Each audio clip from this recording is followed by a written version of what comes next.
Hello, Los Rientos and Avnia. And yeah, what is this Squid Relic? Never seen that one before.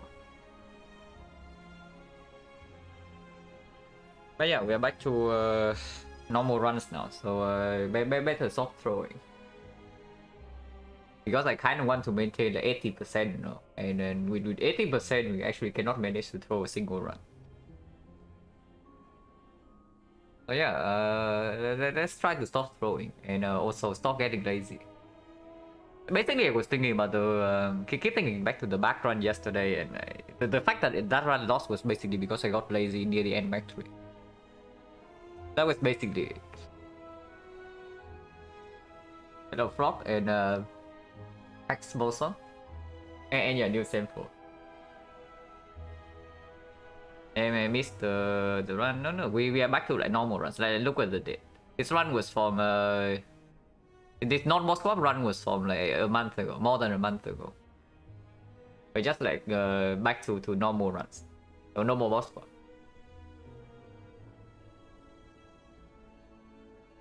Boss swap fatigue at some point. I mean, kind of, but I also play pretty badly. I can tell. I can tell when I got lazy.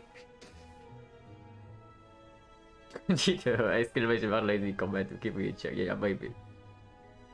And hello, Miller time. What time is it? It's like 15 to 1 a.m. So 12:45. Yeah, better stop throwing because you even in the second 50 of this set, I did throw a run.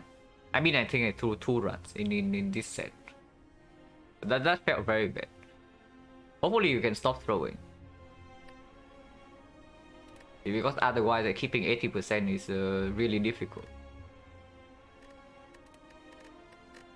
Yeah, no more filter to Spire. So if we die in Act 1, we suffer from 2 options. So better also not die in Act 1.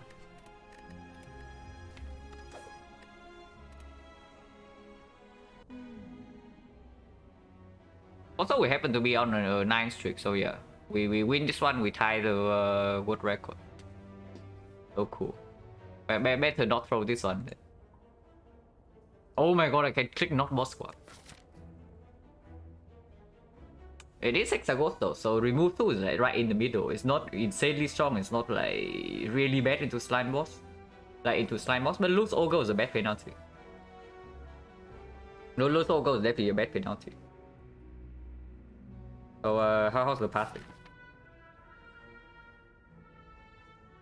Okay, I can only take 2 elites in this sec, unless I want to jump into a floor 6 burning elite before the upgrade. So that's probably a terrible idea. Back to no squad simply. Not really no squad, but maybe swap sometimes. Very rarely though. So I spent like a month doing boss swap, and the conclusion is basically probably boss swap goes from like 0% of the time to probably like 5% of the time. What's the verdict on when to swap? When first of all, the arc layout needs to not have a lot of potential value in Act 1, and then also the elite has to be dead. So you have to only be able to take like 1 or 2 elites, and then it also has to be dead. And then the other 3 options do not give you any backload like long-term power. Then maybe boss swap is correct in that case. Unintended. Unintended is probably still an overstatement, but I don't know because honestly, I think boss swap being played optimally probably can get to like 75% at least. I know how many runs I threw in the boss swap set of games, and I also know that some of them could have won with like slightly better luck, because like we lost so many close hard fight, you know, in that set of games. One better thing happened in Act 4, and then suddenly we win the run instead of just like having a close loss. On top of like a couple of runs being thrown. Okay, not a couple, a lot. But yeah, this act layout is pretty bad. This act layout is definitely pretty bad, especially when the option is like lose or go, because that also kind of kills the Act 2 shop if we don't get anything out of it. And also lose or go makes this shop like a lot worse, so I don't even want to go to this shop. But not going to this shop means that we actually risk like dying to this guy. But I think remove 2 is probably fairly clear of these. Like random rare card against Hexagons, like probably not, because the 1000 cards no longer hit, and Venom's like as bad as ever. Doppelganger also not really. Burst is like okay, Nightmare is still awful. Grand Finale also never works against this guy, so not an option. Hello Peter, and yeah, we are back to like normal games, at least like 50 more. Depending on the quality of play of this set of 50, after the 50, I don't know. Maybe I do another 50 of Silent, but maybe I will just move on to Defect. Because I kind of like really enjoy Defect right now. I don't know. Maybe the honeymoon period will be like over soon, and I will start hating Defect like basically everybody else. But we'll see. For now, I enjoy it. I missed the whole debate about what to learn squad versus non-squad. Squad is probably, I would say squad is probably just correct like maybe 5% of the time, maybe less. But it's not zero. Because I definitely undervalue energy swaps from the set of games that we play. I definitely undervalue the energy swaps before I actually got to play with them. What I got Silent is 10. It's 10. It's not 11. Or did anybody get 11 while I'm not aware?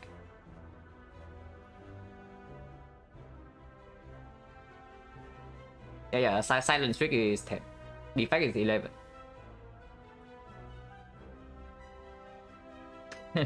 Defect hết không bet I ever did, yeah.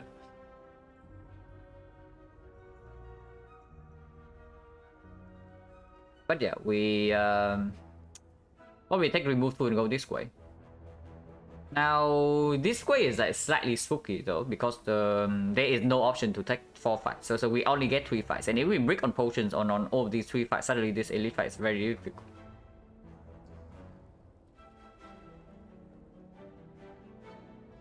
Like defect again, like anything with for us, they get crap all again. Yeah. My defect win rate right now is probably somewhere between it's probably like slightly below 50%, and then that's like really good, at least for me. A couple of months ago it was barely 30%, you know, but recently I feel like I've been getting better.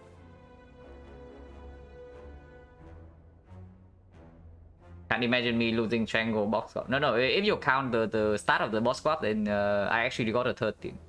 Because we won the first 4 runs of boss squads. So it was actually 13 if you count those, but of course they are not counted. But man, remove 2, like if we brick on potion on all 3 fights, not very likely, it's only 12%, but it can happen. If we brick on potion on all these 3 fights, there is no like, there is no way we can pivot. The only part that gives us an option to pivot is this one, but if we go to this fight, we commit to take 1 elite, and that is also probably like mega super losing. The other options are just like terrible. This is not a map layout for boss squad, and random rare cannot be put into Hexagon. The elite snipe, there is no potential to snipe this burning elite, so it's also out of the question. So yeah, I guess we remove 2 and we hope that we don't freaking die to this floor. Floor 7. I mean the 9 streak can be over like very early. Because we only get to take 3 fights before for 7. So yeah, we break on potion 12% of the time. We go into this fight with no potion, and then remove 2 also not super strong against this guy. But we don't have a lot of options here, basically. So hopefully this question mark give us something. I mean, at least with the lose all gold, this cannot be cleric. So no cleric is good. I sure hope it's not a goddamn shot. There's a 3% into 6% shot here. Man, is there any other path that I can freaking take in this side? Because like currently I don't see anything. We have to survive this elite somehow. But that is the verdict. And yeah, remove 2, I guess. We do not get enough gold for potion here. If we take remove 2, so this part also out of the question. Technically, going this way is safer. Like we take 2 fights into like if we high roll. 3 of the boss got shackled. Yeah, we no longer boss got. No, at least not every single time. Yeah, technically this is slightly, this is a small option basically. If we can take this fight and then we can still take this elite, like the value of the map is basically the same as this one. But of course it's flicking for 6 elite and we only have 2 fights before. So even lower chance of a potion. That is also out of the question, so I guess we have to hope that we don't die here. One of the choices, random rare lemon, remove 2 for loose Ogo and boss squad. And Ike boss is acceptable, and the map layout is extremely weird. Hey, fair enough. And yeah, we are back to the trick, kind of. Go take left path. No. Do not. This is the death path. Yeah, Hexa remove 2 is sketchy. It's not as sketchy as this is into slime boss, but it's not good. But it's true that the remove 2 is probably the bonus that gave us the highest chance to take this elite.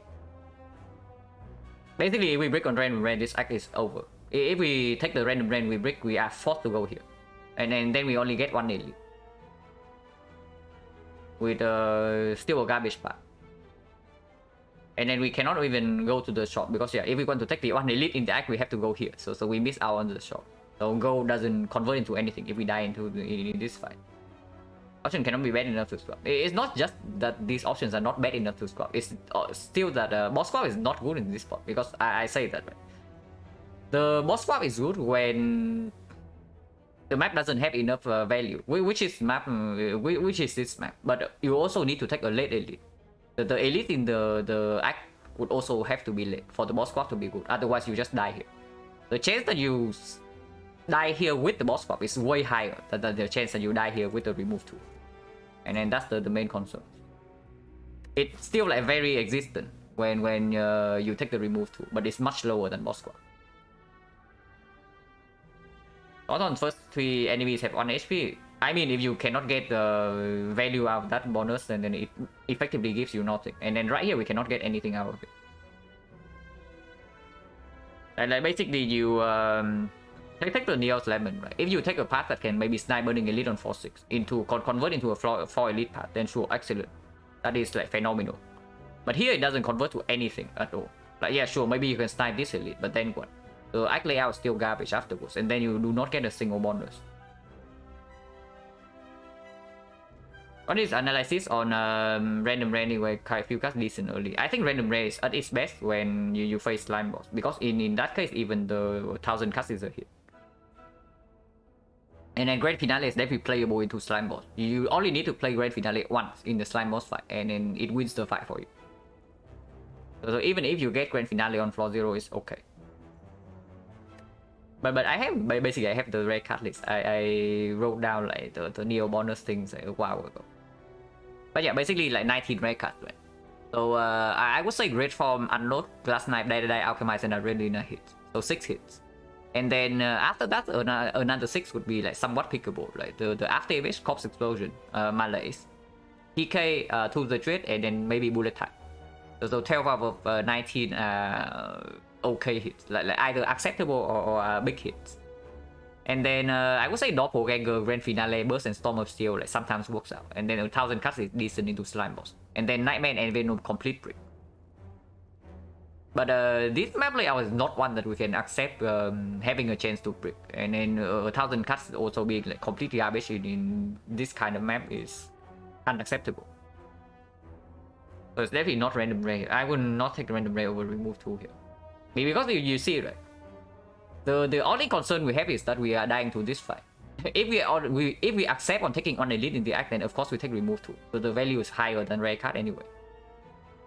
And random rare definitely does not help us kill this fight more often than the remove 2. I mean, I say that the random rare is freaking alchemized and we are like mega super chilling, but I don't know. If you know that a random rare is like alchemized, then you can click this option. But it can also be like a nightmare, and then you go to the next one with 2 options. Probably remove 2 and commit to this. Well, better hope that we don't die here. We only have 3 fights. Hey, Wrath SS, thank you very much for the raid. You're just in time for the start of a run where we no longer have to click boss swap. And yeah, but basically back to normal, right? Because normally this is what happens when I don't click boss swap every single run. The timer is on 30 minutes and we have not like choose we have not chosen the neo bonus yet. Because it looks like the very first run we come back to like normal runs is that does not have a very easy act on layout. Oh yeah, remove 2 and go here. And then hopefully we don't die. Man, lose Ogo is actually so awful. Like people talk about like minus 15 HP as being bad. I would take minus 15 over lose Ogo here every single day. Yeah, I take minus 15 and I go to this shop and then I never die here. And then like who cares about missing 15? I got to go, we'll check the bot later. Thank you, man. And have a good day. I mean, we can die very early here. Let's hope that we don't.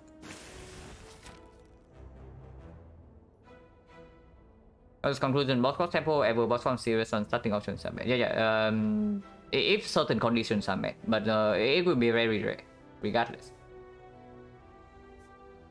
But yeah, we okay. Question mark earlier or later?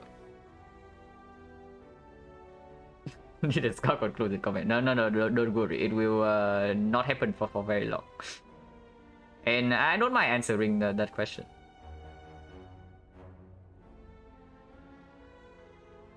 But question mark later. So any life loss here, we have more information. If we see potion lab, we also have information. Woman in blue, like same story. So probably taking question mark here is better than here, because even if we take the question mark here, it still cannot be cleric. We still do not have enough gold for the cleric to show up here, so that's fine. And any healing event like the donut, we also have more use if we go to it later.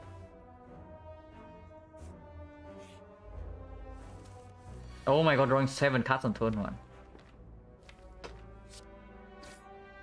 Okay, so we can take 2 here, we can take 0. We are guaranteed to kill this next turn, even when weakened. And if this guy attacks again, no problem. We have neutralized, we are not failed. Question mark might stronger early. Somehow I doubt that in Act 1, because most of the question marks are just like complete garbage. Like, yeah, you get gold, or maybe you get another card remove. Like, Wing Statue is like fine, but Wing Statue doesn't make me immediately stronger against easy hallway fights. And with things like Scrapbles, I don't even know. I want more information before I actually click on Scrapbles.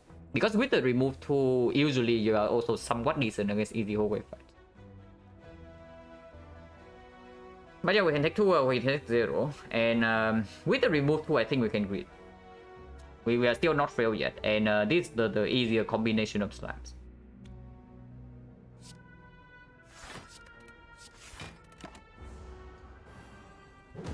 Now, neutralize being shuffled out is not the best. And we are failed next turn. Okay, maybe grid is being punished. But maybe not, because regardless, we don't have lethal here, right? Even if we put more damage. So far we have only been saving 2. Okay, we take 4. And we would still not have lethal here. So basically we just save 2 HP for nothing. Unless we lose more HP after this. Man, this thing just misses. But okay, 3 strikes will kill. If not, we take 1. 3 strikes kill, 3 defense, take 1. Yeah, we were definitely like slightly low rolling this fight, but no, not too bad. -5. Okay, colorless potion. Oh my god, potion. And yeah, dash we take. Now, dash is not the saving grace against the Hexaghost, but it probably means that we don't die here if we get to upgrade it.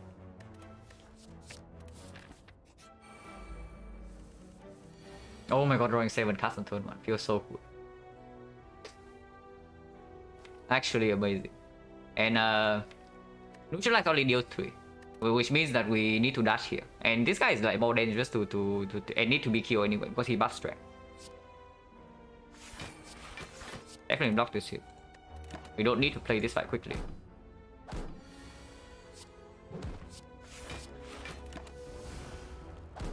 This guy always debuffs this turn, so that's why I did not like proc the shell last turn, because we can easily block this guy anyway, and we can still kill him if we draw 2 strikes.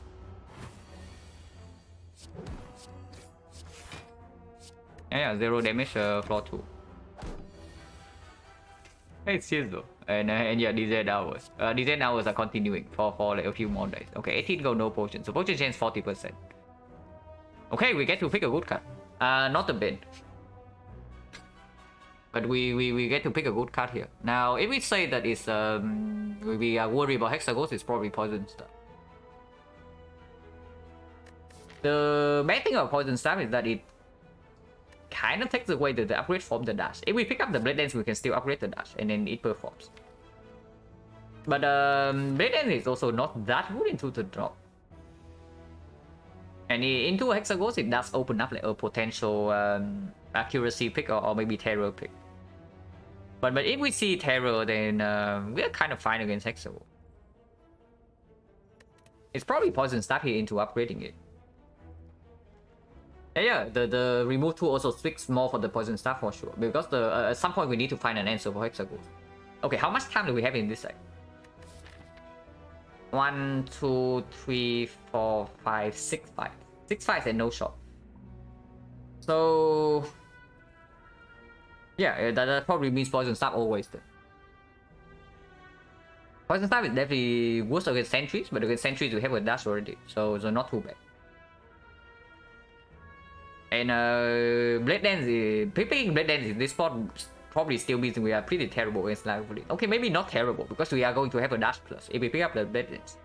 And with the remove 2 start and a dash plus, Lagavulin probably doesn't kill us. We might take a lot of damage, but we probably don't die.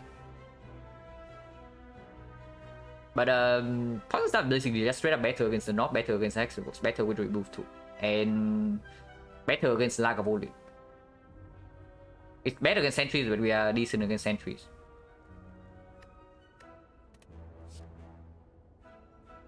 Well, right, part of the first elite for less shot. Yeah, but then yeah, we can go here. Of course, if we need to. Ideally, with the removed go start, I do not want to go to a night one shot. But if we are really desperate for a Hexagon solution, we can pass for this one. It's fine. Because we can still take the elite here. He starts better against Nom, yeah, it is a skill. And the damage is comparable. just do it, yeah. If it's like as easy as just do it for 80% win rate, then I would just do it. But unfortunately, it's not that easy, you know. Because we are like no longer like throwing runs when playing boss swap. I actually care a little bit about the result of these runs. And then kind of want to maintain like 80%. No more runs after a long time, we'll do a right out conclusion for 50 run boss swap. I mean, I talked about the conclusion like multiple times already, but basically the energy swaps being slightly better than I expected later on in the game means that there is a place to boss swap. But because it's still very rare, it's still a very bad option, but it's not never picked. And yeah, streak is pretty high. We have a freaking nice streak right now.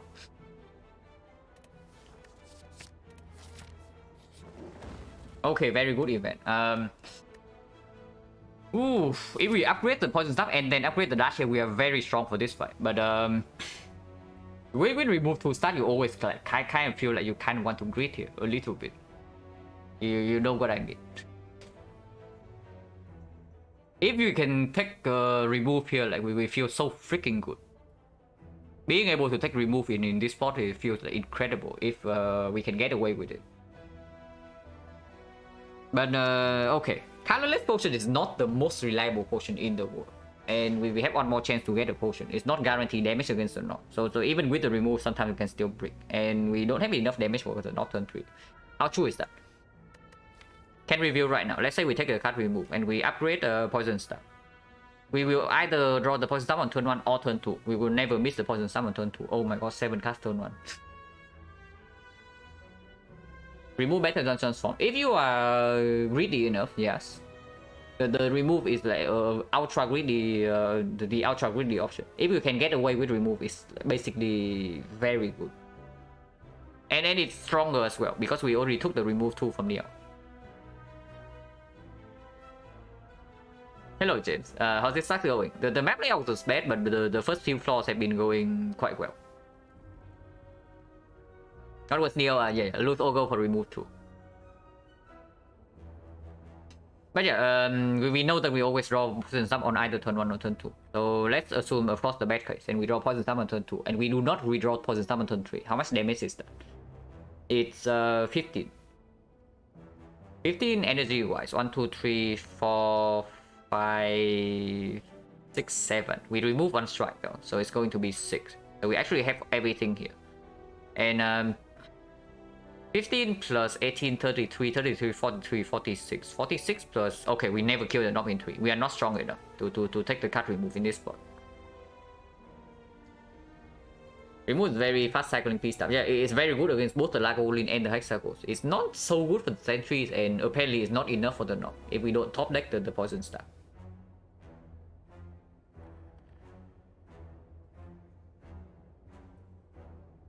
With the elite on floor 7, I actually do not want to take the transform here because we already have 2 good upgrades in our deck. Yeah, I think I take the 2 upgrades. I think I take the 2 upgrades. The upgrade poison stab here and then upgrade the dash and the fire. If the cards are slightly worse, then I take the transform in this spot. But the cards, the starting cards are very good upgrade targets. What is back to strict run? Yeah. We are back to normal run. Like trying to maintain a very high win rate, and with the high win rate, strict will naturally happen. But yeah, upgrade, and the first upgrade. Okay, we face the double slime and then the double slimes into the lies. So this is Jawworm or Cultist. Now Jawworm or Cultist probably speaks a little bit more for dash upgrade, because yeah, if we face the Jawworm turn 1 he deals 12, but we draw dash, we block for 13, and then we can commit another energy on attack. And the damage from Poison Stab is of course better, but we don't need that against the Cultist. So it's probably dash upgrade first.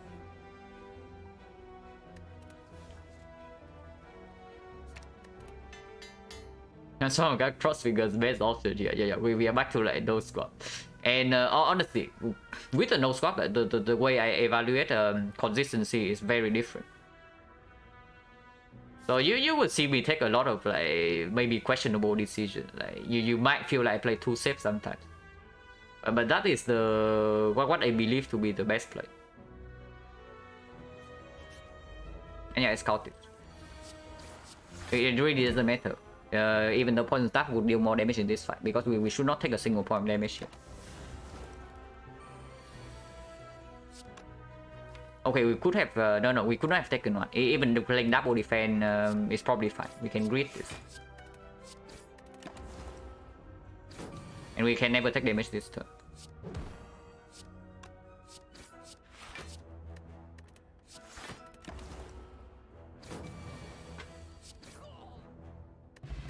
Potion, okay, anti-knock potion. Master Boost stuff is like absolutely terrible against the Hexagons. Quick Slash is basically a worse dagger throw, and then here's the dagger throw, which we can pick. Dagger throw doesn't slow down the poison stuff cycle, it's good against the knob, and it starts to enable like discard combos. And then yeah, with the remove 2 start, like the discard package is also more reliable. So we pick the dagger throw here. Also, this doesn't demand an upgrade, so we get to upgrade our poison stuff.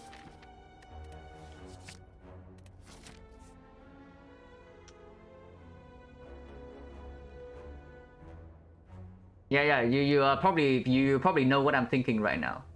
I'm looking at this for 6 burning elite. Man, we are shocked. And then we have ancient potion, so even the knob doesn't do anything to us. With dash upgrade, the Lagavulin also like doesn't do much. The sentry is spooky.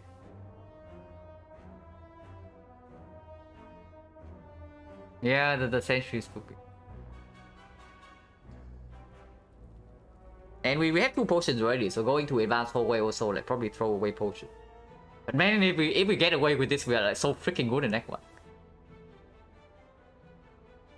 Yeah, tell me color is good here, I think is a nice part. But this sometimes does not do anything. That's a problem, because I think the main problem if we run into like something like max HP sentries here is that we are simply lacking damage. If you say that this is the bomb every single time, then we always click this. Metallicize anything. Metallicize is not a huge problem. I think max HP is like way stronger than Metallicize for any elite in that one. Do we have to risk this?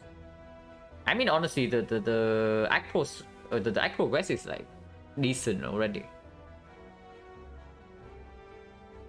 Waiting burning like us. Okay, without pick stop with it. Yeah, we have dash plus in such a small deck. Like even we can even play the Lagavulin fight after 2 debuffs, and that is crazy. With the damage from this poison stuff and the dash upgrade, we can play the Lagavulin fight until after the second debuff. And it's the Hexaghost Axe, so we can absolutely use our HP. But honestly, I'm probably way too scared like burning sentries in this position. The burning sentry is like an awful matchup for us. If it rolls like max HP or regen or metallicize, basically not strength. Strength sentries for once is probably fine. Yeah, Ancient Potion also blocks the dexterity down. We can absolutely play the Lagavulin fight very slow. Yeah, probably not. We probably don't need to do it. And then this way we also don't throw away potions. And when do I want to do this? But at least if this is life loss, if this is Scrap Ooze, we can click like probably 3 times. Scrap Ooze, we can click the Shining Light, we can click the... what else can we click? The Word of Hoop we can click. The Ring Statue we can get card removed. Yeah, Wing Statue. Now gold here is actually fine. The gold here is actually fine, but card remove is stronger the smaller the deck is, especially if we also have like more upgraded cards. Okay, so how much gold do we have if we are parting here? Let's say we really need the Hexaghost solution for whatever reason. 1, 2, 3, 4. So 60 gold. 101. 101 is enough to buy a potion. Any potion, in fact. Okay, not the rare potion, but rare potions also do not solve Hexaghost. So we can buy any common, uncommon potion, and also buy any uncommon card. So Terror Survive. We can buy maybe Bouncing Fast, maybe Catalyst. So no problem. Even if we don't take a go, and we are desperate for Hexaghost solution, we can still go here.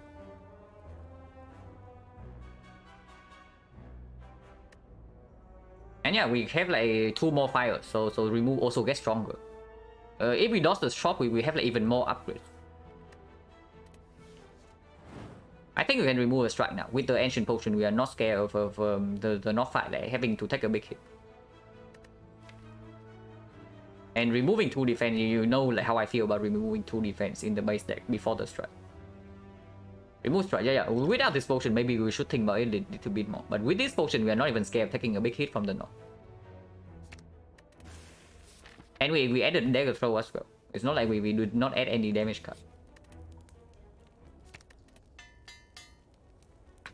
Your bonus, yeah, the bonus was remove 2 for lose gold. 90 HP knob, yeah. But we draw decent cards on turn 1. Now Poison Star's dealing at least 17 damage. So we have like 33 damage on turn 1. We are slightly behind on damage. That is clear. We are definitely slightly behind damage. We probably do not kill by turn 3. But we also don't take the 2. And Ancient Potion is definitely way better in this fight compared to basically every other fight in this act. So we use the Ancient Potion. And we can probably preserve this one. It's going to take like 24 HP away from us though. But we maybe not. We can also redraw to dash next turn. Never play defense here. But this one we can think about. If we basically the priority is to kill the North by turn 4. If we play Survivor right now, we lose 6. But basically it's only 2 block. Yeah, 2 block for 6 damage probably not, right? Because we are still not guaranteed to kill by turn 4 at this rate. And I absolutely do not want to take a second big hit.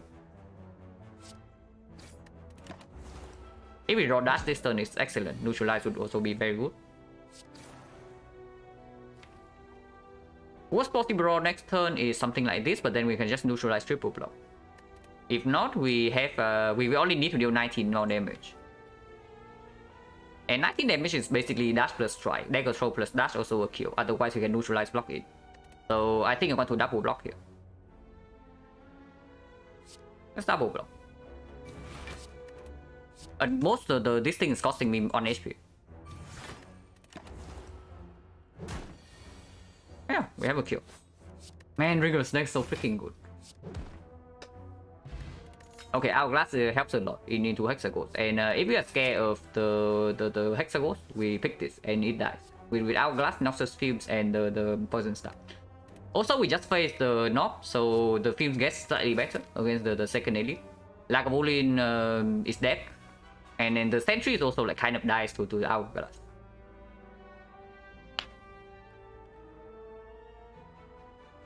Yeah, Fumes is okay. Especially if we go to like so many freaking fires, we can upgrade the Fumes. Acro is way better with Knock-on. Yeah, Acro is probably better into late Act 2. Right now, the Fumes still way better. For at this specific moment, the Fumes also is still way better. If we have something like an Eviscerate or Sticky Strike already to work with this Dagger Throw, then sure, I might pick up the Acro. But here you see, right, our cards are very expensive. Dagger Throw use a lot of energy. It's 1 energy, but it cycles 1 card, so it still spends more the energy than 1. Dashes cost 2. And then Poison Star we also like kind of need to play every time we draw into it. So the Acro just missed. The Acro just makes things like really awkward sometimes. And it doesn't even have any synergy right now. So Fumes. Advanced Soul Wave 5. Okay, the tame one.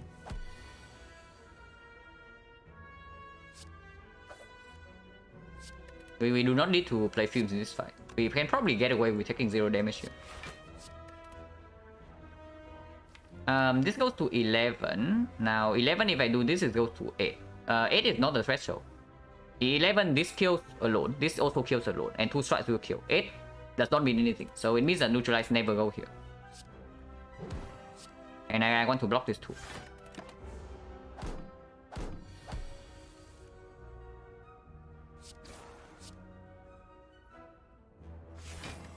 And yeah, this guy dies next turn to Hourglass. Even if we don't draw anything, but we have a strike. So, okay, potion. 1, 2, 3, 4, 5. 5, 3 potions, so 30% right now. Lex Grip. Lex Grip is good against the second elite, and if our damage against Hexagons is solved, then it's a good card in Act 2. It's expensive. It's very expensive. So with our energy situation, Endless Agony works slightly better, but Lex Grip is a way better card in this pot, because yeah, we also don't even face the knob anymore. And having weakness in such a small deck basically means that we never had to pick up weakness again. So we can say goodbye to like ever considering Sucker Punch.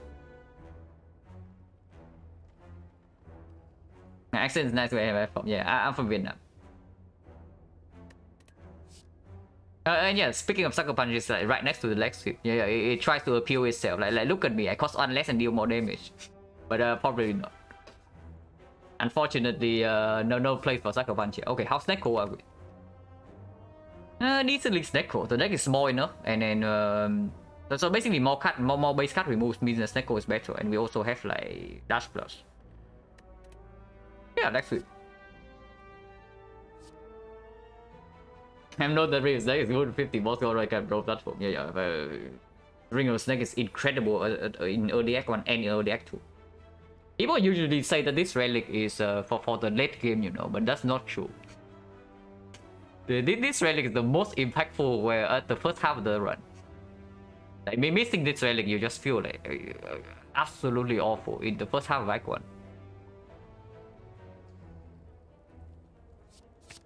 And then start off with boss swap. Yeah, I honestly I would not be surprised if I do like 50 runs and a boss swap like once or maybe 0 times, because it is actually that rare.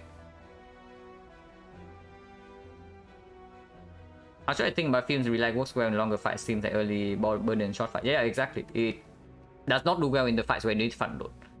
But it offers you a solution for like some of the more dangerous fights, like Lagavulin or maybe Hexagons. And then later on, it can be the start of even in the hard fight, right? In the hard fight, this card deals a lot of damage, and also it it means that you only need to strip one artifact layer in the first turn or second cycle. So it helps if your game plan involves like blocking with piercing wheels. It helps a lot. And then of course you always think of like potential catalyst pick in late Act 3. And then it exhausts. So if this card can help you against like one of the more dangerous like immediate fights coming up, and having it in your deck is like fine. It's going to be bad in Act 2. I would say this right now. This card is not going to perform super well in early Act 2. So we need the rest of our deck to carry this card like around. But afterwards it's going to be fine.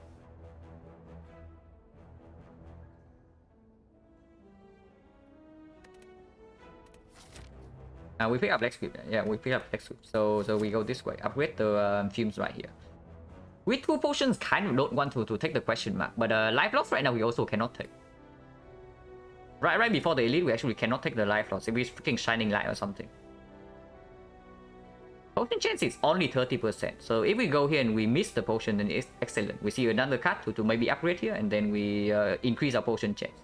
So that after the elite fight, if we are forced to use on potion, we have like 2 potions for the hexagons. Yeah, I don't hate this advanced hallway fight at all. Oh my god, my friend, Darkstone period, amazing. I mean, I hate Blue Key in Act 1. You know how much I hate Blue Key in Act 1, but this thing.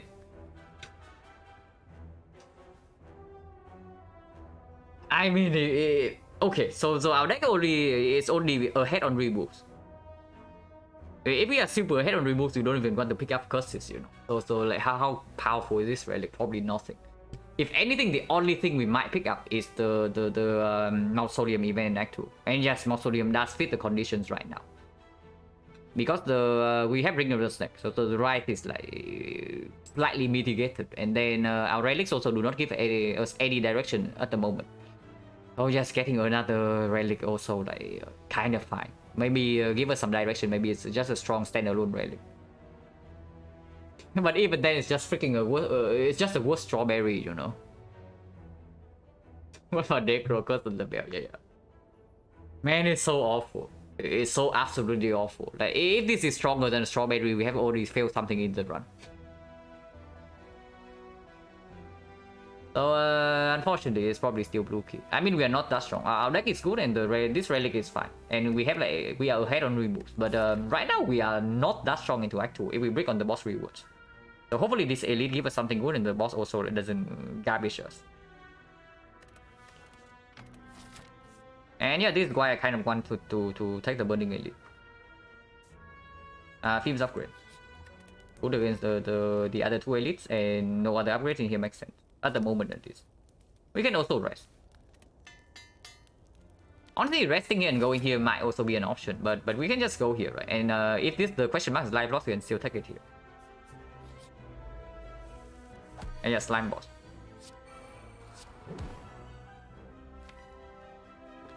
We are frail next turn. This guy hits for 18. So if we play poison tap here, basically we say that we split next turn because we can never block. If we want to block, we play leg sweep in this block. If we do poison stab and strike, it's 18, so it's 20. It's 24. 24 and then 6 poison next turn. So it's 30.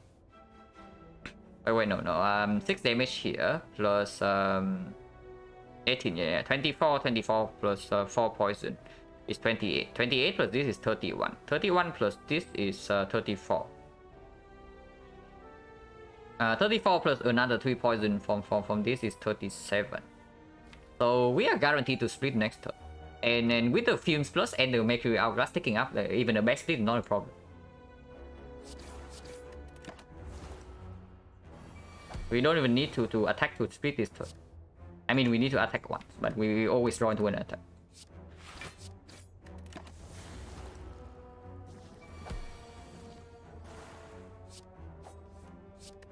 And yeah, 0 damage advance forward. Man, potion. So we missed the 30%. So now potion chance only 20%. Oh my god, the terror card, but we really do not need it right now. On the other hand, there's also the duality plans. Well, okay, which one's better to interact with? We probably should not be scared of Hexagons with this deck. We have like freaking Fumes plus, Poison Staff plus with a small deck and then Dash plus. So damage wise, we are probably super mega ahead. Is it ever not terror? Yeah, in this deck, because like how much physical front load are you doing in this deck? It plays the whole game, yeah, it's true, it plays the whole game, but so does this card, you know.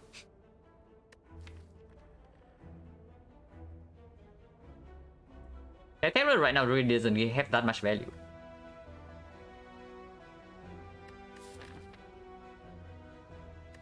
I mean, yeah, it's good, but is it good enough in this spot? Like, which attacks are we even picking up after this? Yeah, we are definitely not committed to poison. That's also true, but it's not like we are committed to physical damage. And then being committed to physical damage is also not a reason to pick a terror in this spot if it's not good. I'm just thinking like how well does terror perform in Act 2? Because right now we are probably not worried about the rest of Act 1. I mean, I'd say that the elite can still do some damage to us, but the Hexagons is probably completely fine.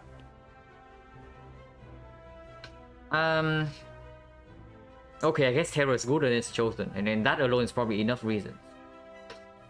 And honestly, no kidding, the chosen is a fucking garbage fight. Okay, sorry for swearing, but it is a garbage fight.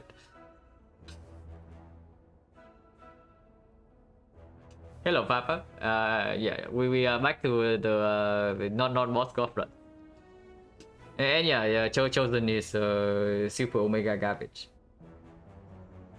Says cannot rush you anymore. I'm sorry. They're pretty good for elite. Yeah, especially like book stabbing, right? For the slavers and then the Grand Leader, we have Hourglass and then the Fumes.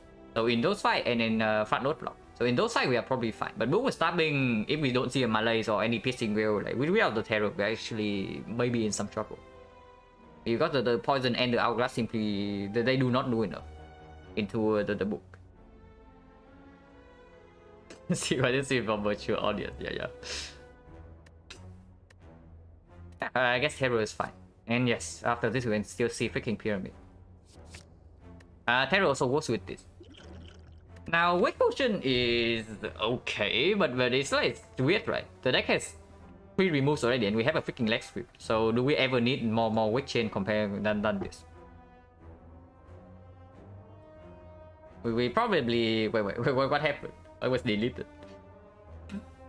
Okay.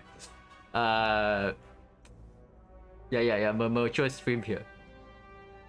How many hits is Scarlet's potion? Not too many. And but this potion is like kind of worthless. Like when does this potion play?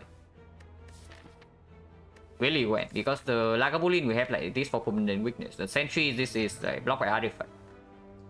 And against Sentry this is straight up better. And then yeah, this can also give us blind, you know.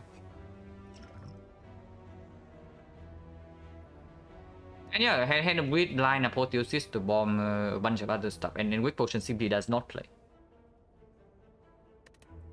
We toss this potion away, take the cunning.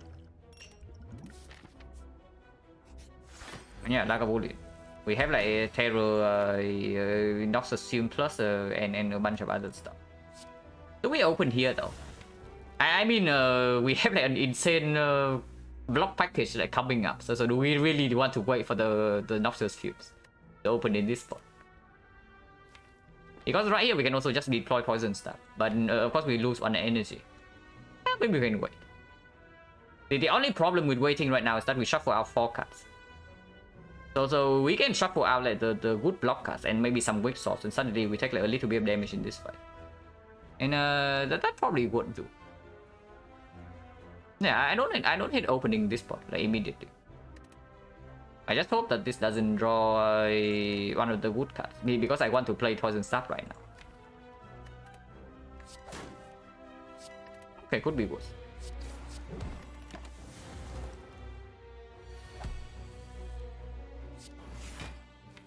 And yeah, we can maximum grid here. We do not have to take a single point of damage if we can. I mean, maybe we take 2 next turn. We probably take 2 next turn because we play like Dash Fields.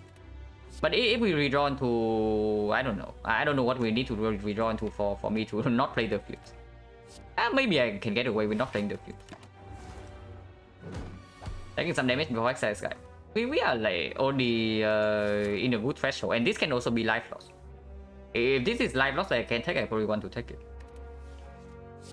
And yeah, I guess we are taking damage no matter what. We have no choice here. So -2. But Poison Staff here is just strictly better than the Fume, so we played that.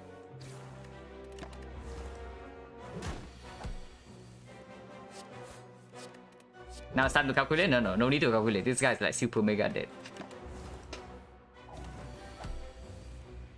We know that this guy's super mega dead. Oh my god, Darkstone period is back. We keep the Darkstone period, but it keeps coming back to us. Okay, I guess Lexi is still okay. But we click this card.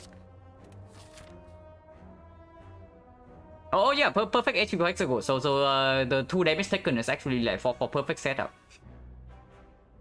If we did not take the 2 damage, we would be at 37 right now. We get 2 upgrades, and it's most likely just Terror Malaise. I want to upgrade Terror in case we brick on Energy Relic, because the rest of the deck is already expensive. Now, we are not that snake code. The deck is not that strong as Neko. It's like okay, but it's not that strong. So like not upgrading Terror is also probably nonsense, because otherwise like what are we upgrading? We have 2 upgrades, one on Malaise, one on Terror. And Neutralize never upgraded in this spot.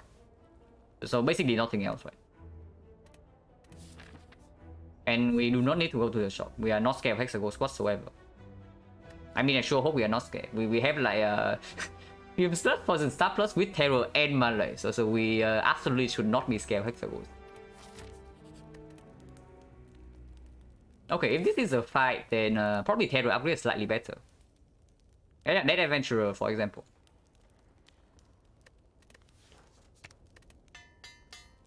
Lagavulin Dead Adventurer, we're taking that.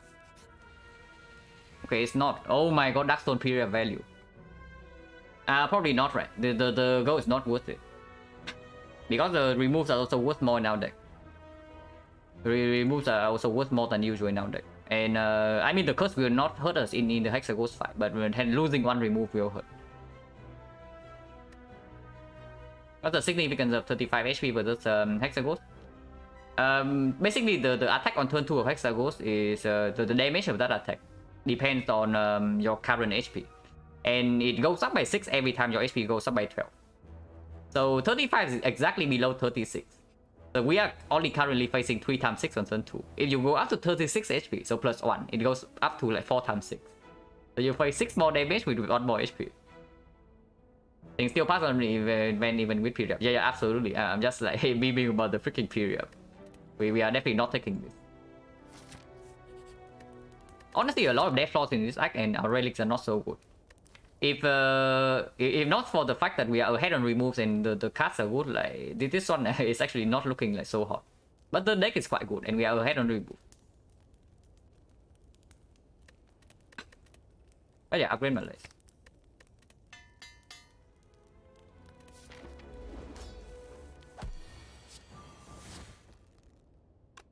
Don't need to leg sweep. Next turn, more weakness coming, and when we can block either way.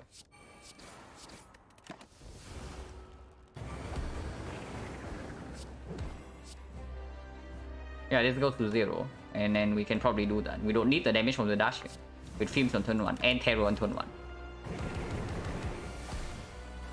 Insane turn 1, insane turn 2. Yeah, that's what happens, right? When you draw 7 cards on turn 1 with such a small deck. Like, who would have thought drawing two more cards on turn 1 with a remove Neo bonus is good. Man, drawing is so much better than Boss Squad. I feel happy. I feel really happy. I don't want to draw into burns next turn, right? Because next turn, I mean, it's not really a big hit. It's only 1 times 2. Yeah, it's -4 strength, so it goes from 6 to like 1. So 1 times 2. We don't even need that much block. But I don't want to shuffle all of these block. Maybe I do. It's probably fine. We also don't need to attack. Okay, lose out on weakness chain, but doesn't matter. Already permanently weakened.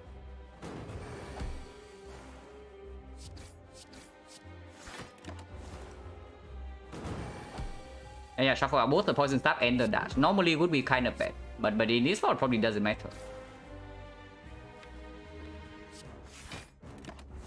Could have shuffle. Could have like sped up the shuffle. Okay, maybe next turn. Do we take damage? Probably not. Yeah, we don't take damage. It's only 3 times 2. Of course we don't take damage.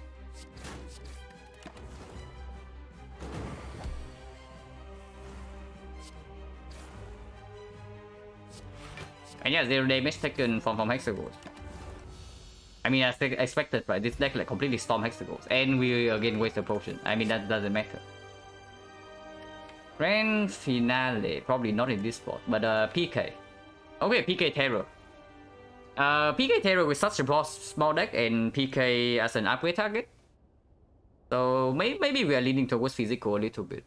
At least for this portion of the run. Yeah, Divinity. Well, yeah, if not Divinity, then Grand Finale, but without, well-laid plans. If this is a well-laid plans, maybe we can pick up Finale in this spot. Because the deck is small and we are like basically maybe one cut draw manipulation away from getting Finale to work. Blessing of the Forge is probably not that good compared to the colorless. The only decent upgrade we have right now in the deck is the PK. Yeah, took well-laid plans and actual overflips. Then it's probably Grand Finale in this spot, but we did not do that. How DJ is not taking anything here. It's probably not very good because our relics do not play it right now. So and you see, right? We are very strong right now, but this doesn't beat the Act 2 boss if we don't take the PK. So and also it's not like we are like super mega premium into Act 2 elites. Most likely we are completely fine against the book. But against the slavers, we still need to kill them at some point. This is kind of slow, and we don't have Piercing Wheel for front load block. The relic bar is like very sad, but the deck is strong. And yeah, Blessing of the Forge cannot be better than this. And this is just Blessing of the Forge anyway. It's like Apotheosis. Oh my god, Pyramid. We clicked that. Yeah, we clicked that. We're like Terror PK Pyramid. The other option is complete garbage. Could have had Duststone Period of Calling Bell, by the way. Yeah, the red bar is less set though.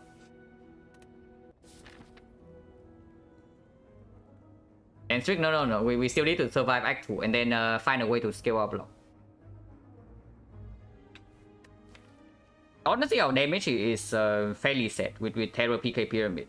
Our consistency is also probably fairly set with this. But of course, we need to find a way to scale our block. And survive Act 2. So surviving Act 2 is not that easy. Like don't think that we are like so strong that we never die to Act 2. I mean, I say that and then I want to take this elite. I'm kind of interested in this burning elite, like if you ask me.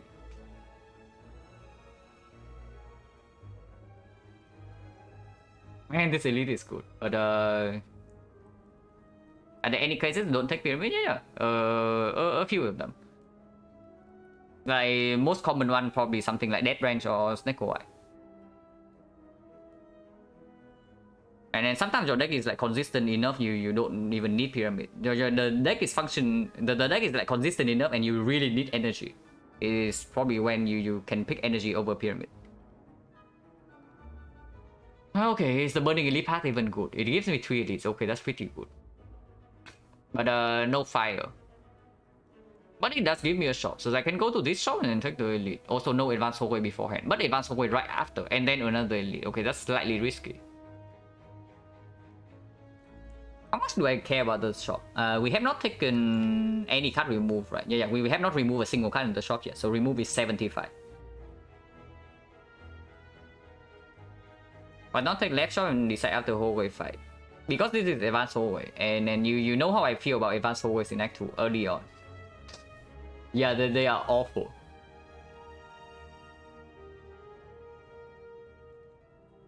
But the problem with going here and pivot to the fire is that we also don't get the shop, and then I kind of want the shop. Not in advanced hallway, fight number 3. Fight number 3 in Act 2 is advanced hallway. In Act 1 is fight number 4. In Act 2 and 3 is fight number 3.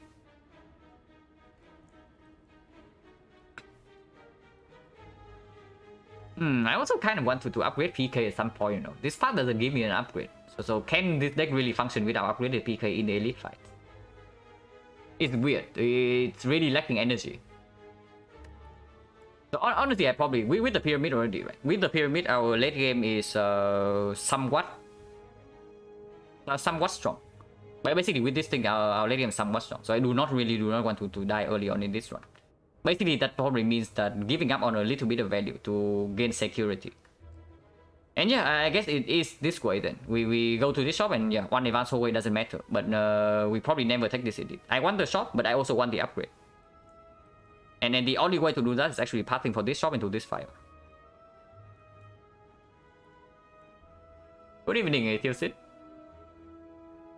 Right, in advanced way, it comes from a harder enemy pool. Like you see a single avocado, right? And then sometimes you see an avocado with like a fungi piece together with it. That's an advanced way.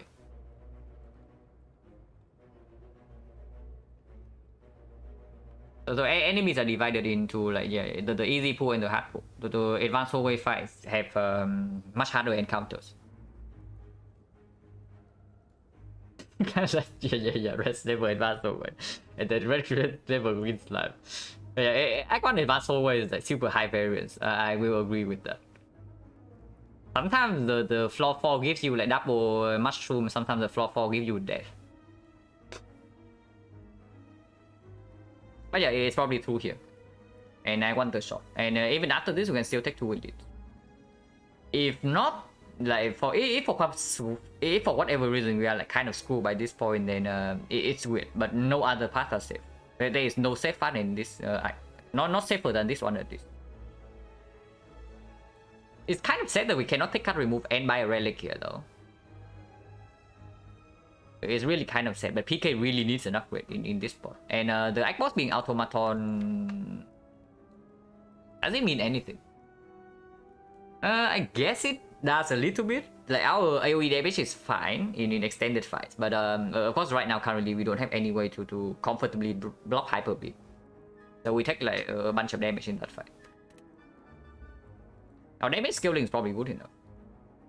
But yeah, we need to fight defense.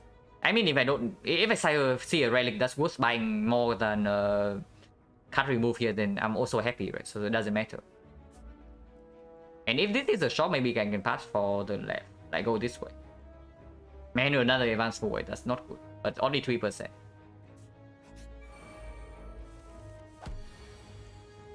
And yeah, we are lacking energy. You can see right here, like how important the PK upgrade is. Like imagine this is the slavers fight. Yeah, just imagine this being slavers, and this is your hand. You cannot play the PK, and then what?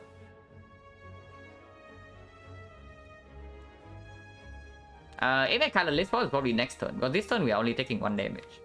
And then next turn we can draw into like leg sweep defense, or leg sweep malaise or something. We don't need to rush to kill this fight too quickly. Probably want to keep defense in hand over strike.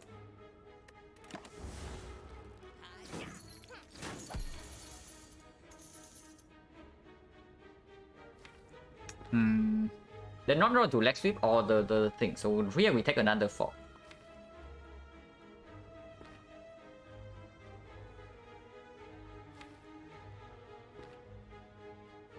Unless you tell me we want to potion.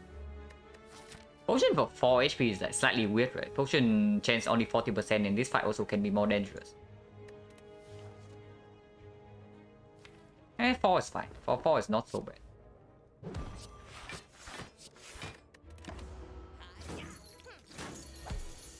But yeah, if I know I get pyramid, then it was actually grand finale. Just saying.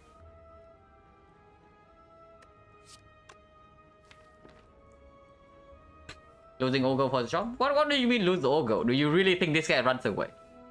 With divinity in our hand. The moment they stop attacking, they're freaking dead. The moment they stop attacking, they are dead. So I just need to make sure this guy doesn't run away next turn, because 17 knocks is a lot, which is exactly why I attack him first. Because I know the 6 block we can always get through, but 17 is a lot. So I want to lower HP of this guy. Problem is terror here. And then of course I don't want to take this garbage damage. So go here and then PK, yeah?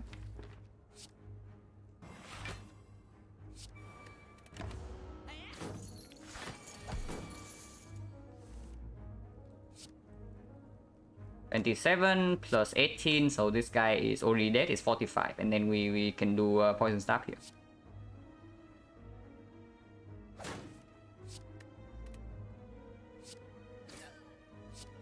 Or we can do PK. I mean, maybe this guy runs away.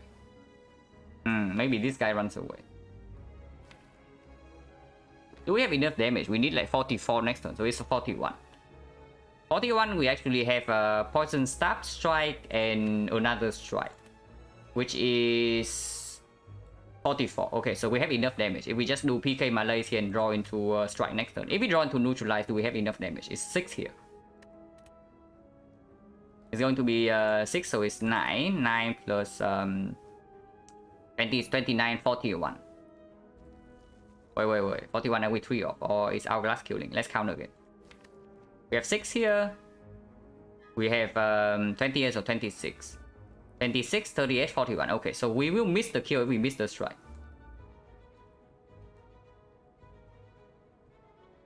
Dash time more damage. Oh yeah, we also have dash in hand. Honestly, I just like forgot about this dash. So that's the better, he always dash. I just think that these are block cuts. It doesn't matter, he always does.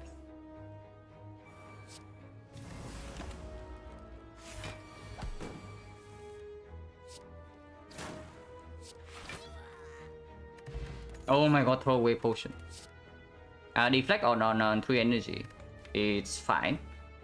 Deflect with pyramid also fine. And footwork we pick up in this spot.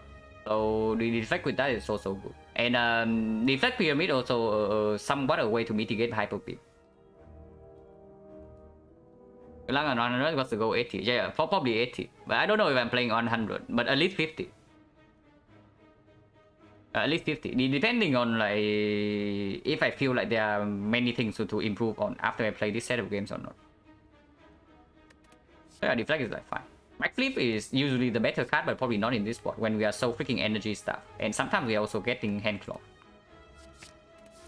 Taunt Potion is probably not better than this because against both stabbing we are already super mega premium. And the burst we don't care about too much with the Hourglass and the Fumes and the Malay.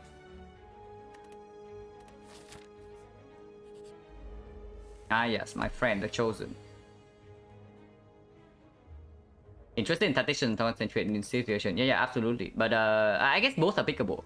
Because dagger throw, we can use tactician immediately. Normally, I like concentrate a little bit more with pyramid. But if we have a way to use tactician reliably already, then tactician is also completely fine.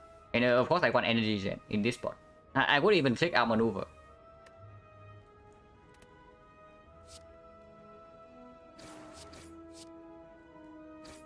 And consider potioning, but only 30% potion chance. Like, and this can be chosen +1.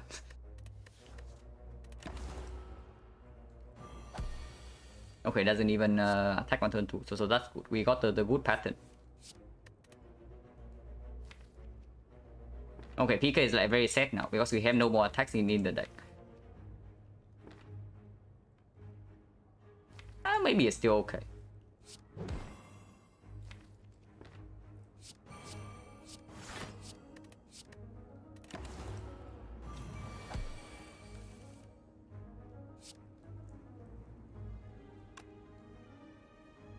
$17 block, and this weakens to 23 minus 6, so 17. We have full block.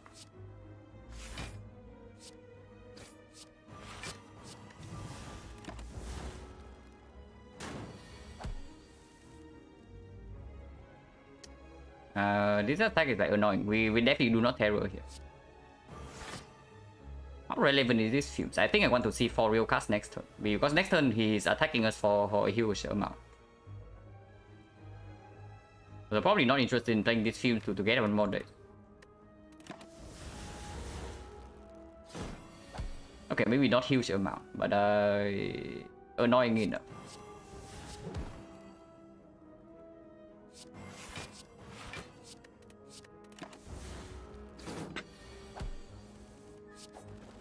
Okay, no damage tech. Man, 20% potion chance.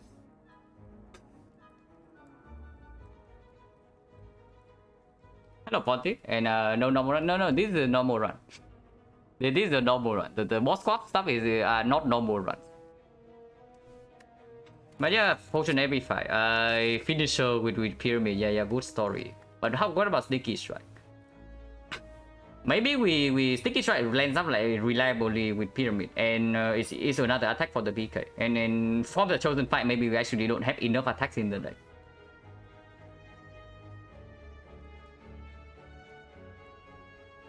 And 7 thanks to after 50 runs win rate improved 20 to 40%, a lot due to what you assume.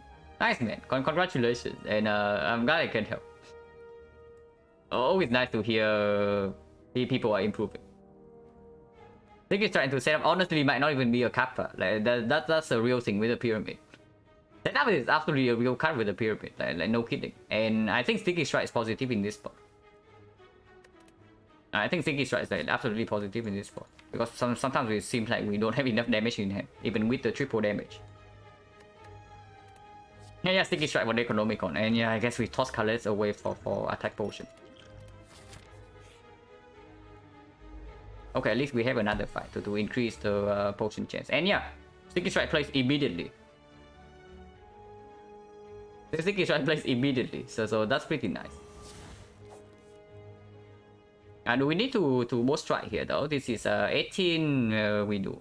Actually no, we can dash. Dash also full blocks. Oh yeah, die bad. And we full block, so we don't need to commit Malays yet. Maybe we can Malays for more. If we Malays this guy, then we don't care about pointy hero. We can attack Romeo. Of course, we also need to block this turn. So I'm thinking like leg sweep and then poison slam, then Malays here. So this is weakened to 9. This is going to 5 and goes to 3.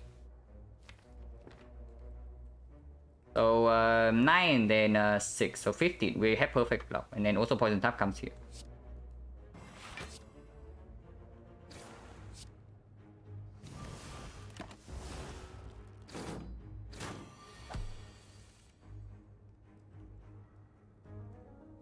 I always have to check if people accept scamming when they win percentage. I mean, it doesn't matter because like if you don't stream, right?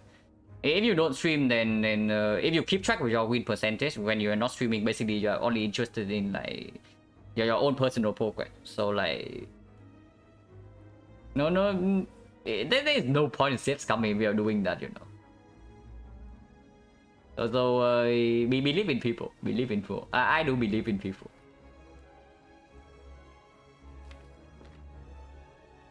Man, are we taking damage here because we failed to draw to neutralize. If we block here, we take how much?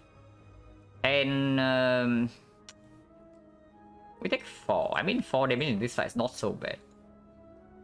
Absolutely, I do not want to potion. A potion chance freaking 20%. I mean, how bad is 20%? If we don't want to take this fight. Because yeah, 20% here and then 30 and then 40. So the chance that we miss potion in 03 fights would be 80, 70, 60. It's yeah, 1 out of 3. Roughly 1 out of 3. So 2 out of 3 we get a potion refill for this fight. But this potion is very strong in this fight, whatever it is.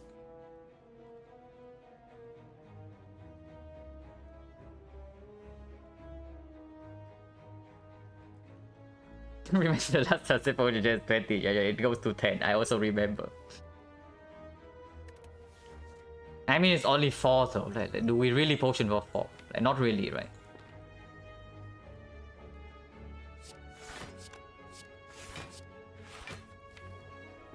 Alright, well, next turn. This guy goes to 13, goes to 10.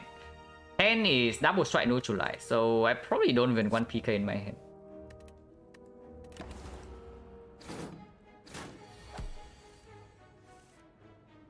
Okay, drawing dash is good.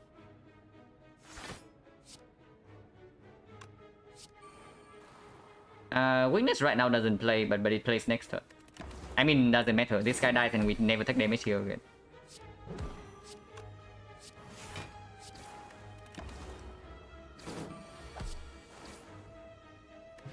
Okay, no potion, so 30%. Yeah, heal hook, good job. Okay, is it really a good joke? Man, Hill Hook actually plays in this spot. We have freaking Pyramid, we have Red Mask. Oh my god, Red Mask Hill Hook, are you kidding me? Like don't bait me into picking this garbage, man. Yeah, it's freaking Hill Hook plus, and we have Red Mask, and we have a million weakness source. And we have Pyramid. Yeah, like Hill Hook is like mega super free damage here. Man, it is sad. I mean, maybe it's not that sad. It probably plays right now, and then honestly, we only need things that play right now. It doesn't even get in the way later on, so like how bad can it be? Against Time Eater, we have freaking Malaise Plus and Pyramid. Yeah, it's good, it's good. It's just good. It's probably better than this Sticky Strike, the second one. And it's green. Oh my god, the Abacus. Okay, seriously, it's probably Smooth Stone or maybe Footwork, one of the two. Enlightenment, yeah, Enlightenment plus with Sticky Strike. Now we are like on the same page. Yeah, probably not. Footwork and the Abacus have to go left over. I don't know. I think Smooth Stone is like way stronger than the Abacus in this spot. I'm just wondering about the freaking Footwork.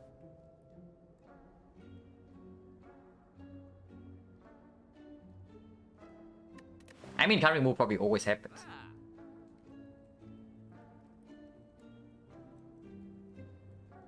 Smooth Stone versus Footwork, we have to upgrade PK first. So upgrade goes on PK, and then second upgrade is here. So yeah, we can actually get the upgrade on the Footwork. Yeah, Smooth Stone doesn't require upgrade and cut. Absolutely, it's better. But the only question is whether one dexterity is enough. Because if one dexterity is not enough in this fight, then we better pick up the Footwork.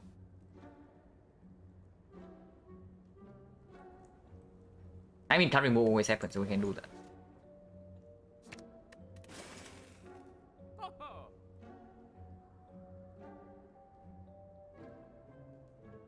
Yeah, Footwork is cheaper, but we are already short on energy, right?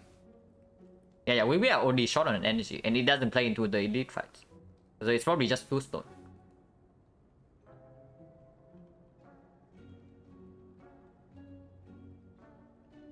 Yeah, it's probably just Smooth Stone. Man, with balance, the defect card would be so OP. Honestly, defect would love like any weakness card.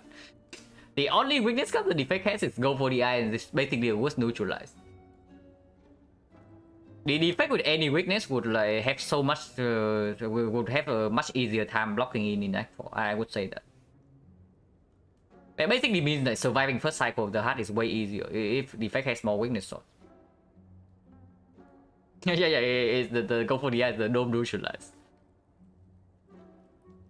Also, yeah, no strength minus card. So first cycle of the hard fight is like a mega pain for sure.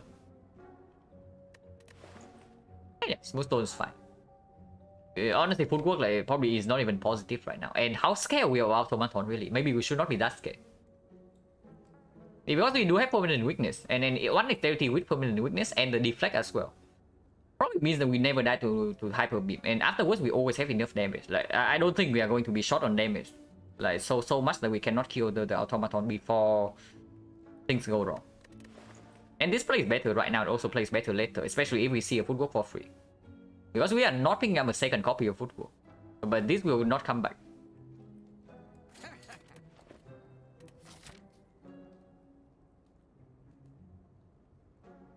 Footwork can afford Enlightenment, is that insane? That probably is insane, because it requires too many upgrades and also like makes our deck weaker immediately.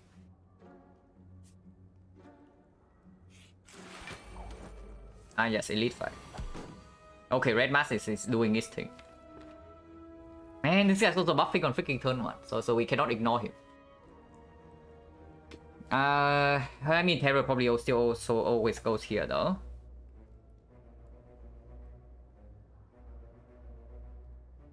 And yeah, Smooth Stone plays here immediately, because we can actually play the strike this turn because of Smooth Stone. This full blocks. I guess we still Terror the Avocado. We probably still Terror Avocado, but only if we can kill him next turn. So can we do that? 18, 27, minus 16, no. Maybe we don't terror the avocado then. Maybe we should just kill the freaking fungi beast in the next turn. Because after we play a big Malay's turn, right? Whenever this guy is doing the multi-attack, we can do Malay's turn. And after we deploy Malays with the pyramid, even with fail, we have smooth stone and then weakness. So even after the fail, we are still blocking in easily. The only way we take a lot of damage in this fight is if we leave this guy alive for too long. That's basically it. Mushroom alive for Hourglass. Yeah, also because I don't want to get vulnerable this turn. I think I want Hourglass to kill this guy next turn if possible. That would be the best case. Unfortunately, we are on damage off from doing that. Actually, no. We can do something like this. We can Survivor and then Sticky this guy, and then we Terror and then we Strike. So that deals 21 damage, and then it's perfect for next turn. And then next turn cannot be this hit. So when we are even if we are vulnerable, it's not that bad. And then yeah, this guy buffing turn 1 means that we actually have to kill him instead of going in for the avocado. That's probably the line.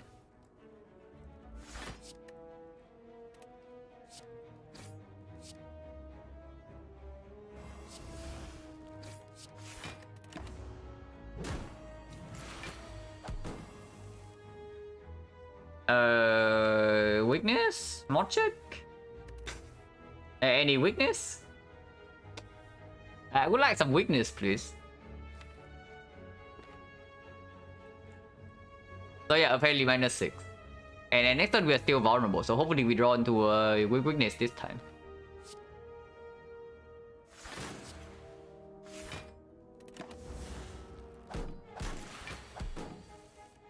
Okay, weakness.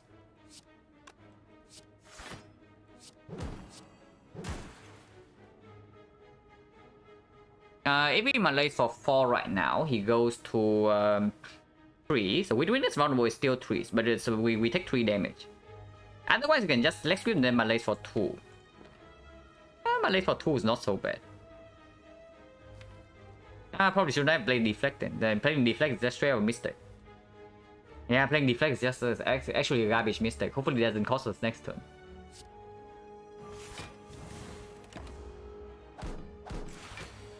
Okay, only 7.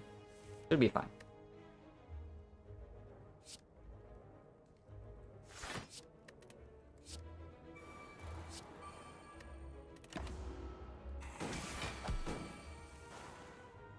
Oh my god, look at the heal hook go.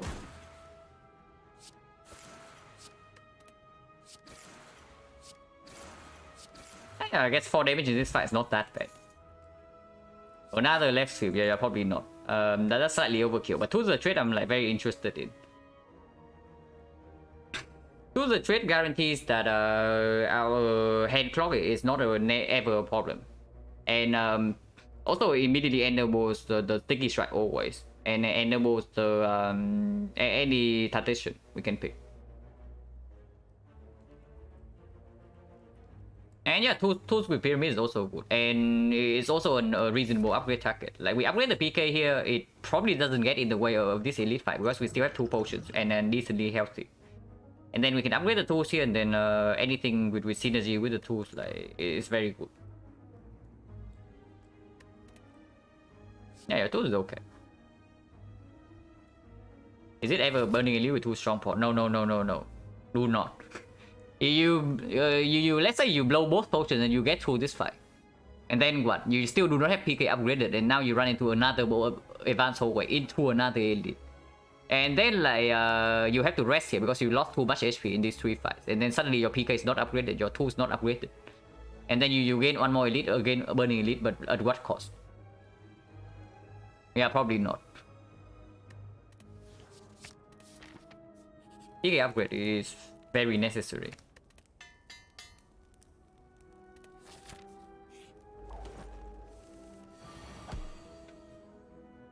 Oh my god, chosen +1.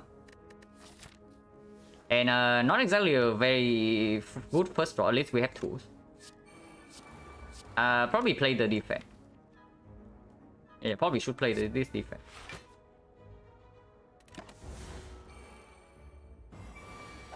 Okay, not vulnerable on turn 2, so life is good. For now, at least. We are weakened, but we don't care too much. I think this one's will go here, even though we have PK next turn. And I don't want more daisies. Even with PK, I probably still want to strike.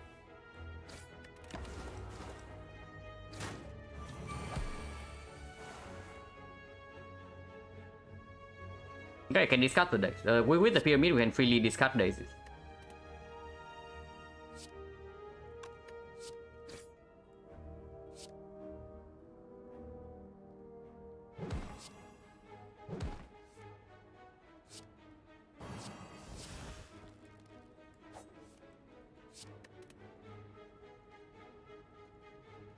This goes to if we malaise for 2, it goes to 7, it goes to 4. No, 7 goes to 5, so it's 10, which is enough block.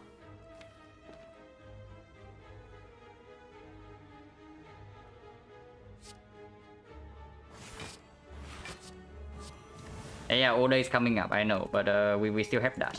And we have the films online already.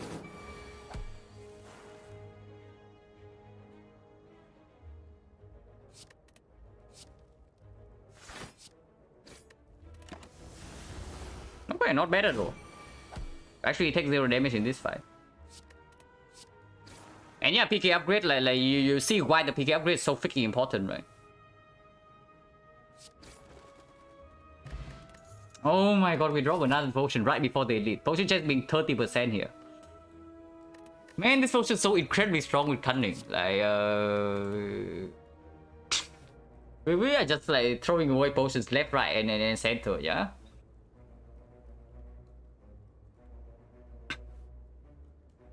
Hidden YBs, yeah, if only it keeps dropping potions after this fight, it would be hidden YBs, and it would be cool.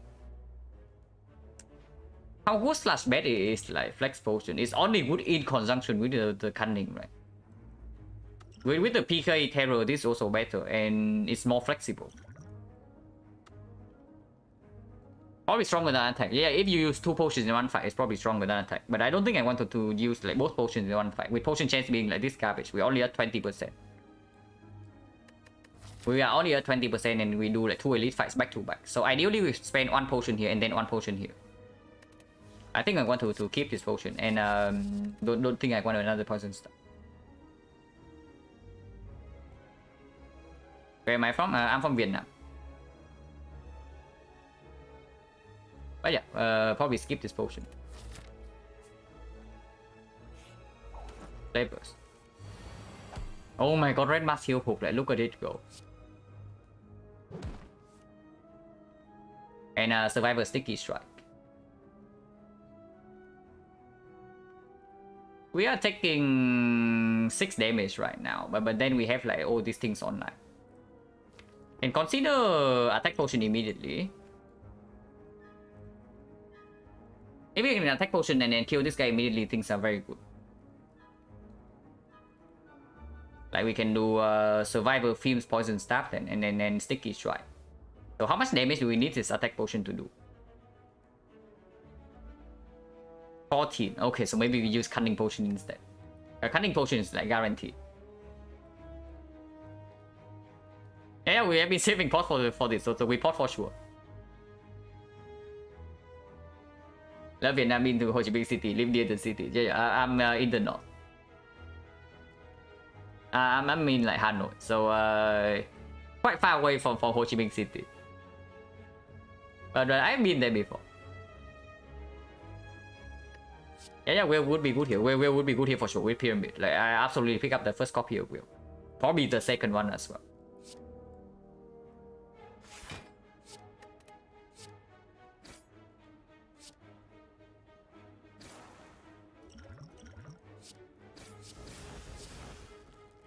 And yeah, I want to deploy fumes. If we target Taskmaster of Red River, normally with the pyramid you can, but here we doesn't matter. We have the fumes and the hourglass, so we only care about like, not taking damage immediately. Eventually they just both die. And this guy deals more damage like right now. So and I also don't want to be like reapply weaken. So I probably still target this guy. Probably can save terror for this guy though.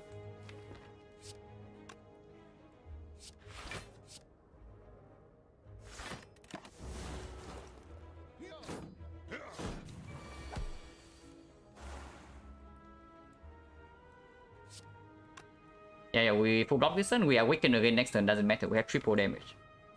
Okay, triple damage with nothing is like not so much, but sure, whatever.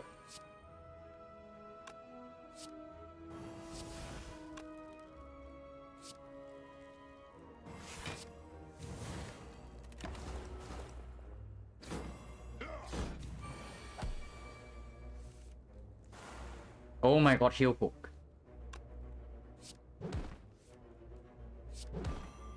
But yeah, we already know that heal hook like can't really place in the deck.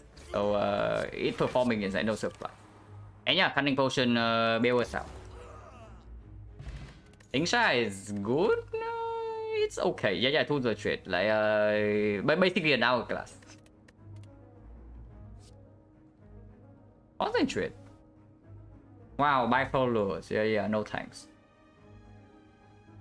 Wait, what? Oh yeah, somebody already banned it. The button changed to like unban for a second, which like caught me off guard. But yeah, Concentrate also deals 9 damage. It has combo with the melee. And honestly, I probably still upgrade it, so it deals like 6. But not before tools upgrade. I mean, with the tools, we're actually emptying our hand like fairly quickly. So do we really want to not upgrade Concentrate? Probably not. I think I actually want to upgrade Concentrate, because right now we also don't have any card draw. But yeah, Concentrate is good here. Especially considering that 50% of the time this is freaking bow stabbing. And yeah, you know what happens with bow stabbing, right? When we have a Concentrate Malaise plus. Probably not very fun things for the bow. No, but fun for us.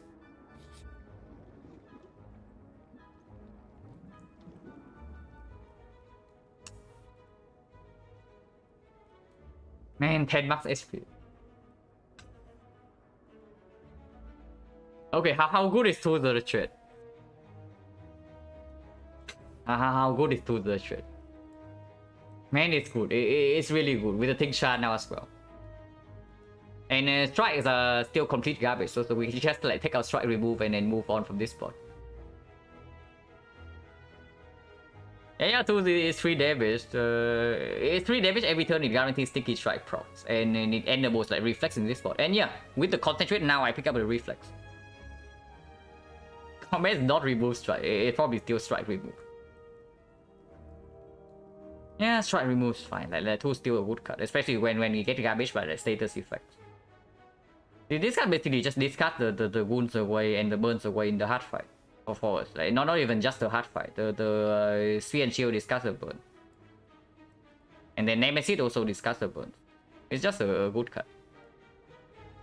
Heal remove. Heal has been like mega it has been mega performing though, so it's way better than this, and we don't really need the heal. I mean, I say we don't really need the heal and then we die here, but hopefully not. Can we give up any uncommon card? Like maybe the Fumes, but the Fumes also like doing work. It's not like the Fumes not doing anything. It has been performing pretty well in AoE fights. Yeah, if only I pick up a freaking second leg sweep just now over this Concentrate. I would toss a leg sweep. It was any good with if not upgraded? We are upgrading it like right here. So the question is like not relevant for very long. It's pretty bad actually. In conjunction with this, not really. And it does offer artifact strip even in the hard fight. And yeah, it goes away.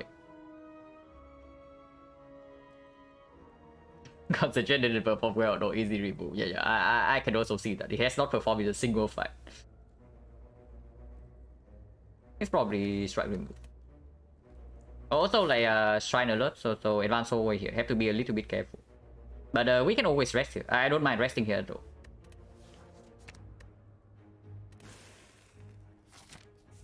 But here I can upgrade. Also, yeah, the Fume is also going to be good if this is Remly Leader. Concentrate has to be better upgrade than tools. Is it really? When is Concentrate upgrade good? Yeah, on turn 2. That's the only place. That's the only time when the concentrate upgrade is good in our current situation. And if you draw into the 2's turn 1 with a bunch of other things you need to play, like for example the films and okay, maybe only the films. But against Gremlin Leader, maybe you also need to kill the small Gremlin. And against the bull stabbing, maybe you need to block. I actually want this card in play. This card always play when the hand is filled. So at most it slows it down by 1 turn. But not upgrading the tools might mean that it never comes in play. Or it comes at the cost of like 6 HP.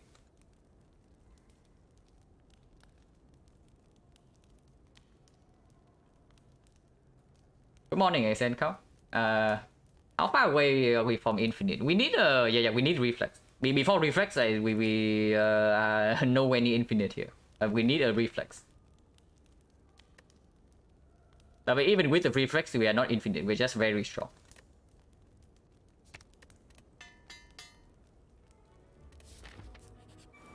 Oh yeah, bow was stabbing. Oh yeah, bow was stabbing. Well, yeah, bow was stabbing. Hey, Red Midi, thank you very much for the raid. You come just in time for the first like normal run, not boss cup, and also just in time to see this book will start getting dragged.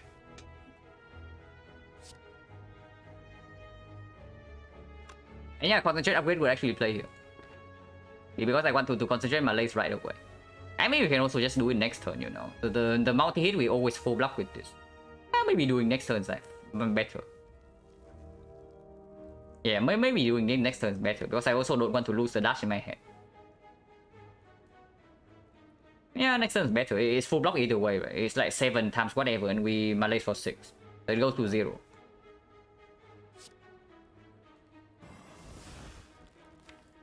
Next turn, Sticky Strike does get double, so playing PK is still fine. But keeping PK in hand is also still fine. We have like plenty of time in this fight. There's no need to rush.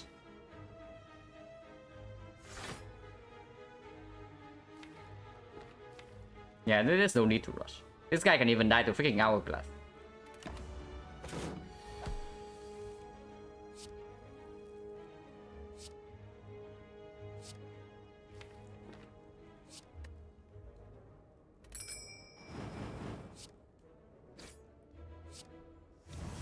Yeah, good fight.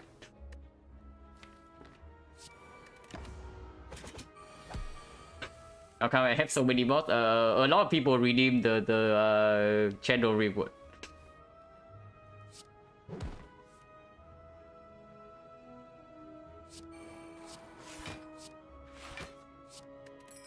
So we only need to keep like 30 block in hand at all time to block this hit.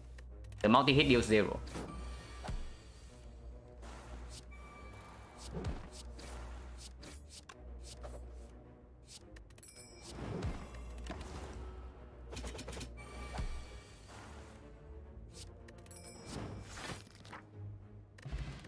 Okay, anchor is nice. This we do not want.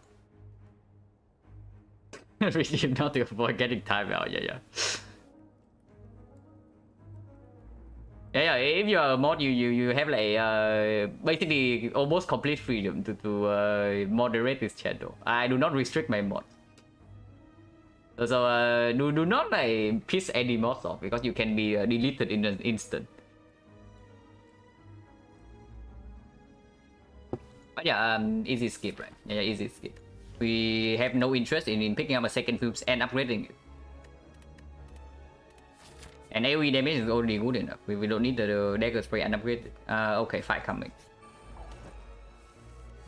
Okay, so we just finished like bull stabbing flawlessly. So can this guy do anything to us? Hopefully he doesn't, but he can. Depending on when we draw this card.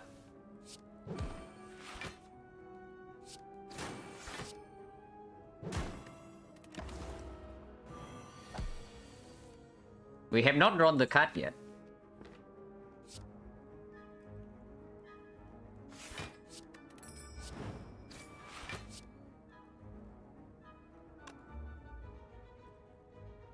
It's probably just dash. We can take 2 here. We can block. Yeah, defense is probably good. Because we might just kill next turn. We don't even need to Malaise. Okay, Malaise is not found.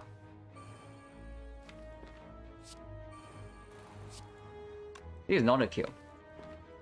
I guess we had to take damage. This guy is stronger than most stabbing confirmed. Hey Falcon, thank you very much for the sub and the 3 months, the 5 sub. Are we okay into the robot with the pyramid? Like most likely, we can even rest here. We don't need to make any upgrade, depending on whether we lose HP here or not. But yeah, these guys are apparently way stronger than most stabbing. Yeah, he attacks for 8, like obviously stronger. It's true. Liquid Memories is good. Yeah, Slice Plus a good story. Yeah, no thanks, right? We haven't seen a very good like damage scaling beside like Terror PK. At least so. So damage is fine. Actually, our damage is fine. I'm more worried about like our block. A little bit. But it's probably okay. We are healthy enough. And then we have Liquid Memories to block Hyper Beat.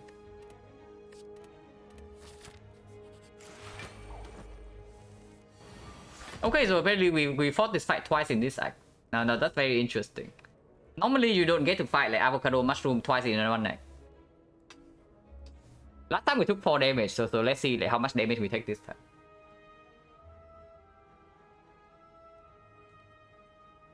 Is that one of those runs we don't find any Acro Reflex Position? We passed an Acro in Act 1 for the fumes.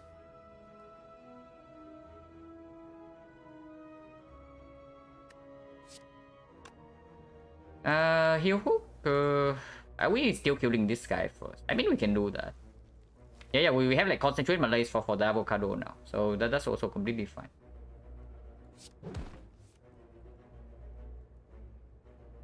And kill him right away, actually.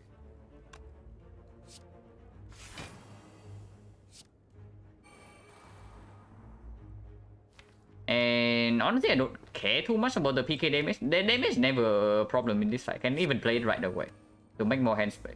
I mean, doesn't matter.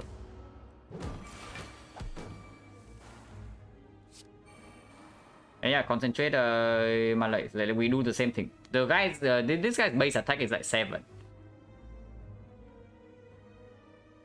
So we play concentrate and we malaise and he deals like 2 damage and then we block with deflect. We don't even care about sticky strike damage, but we can just discard it because it looks. Yeah, 1 times 2 and we block with deflect. And now vulnerable runs out.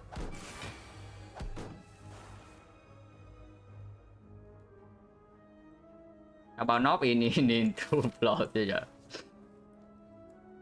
Getting knob in Act 1 is like the classic experience. Like, 2 knobs in like basically a row. Yeah, that adventure into knob. Like, that adventure is the only way you can fight the same elite 2 times in a row.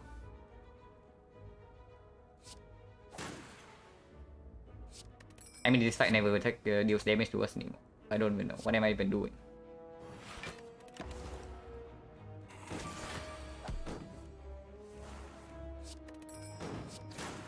But yeah, this time we took 0. So looks like we got a little bit stronger throughout the act, which is good. Oh my god, do we pick this? It's green.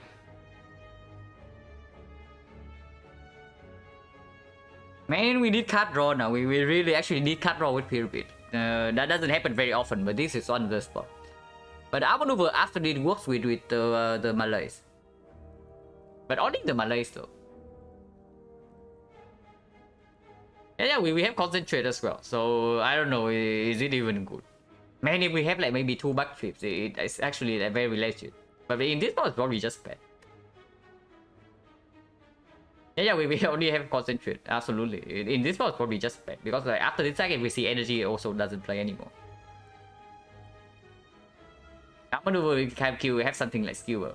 Or if we don't have this card. If we don't have this card here, our maneuver plus is like pretty sick. And unfortunately, we already have this. And we are probably upgrading it as well. Actually, no. Concentrate upgrade is not important. I think we freaking rest before automaton. Yeah, we probably rest in this spot.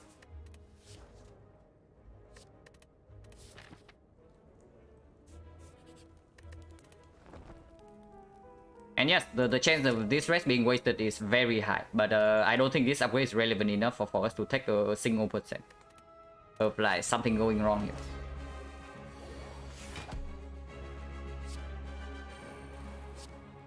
Okay, we can terror this thing next turn, and films on turn 1 is very good.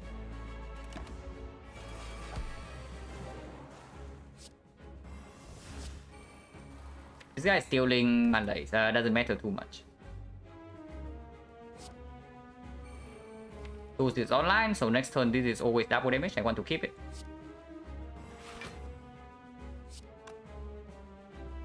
And we also don't need Survivor to activate this.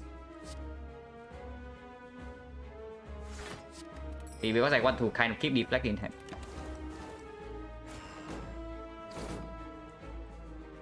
Could recall to assert dominance. Before I recall, I upgrade the concentrate.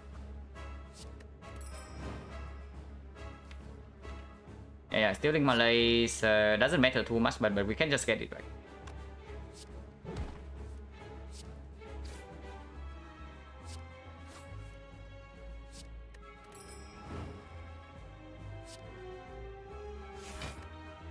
Okay, so we clean up the minions like very quickly. That's good.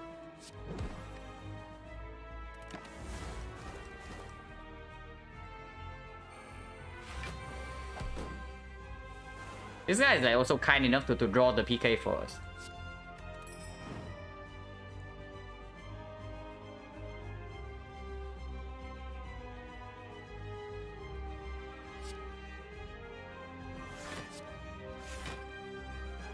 Honestly, Malays for this match is like fine.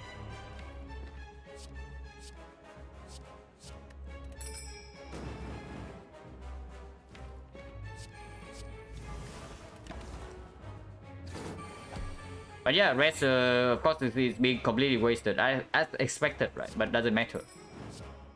I don't really care that the rest is wasted like sometimes.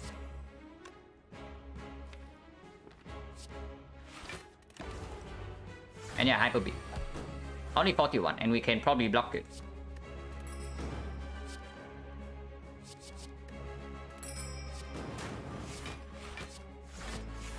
Yeah, we take 9 damage.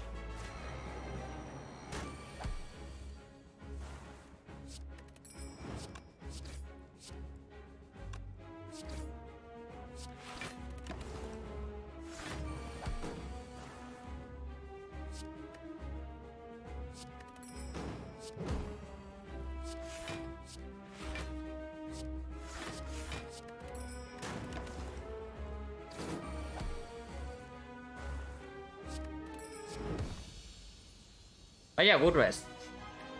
As expected. Oh my god, Nightmare. But honestly, Nightmare is not even good, right? The burst probably just straight up stronger than this Nightmare. Yeah, burst is probably just straight up stronger than the Nightmare. We have no Nightmare target currently, except maybe Malay. Okay, Nightmare Malay is pretty good.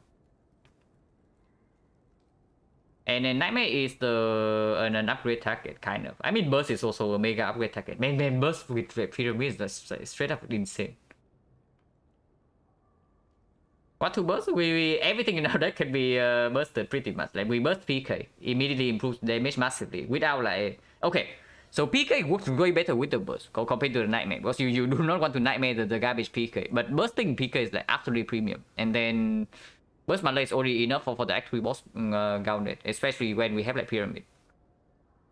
So we do not need Nightmare right now for anything, and we do not have a footwork or something to Nightmare.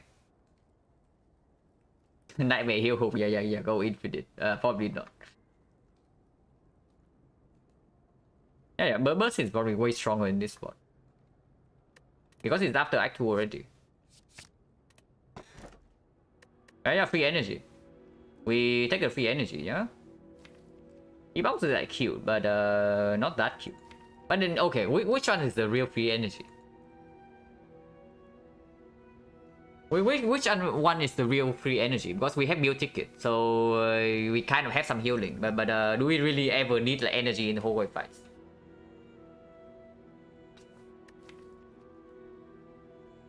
Yeah, do we really need the energy in whole wave fights? Maybe we do. And yeah, we can also just pass for... I mean, we don't always have freedom to pass for a shot. But this deck is probably also quite good against actually boss gauntlet, so we don't expect to lose that much HP in those fights that we would need to rest beforehand.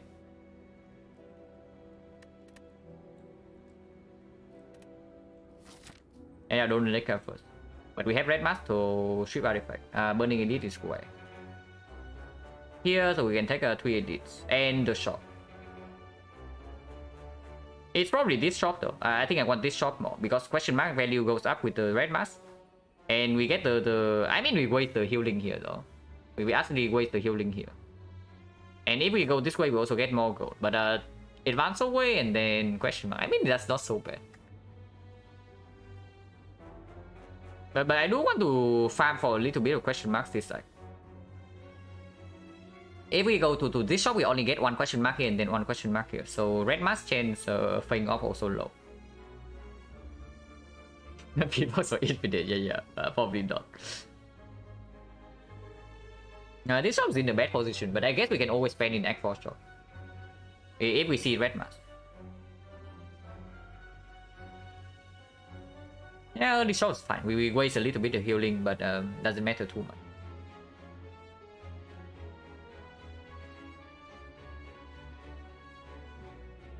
And if things go wrong for whatever reason, by this point we can also like pivot to this way. Yeah, we can also get question mark shop, it's true.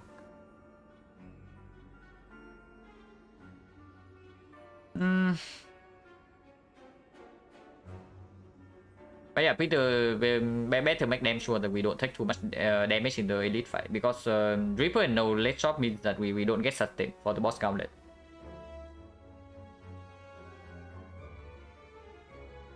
I think I want to go this way.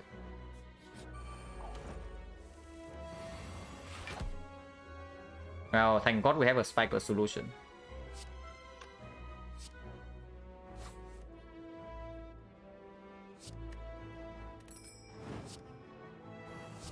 It feels already I don't care about terror on this guy.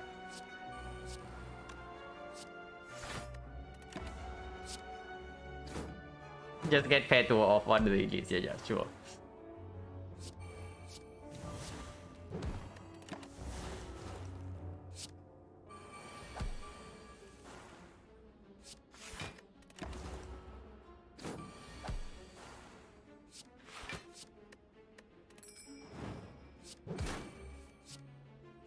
Oh my god, could have bursted the concentrate to Tingsha this guy.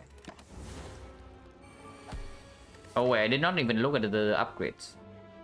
We only get 1 upgrade in the act. Okay, I guess we get 1 upgrade only, no matter which path we go to. So doesn't matter, we upgrade the burst.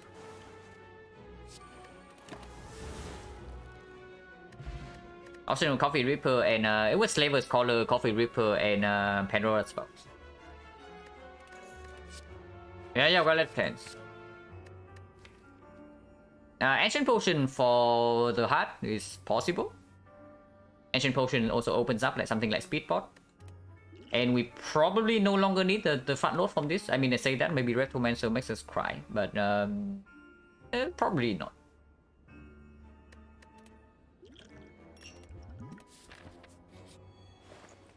Oh, okay, mix my legs. Footwork. Okay, footwork will probably take. And second piercing will probably take. Man, I really want this Chemex, but it's too expensive. This shop is actually good. I wish I have like 400 gold here. What's the trick to beat? What I got right now is like 10. So we are very close.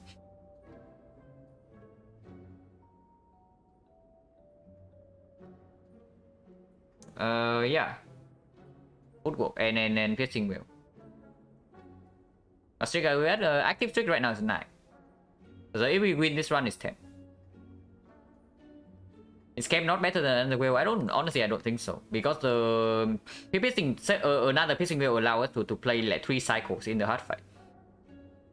The melee is only blocked for 1 cycle in the hard. It's very good for the boss gauntlet, especially with the burst. But in the hard, we have to play a delay fight, and right now it might look like a deck that goes 3 cycles in the hard fight. Then another whale is very good.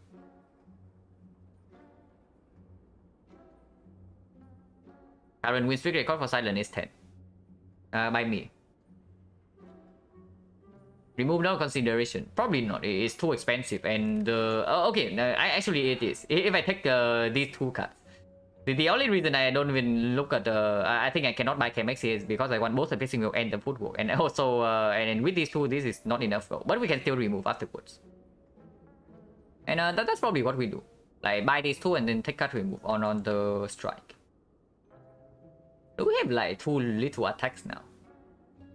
Maybe we want an eviscerate or another sticky. Yeah, we have like triple damage but no attacks. The classic problem. Or is it time to remove a defense now? Maybe it's time to remove a defense. I mean, I don't know. Strikes are so freaking terrible.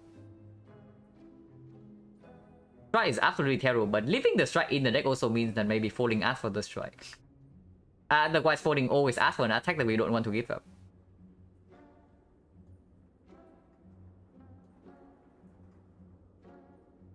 And yeah, defense remove not bad here at all. Block density is decent enough. And I'm honestly thinking I want to even to buy this deflect. Oh wait. I talk about freaking eviscerate. It's right here. Okay, maybe we don't remove a card then. Yeah, eviscerate is like right here, and then I was just talking about like how we probably want an eviscerate, and then it's here. So we are like kind of blind. So yeah, can we do this then? I buy footwork, buy pacing wheel, buy eviscerate. How much gold is that? 140. Yeah, 140, 217, 247. So we can do all of this. How was deflect unupgraded with the so basically with the smooth stone and the footwork is basically upgraded deflect plus.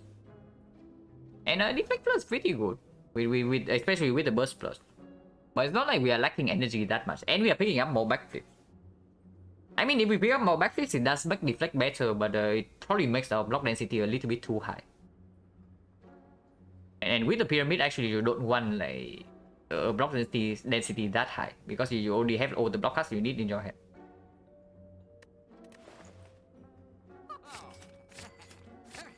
Or we don't buy this, even though it's on sale. If it comes for free, maybe I will. Red mask. Immediately after the shop, like good timing. I mean, this is still good. It's still very good for X4. Okay, hopefully we don't die here. Because we have no more sustain after this, so this fight is very dangerous. This fight is very dangerous.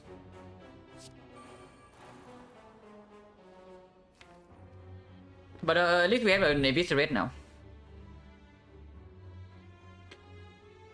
And no burns on turn 1 is good. So they are both attacking for 16. If we will... Probably never will this turn, right? We will next turn is just more efficient. Because they are not both weakened. So probably footwork strike and... Okay, this guy first, yeah? Neutralize can stay in our hand.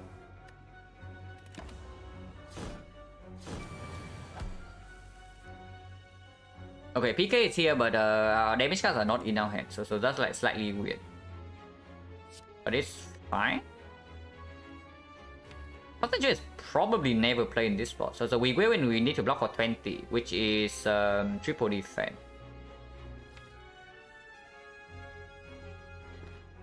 Yeah, Concentrate is probably never play in this spot. We don't have cut draw. And this is not a fight where we malaise and stop.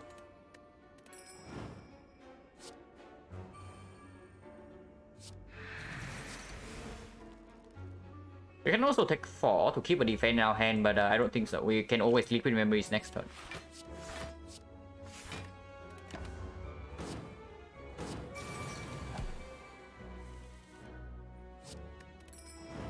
We draw no attacks, but that's why we have like neutralize heal hook, yeah?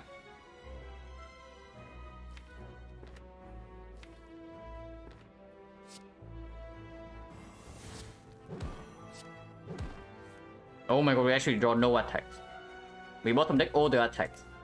So is it liquid memories for the dash? Because if we don't do anything on a triple damage turn, this fight is like not going anywhere. So it's probably liquid memories. And it's probably for the dash instead of the freaking heal hook. Because the dash kills this guy outright, and then afterwards we can burst malaise this guy.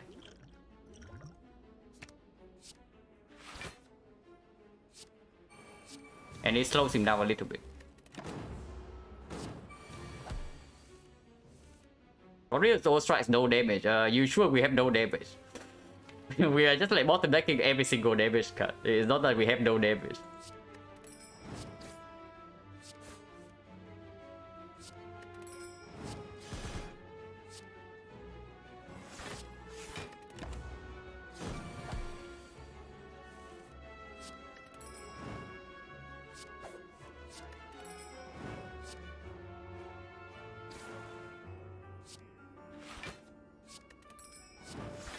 And yeah, we are fine.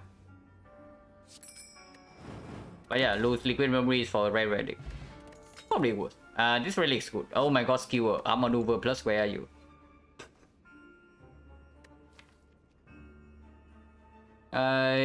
Probably not. It's not upgraded, and then we only get one upgrade in there, which goes on the burst.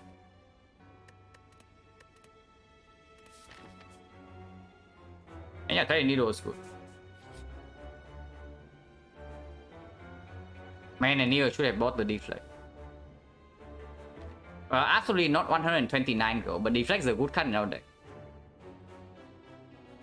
The Silent broadcast I forget. Yeah, I also want to know. Ancient Potion, is it better than deflect? Ancient Potion is basically insurance for X4 in case we don't get another like premium potion. Deflect is a common, and man, the deflect is actually good in our deck. But yeah, Ancient Potion is probably way too good into X4 now that we don't even have a our damage is not fast. So we actually need to probably block 3 cycles, and if we need to block multiple cycles, then we better not like lose too much HP in the first one. Oh yeah, probably lose deflect. I don't want to lose this, must go for deflect. Oh, sustain. Okay, so it only works until this point though. It does heal us for like 15. This heal is completely useless. And also a shrine event, so this can be shock, can be chest. If it's shock, it's actually good. I think I want question mark, because if it's a fight, then it's the same. If it's a shock, it's better. If it's the chest, then absolutely better than the fight. And yeah, upgrade burst. Even if I see a red form in these fights, like, I don't need to upgrade red form before this boss. This boss comes late. But the burst upgrade plays immediately.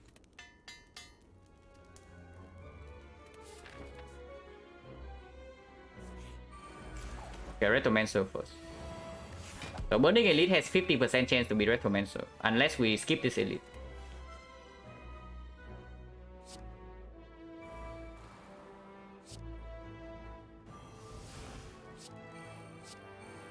But yeah, we kill no daggers on turn 1, and we have like no real AoE damage card in our deck, so better be prepared next turn.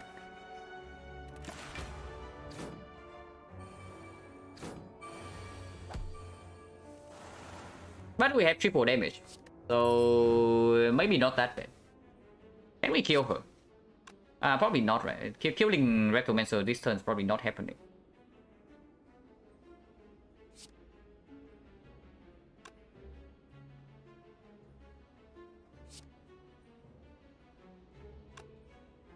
I think I actually want to do something like this. Okay, how much damage do we have really? It's like 27, 36, so 63.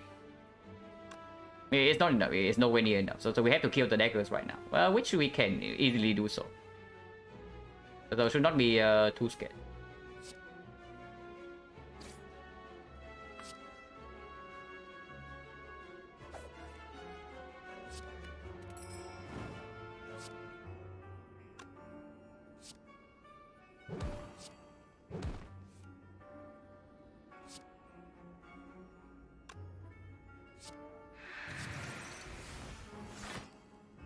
Take one.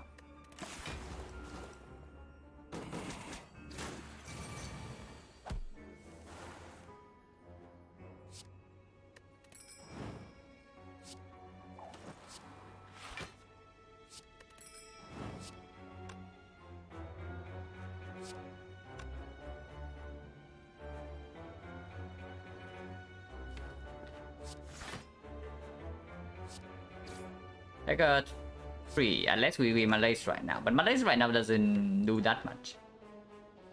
It gets out of the deck and keeps weakness next turn, but we can burst Malaise next turn. And we have better sustain now, so should not be too worried about that.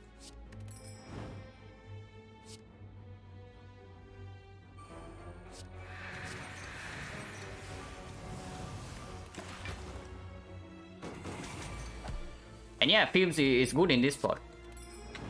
Because while we are dealing with daggers and then defending against Retromancer, Films is still building up damage on the main Retromancer herself. New sample, excited to see Moscow into it, very cool. Probably not happening too much though.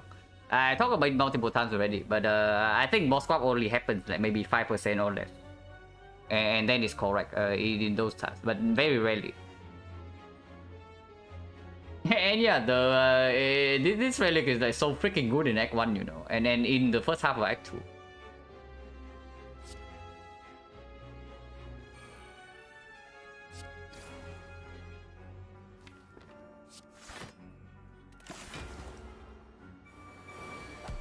Okay, she doesn't even attack, so I guess she's dead.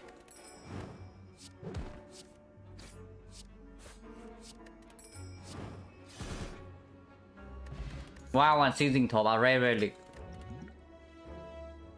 prepared with the Tingsha, prepare plus with pyramid. I mean, we need card draw, we don't need this prepare. I mean, prepare is so good, but we don't need it.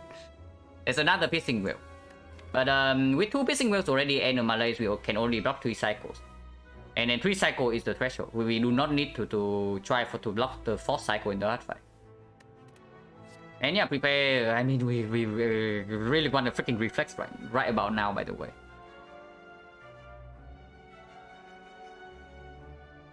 We're playing much better near the end, last 180% plus. Yeah, 80% plus definitely what I'm aiming for.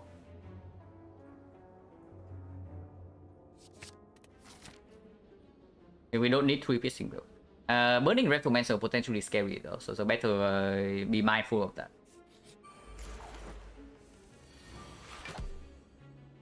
Oh yeah, we just killed the double workers, and this guy is showing up here. Wait.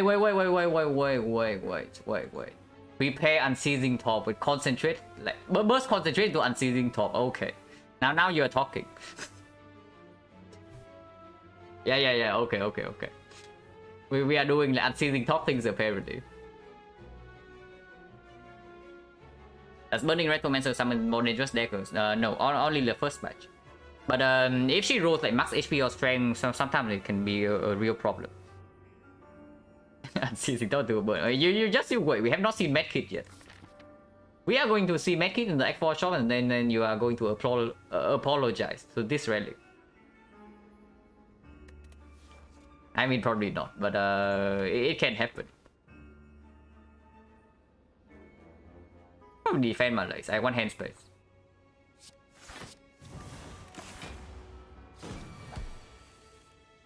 But yeah, our damage does take a while to get online.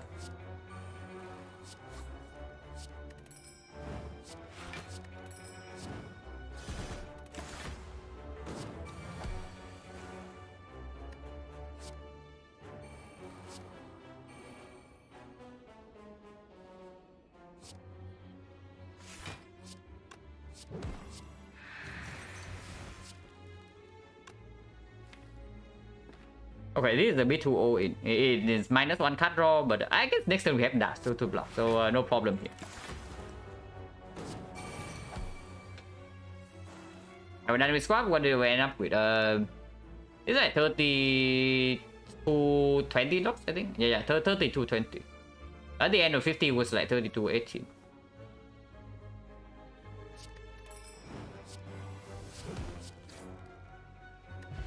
Okay, strike potion's better than this for sure. We have the...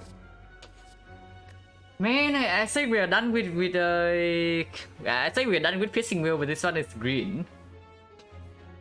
And yeah, piercing wheel pyramid, like how bad can it be? It's green. It's also escape plan which can be bursted.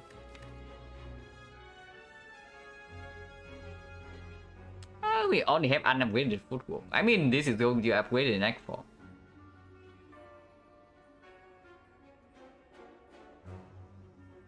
We do it again future, or is it done deal? The sample, like a big set of games, the boss swap only is probably a one-time thing.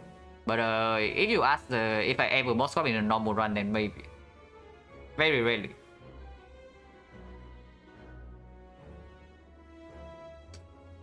This different guy and name is in green, yeah. Yeah, now I really regret playing gold for you know, like it just keeps showing up and this one's freaking upgraded. Would have saved my gold. I guess saving my gold doesn't amount to anything. Either way, because it was not enough to afford card remove. And now I even have red mask gold, so I already have too much gold. Yeah, Swap Tempo is probably not happening again. And it's so green. And it's even good into Rectomancer if we fail to kill the daggers in time sometimes, you know. And burst the dagger and then we don't even need to block 25. We don't even need to kill the daggers when they do 25. It's okay. Like, how bad can it be? And yeah, we get a relic because like Darkstone Period die for this. Oh my god, Darkstone Period die for this. Yeah, okay.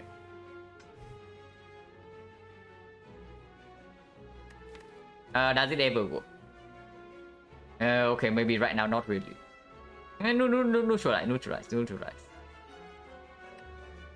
And yeah, Nemesis damage, honestly, maybe no kappa.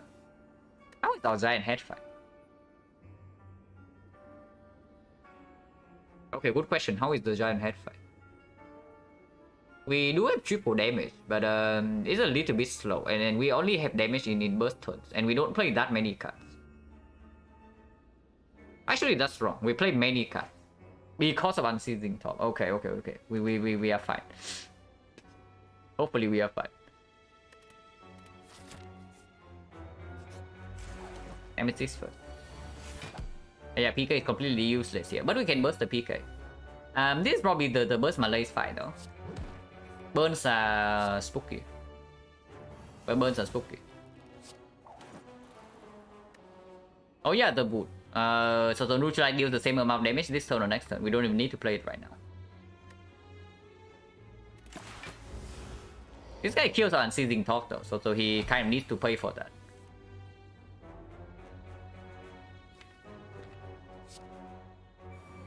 And yeah, the wheel performs here. I want to wheel this.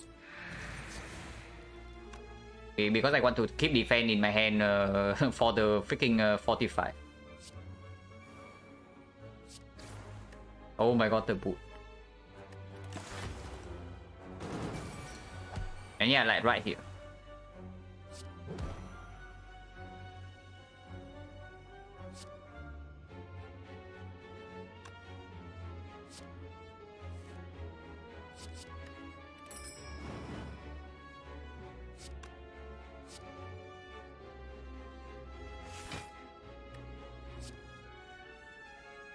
Probably don't even need to do that, and having burst in hand for this Malay is also good.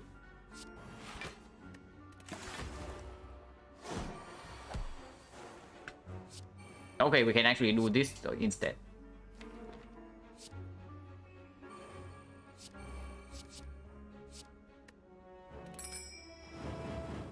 Yeah, hand empty, but it's going to have one card like after this.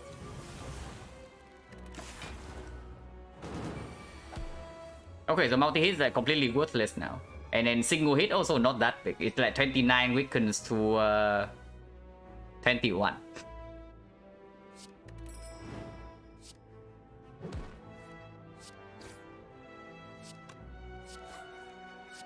But this guy's like dead anyway. So we don't get to experience this minus 16 strength nemesis for long. He really tries to get one hit in, but no shot. Okay, white beast is good. Expertise? Is expertise what we need? Expertise is like extremely weird with the pyramid. But is it what we need? Or is it like actually dagger spray plus? I don't know. Because honestly, unironically, like dagger spray plus is a card that answered a couple of our problems. Like our sustained AoE damage is good, but the burst AoE damage is like non-existent. And our attack density is apparently too low for this triple damage like package. It's okay after concentrate. Yeah, but it's only after concentrate.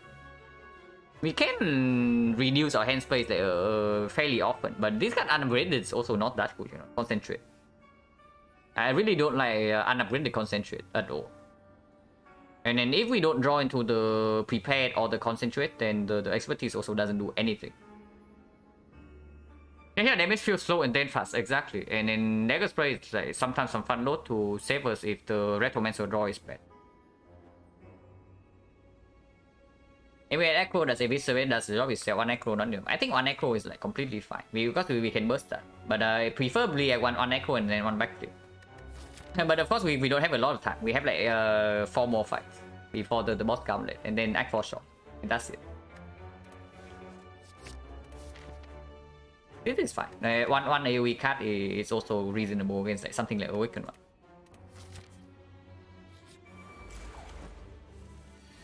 I only pick it because it's green. So you see green card, pick green card.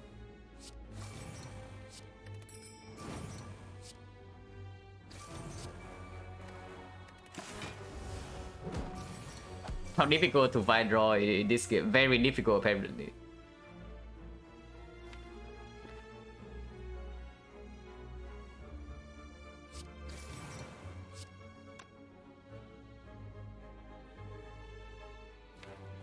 So this 27 difference, it goes to 38, and then yeah, with this is okay.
Not too bad.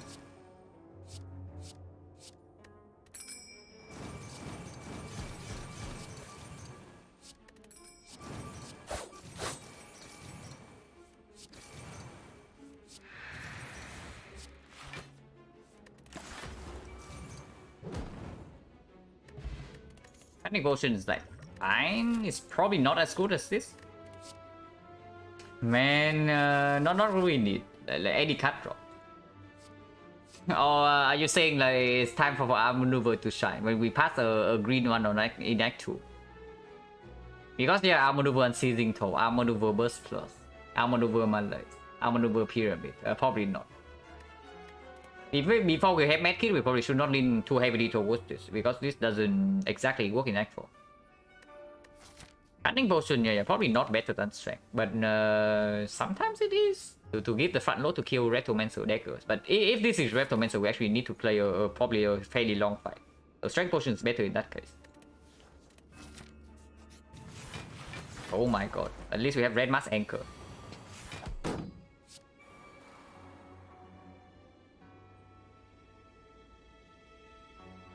You need to play 2 block cards.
Purity or Medkit with Kendo to OE on top. We don't need Kendo.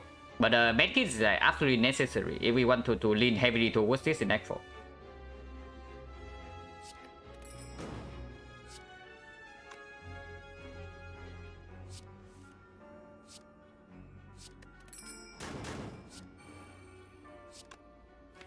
Okay, we have no attacks in our deck next turn for the PK. So probably should not attack here.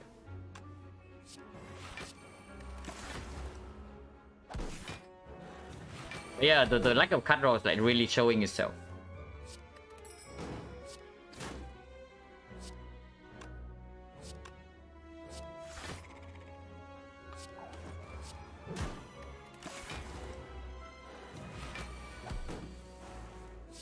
And then lacking draw with Pyramid is not something that happens very often. But it's happening here. After Image. Yeah, I guess after Image is like, okay, it's not, it doesn't solve our problems, but it's okay. We are not weak. We are not weak at all. But the deck has some slight problems. We are not, yeah, we don't care about Awakened one. And this is good against the other fight. Glass, okay, not really. It needs an upgrade. And we don't have Catalyst right now. And even if we have Catalyst, we don't even need the Crippling Cloud. And then Weakness definitely does not play. We have Leg Sweep, Malaise, and then Red Mask and the Neutralize. And yeah, I want to keep this potion instead of Essence of Steel before potential Rectomancer. Max HP Giant Head. I was just wondering about picking Giant Head matchup, and then it's here. I mean, we can slow this down by a lot, but our block is also not that premium. I guess it's slightly better with the After Image. But this fight can be problematic because Piercing Will doesn't play here. And okay. So let's say we do Burst Concentrate to Burst Malaise, which will Malaise for... We go to 8 Malaise of 16. So this guy will attack us for 70 minus 16 is 54.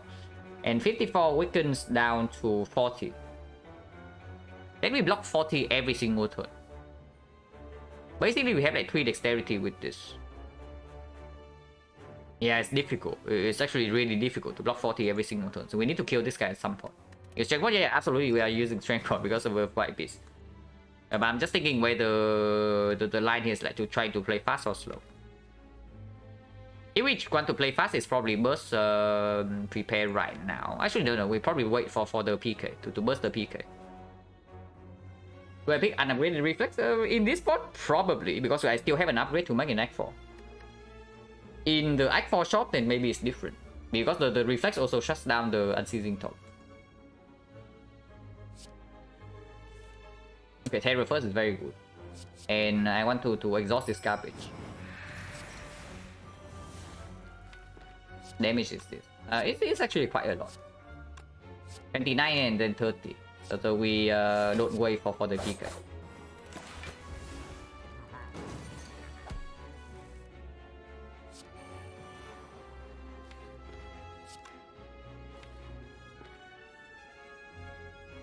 We have Feather Healing coming up, so don't need to rush too much in this fight.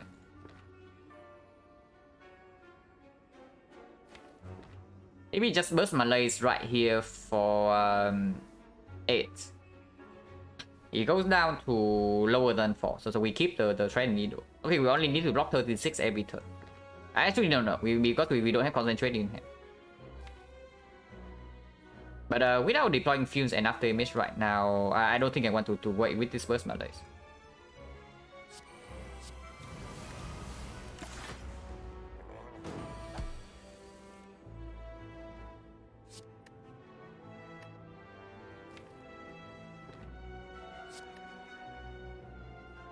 This is probably just a setup turn.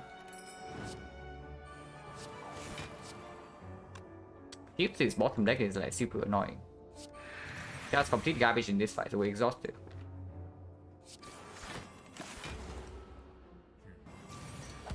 Yeah, 24.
Okay, maybe we are fine.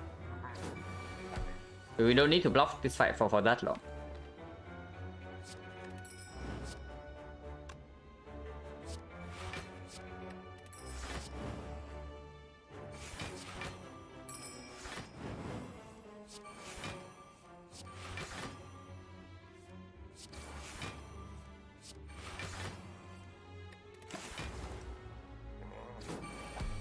And yeah, Unceasing Dog can definitely carry this fight.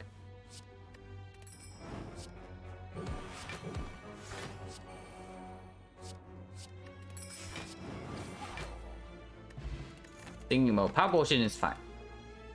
Garbage. If our Dungeon Roll is like upgraded, then maybe. But Flashes normally with the Pyramid, if we are lacking damage, is fine. But unupgraded, and we actually don't have a full hand like most of the time. We empty our hand like very fast. So plus 2 HP. I mean it's plus 4. And maybe plus 6 after Spear and Shield. So this delay like Darkstone period. Yeah, choke on Seizing Top, probably not. Okay, so it was not a shop or a chest. Doesn't matter, this fight probably never takes away any HP from us.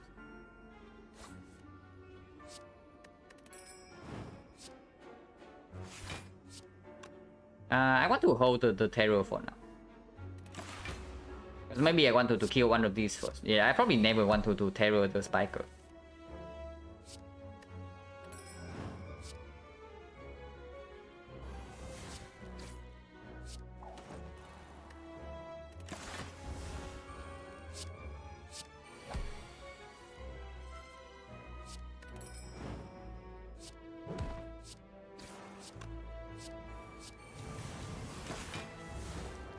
Yeah, this guy never deals damage to us again. Because we have Trade Needle.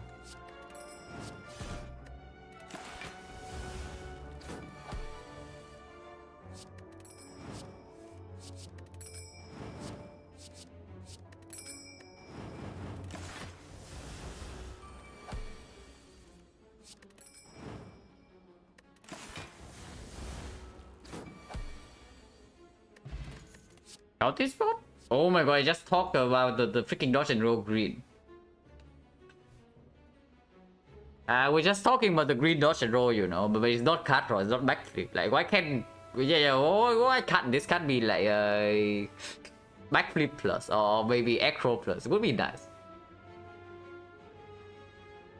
Yeah, never seen Tech Choke will run short as shortly afterwards. I mean, it's not that true. Like Choke is a fine cut in Act 1.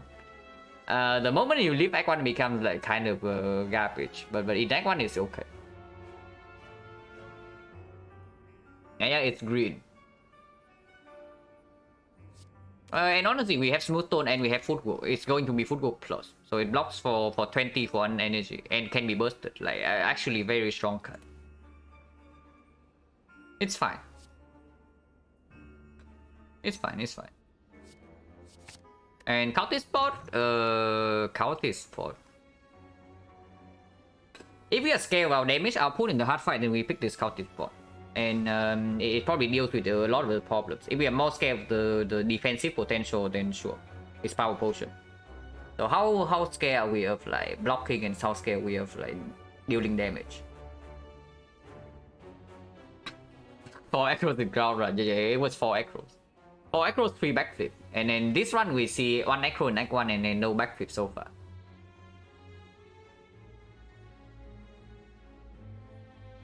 We can probably finish boss gauntlet without using any potion. So this potion right here is basically what we are saying, like what we need for the hard fight. Because with 3 piercing wheel and 1 artifact shift from the red mask and the pyramid, Spin Shield hopefully is not a big problem. I mean, I say hopefully. It absolutely can be.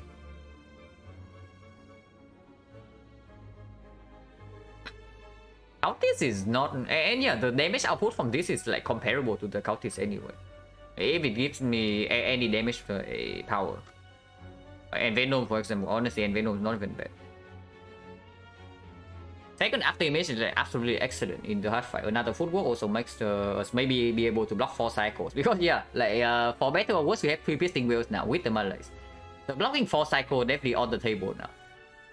And if we can block 4 cycles, then damage is never a problem. The fumes and triple damage should do it. And the Tingsha as well. Tingsha is not insignificant damage. It's definitely not insignificant damage. I mean, I say it's slightly better than Hourglass. But it's fine. Yeah, I think I want Power Potion over Cultist. The only reason we might want the Cultist Potion is that we say that Time Meter is a complete garbage fight. But in this one, we have like freaking Burst Malaise Pyramid, so hopefully it's not a freaking garbage fight. It better not be. So the last time I thought it was not a garbage fight, like we got complete garbage. Okay, next evaluation. Let's say we reset Time Meter strength. Actually, no. The Time Meter fight, if the Time Meter fight goes well, it doesn't deal any damage to us in the second cycle. Because yeah, we play first cycle with terror. We push the we push the reset, and we use will to reset strength first cycle, and then second cycle, the second half, we actually burst malaise in that point. At that point, and Time Meter deals no damage. But let's assume we are forced to malaise first cycle. So what happens? Afterwards, we have 3 dexterity. We have footwork and the smooth stone, and 1 after image proc. So this will block for it. The Time Meter when weakened, if it's debuffed into big hit.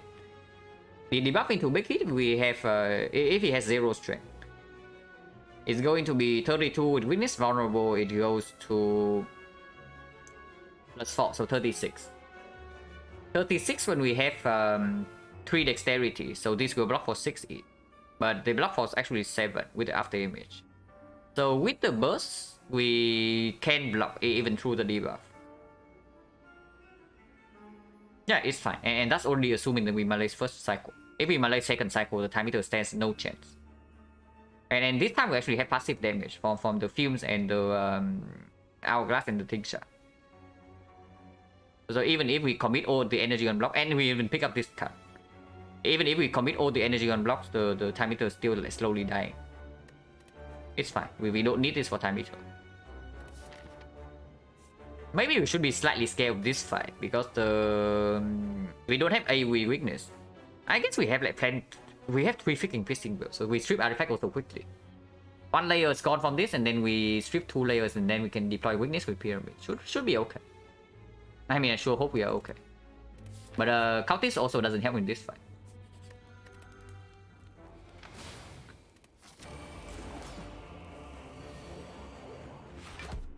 And yeah, we have Anchor turn 1 as well. Terror? Really want to deploy Terror at some point, if possible.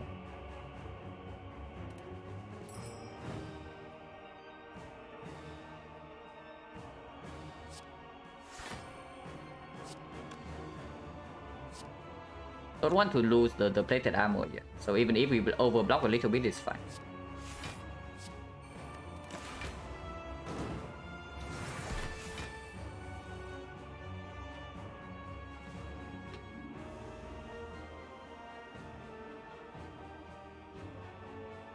We can also just use Terror to strip.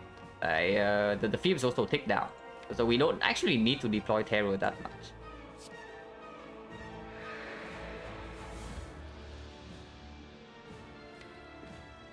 Because otherwise we're taking a lot of damage here.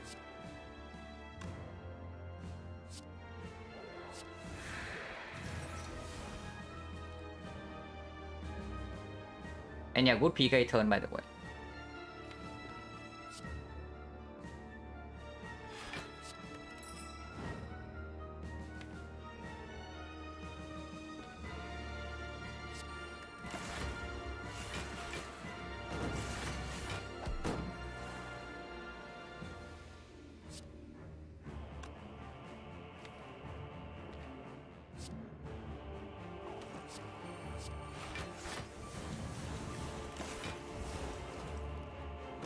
And we've seen Zero Count Gamble since Zach. Not even just Count Gamble. We have not seen Count Gamble, we have not seen Reflex, we have not seen Acro, and then no backflip. Oh my god, the boot.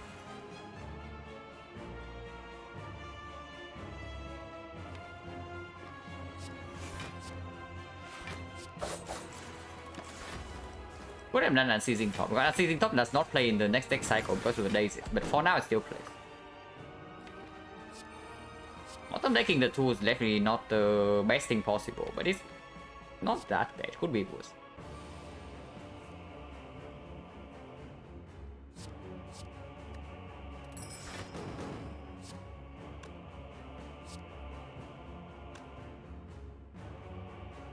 We block for not enough here, so we need to Piercing Will to block this hit.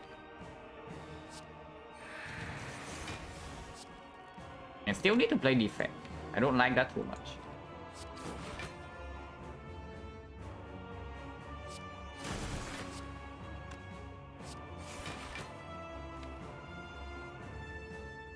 I think I want to see more cards in my hand.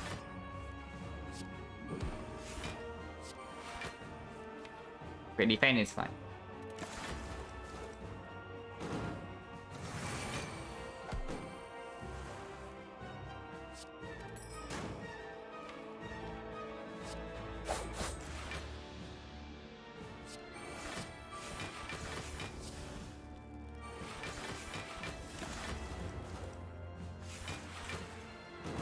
Yeah, this fight is not that easy. This fight is absolutely not that easy because we take a while to strip artifact.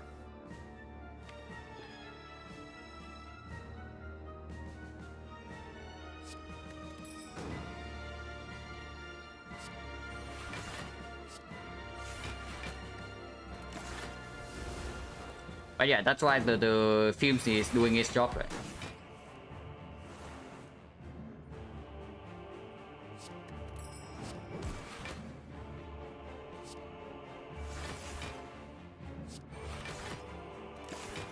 And we do have burst malaise to slow this guy down by a little bit.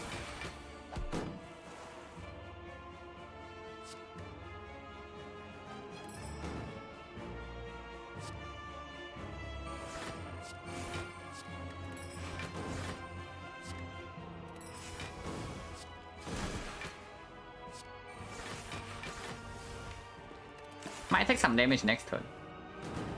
But this guy dies soon and afterwards should be fine.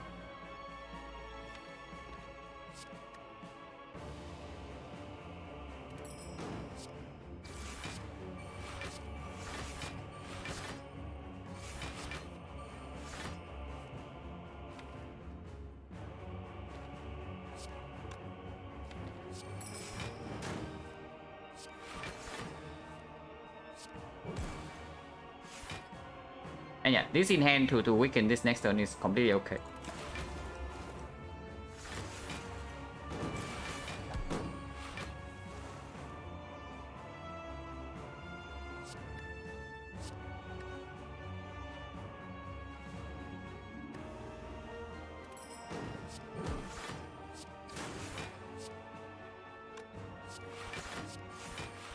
Okay, actually have perfect block. So this guy dies now, and now we have Pyramid against the single decker.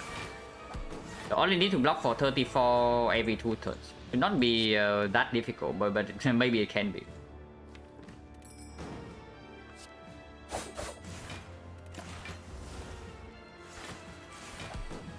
I say 34 because I assume we have weakness, but we don't right now. So it's like we need to do slightly more than that. Should be fine.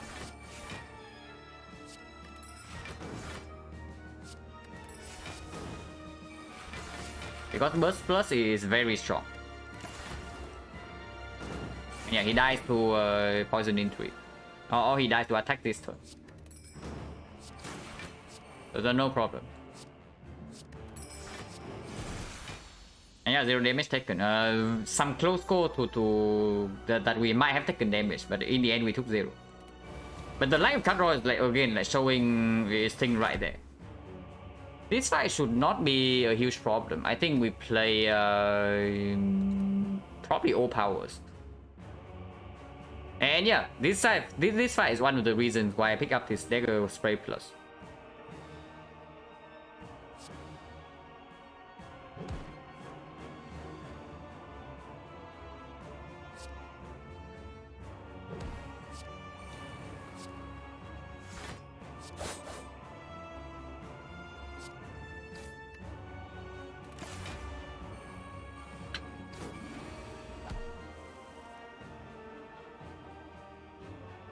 Okay, maybe not this turn. By playing all power studies. Could have played after image, probably should have. Doesn't matter too much.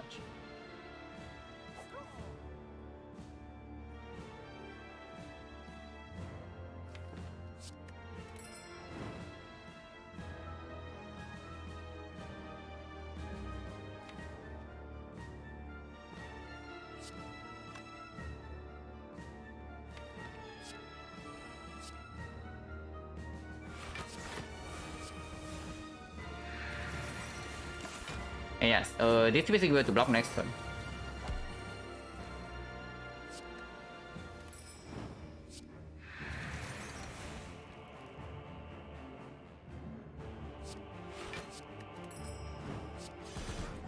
From here, the fight should be completely fine, and any HP loss is healed back to full. So we take 0 damage in this boss gauntlet, most likely.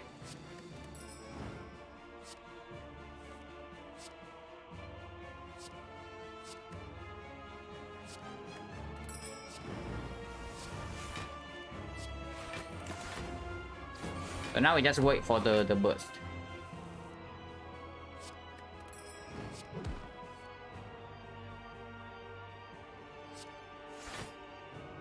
And I want cards in my hand to concentrate, but not so many cards I lose draw from a 2-turn trade.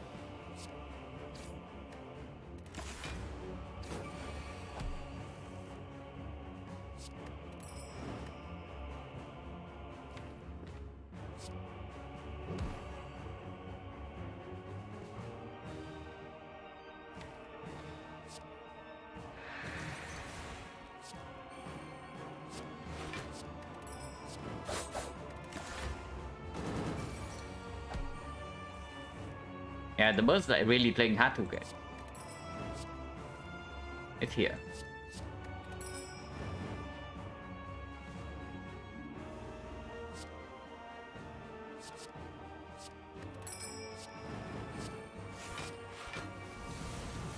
And yeah, fight's over.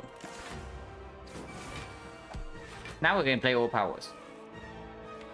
Because even after we play all 3 powers, this guy is back to like 0 strength, so no problem there.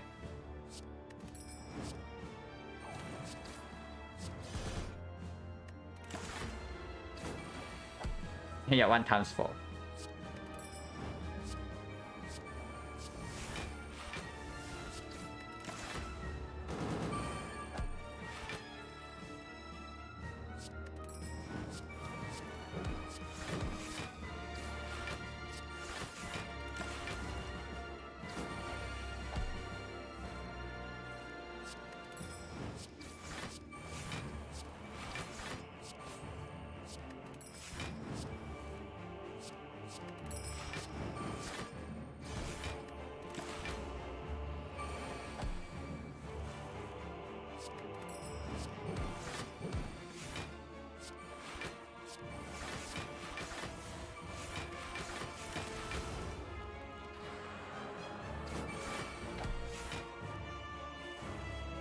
But yeah, I'm like slightly worried about Spear and Shield. The deck is not very fast at dealing AoE damage.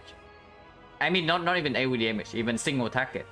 Before the terror comes down, we draw into like PK and we have enough cards in hand. It's actually not that fast, but we have like a 500 gold shot, so hopefully it can be something.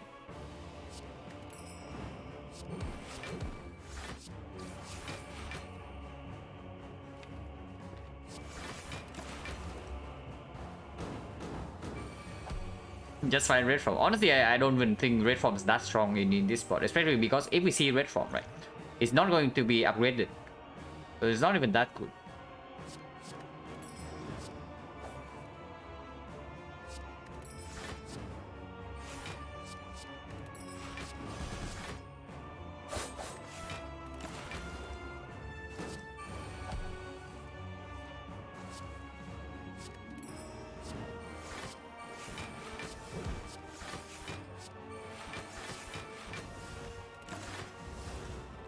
Yeah, just fight with egg. Can we afford that? Yeah, we can actually. There can be a frozen egg and a red form in the same shop, so it's possible.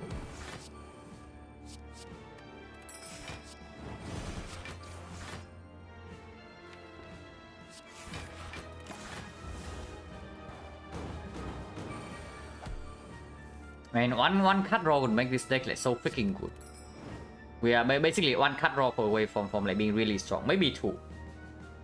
But any cut draw we find right now would be a massive improvement. Maybe not expertise, but the other cuts, like backflip aggro or reflex.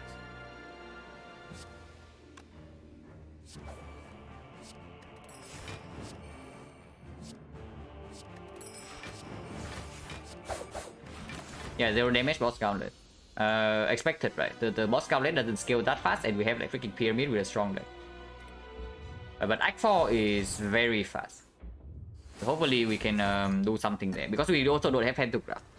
Any HP we lose in the Spear and Shield fight is going to stay that way for the hard fight, and it's footwork upgrade, right? Over after image.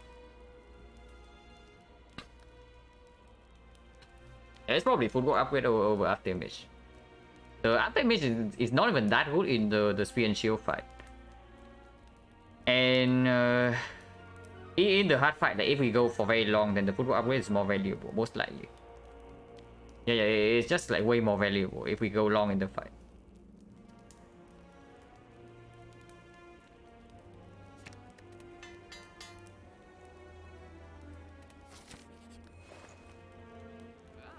This doesn't really help.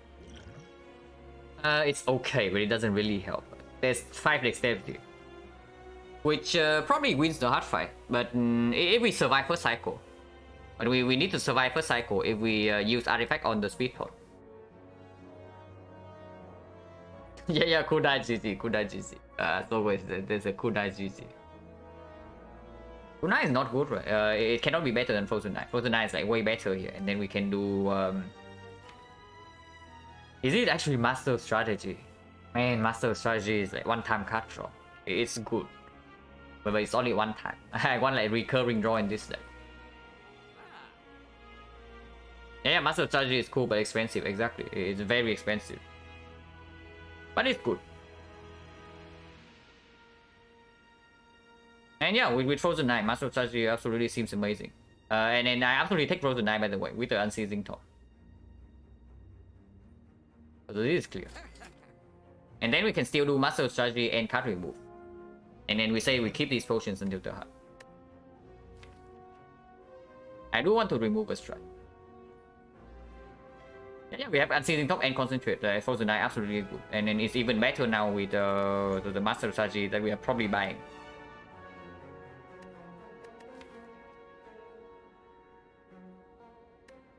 Man, Spear and Shield is going to be rough.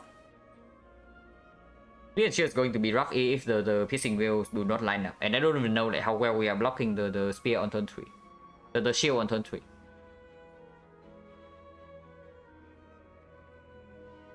Technically, we can power potion in the Spear and Shield fight.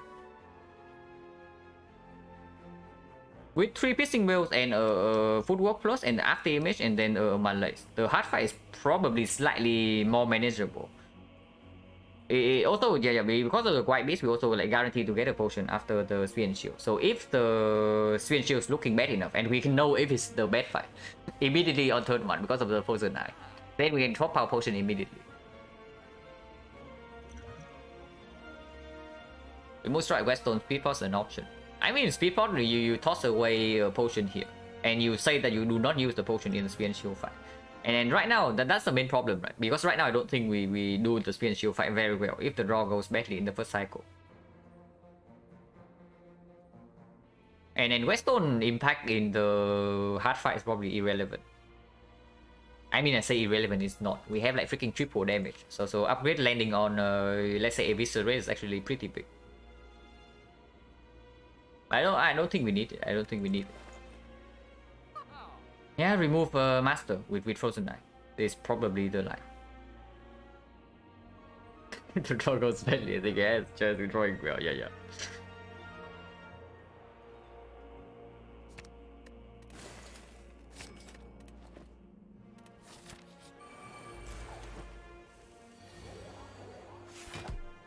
Quote unquote good pattern, but is it really good?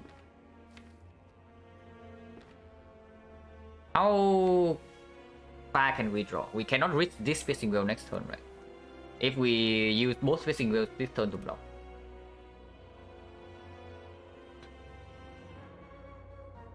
But we have burst Malays. Oh, okay, we have burst Malays next turn for this guy, so we don't really need Piercing Wheel to block. Which means we can actually draw into Piercing Wheel right now and use them. Good evening, the legend. And yeah, we can burst Malays, exactly. Exactly. And how much damage do we take in that case? Because we are still taking some damage, by the way. It's not like we take no damage. If we do that, I think. Because burst Malays is for... Actually, it's for 8. Yeah, for 8 it goes to 1 times 4. And then we only pay 6 damage. And we block for 2 with the after image, and then we block for 4 with Tornado. So as long as we can preserve Tornado this turn, we take 0 damage next turn. With the burst Malay for full energy. And then if we land Malays for 8 on this guy, then the fight is like a lot easier. So can we full block this turn? Because now apparently that's the question. And the line has to be after image. I want to deploy fumes. So it's like after image, fumes, prepare, double wheel, I think. How much damage is how much block do we get? So we get 3 block. Actually, yeah, that double wheel is like mega full block. Because this guy deals 0 damage and this guy is, I think, with base of 8. And base of 8, even when we are facing this way, is only 12. And we are already blocking for 14. So we can even preserve the potion here, which is cool. Okay, wait. Let's think about turn 3. But turn 3, we are burst in our hand and we don't have a lot of cards. The shield can wreck us. So let's think about turn 3 first. If we do prepare right here, we draw into these. And next turn we have these 3. And the turn after we have these 5. So technically we can do concentrate into this leg sweep. We deploy footwork, we play the neutralize, and we play piercing wheel in case this guy is doing burn strike. And then we unseizing top into this leg sweep. And that's a lot of block. That is a lot of block. Because we still have this survivor in our hand.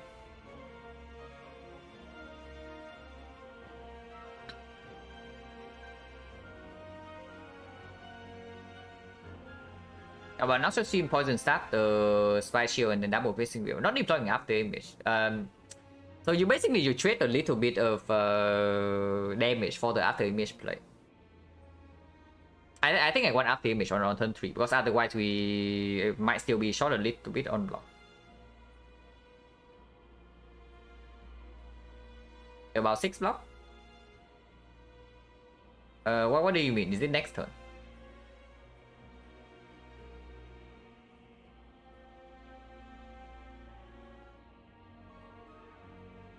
Not just him poison tap the shield and then double piercing wheel block support. No, if we double wheel, we already have full block. We strip 1 layer already with the red mask. So this turn we have full block, next turn we have burst malays against this guy. So after image costs us no HP here.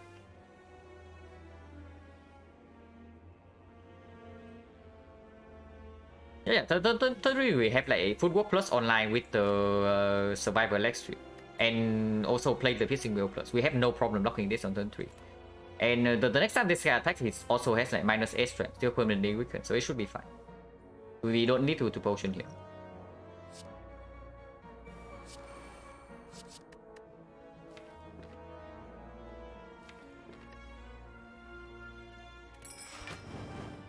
Also think Shard dealing some damage. And yeah, exhausting piercing wheel is also good because after we malay this guy for 8, we no longer need piercing wheel to block this.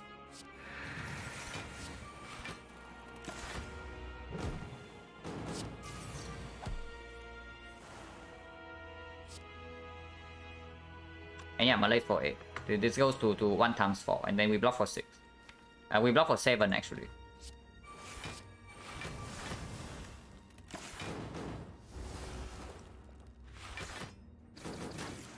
He'll take 1.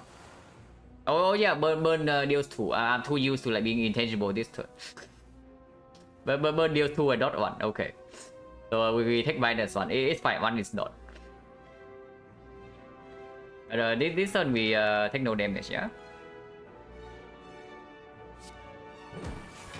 Yeah. 1 is not. 1 is not. No problem. And we don't even need to unseizing top. Burn strike deal 0. Yeah, of course. We freaking bursted Malay. So we'll force burn strike deal 0 damage.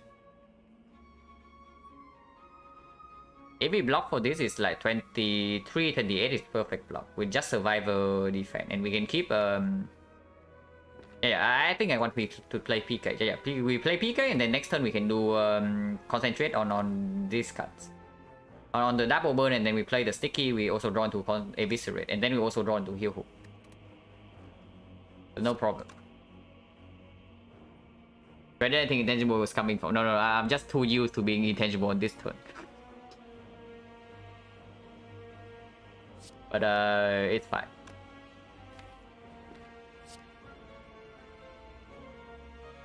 This is only full.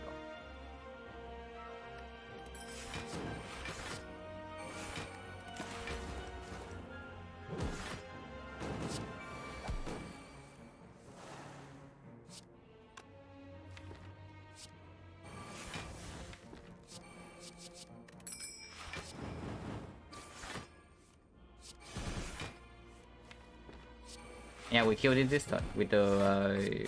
We already know what we draw into, and this guy never received any strength, so the fight should be completely solved from this point.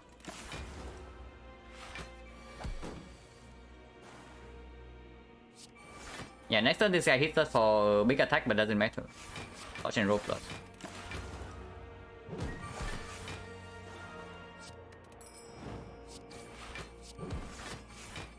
Oh my god, the boot is going in.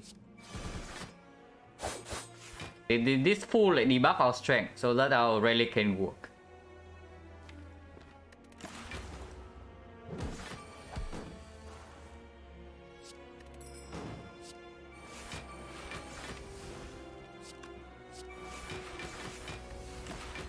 Yeah, we kill next turn, no relic to set up. Hopefully we don't lose the hard fight by 1 HP. That would be sad. Oh my god, blue candle. Of course, it doesn't do anything, but so basically we get a useless relic, and fear potion is not definitely not better than this. Oh my god, backflip. Okay, this card is actually good though. Now, blue candle is complete garbage, but this card is actually exactly what we want. So we picked that. Unfortunately, it's not green, but I don't complain. And fear potion, not interested.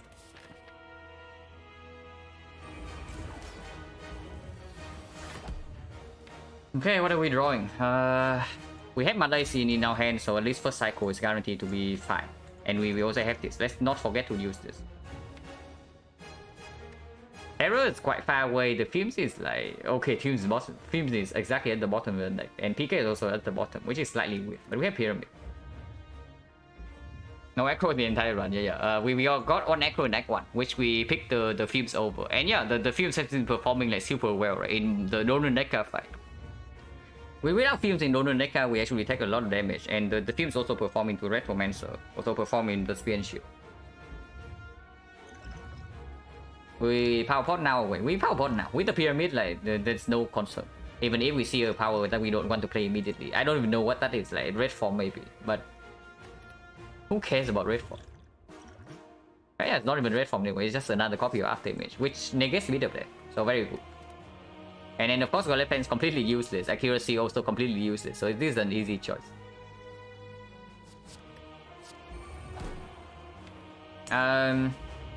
Do I want to burst dodge and roll right now and then say that I win the 50-50?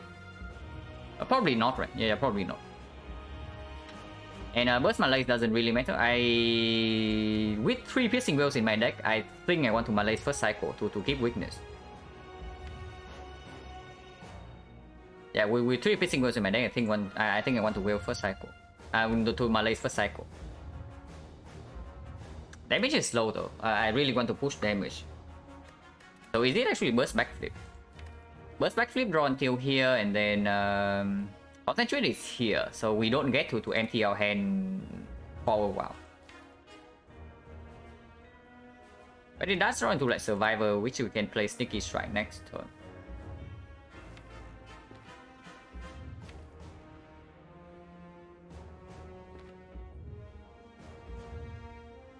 Burst backflip also clocks our hand like crazy though, and then maybe we piercing wheel first cycle. Because otherwise the piercing wheels are not getting out of our hand until we draw into the discard. And first cycle weakness, we also have like leg sweep to cover. But this hand is like super extremely weird. I don't even know what to do with this hand. It's probably actually just burst dodge and roll and then burst backflip.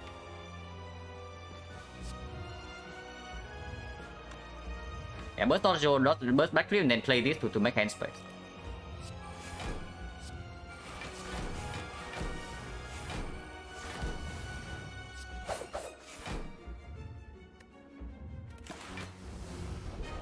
Don't forget the ancient port. No, don't worry. I made a mistake once and then never again.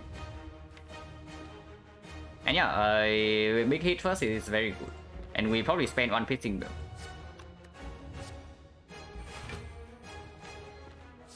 Unupgraded one, yeah? So we discard the upgraded one. This is not going to play until a few cycles from now. And make hand space by doing this.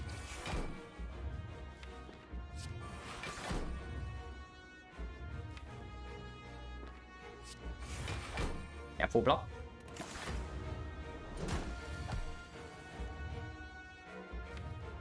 It's only 1 times 15. We don't even need to will this turn at all. But I think I want to do so. I think I want to do so because like blocking 1 times 15 actually not that easy.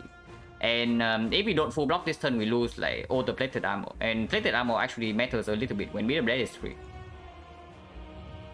This turn, what definitely happens? That definitely happens. Piercing will probably happens, and Noxious Fiends probably happens. And then we draw into. There's no way to draw to void this turn, even with the dagger throw.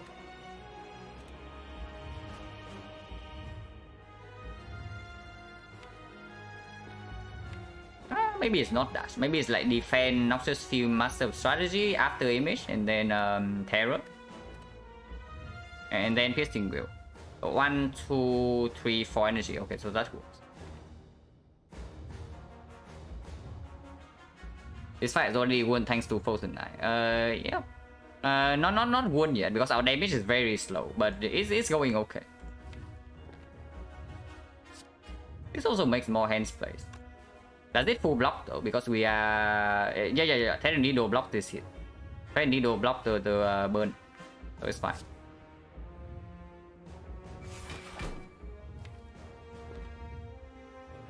Go to 2.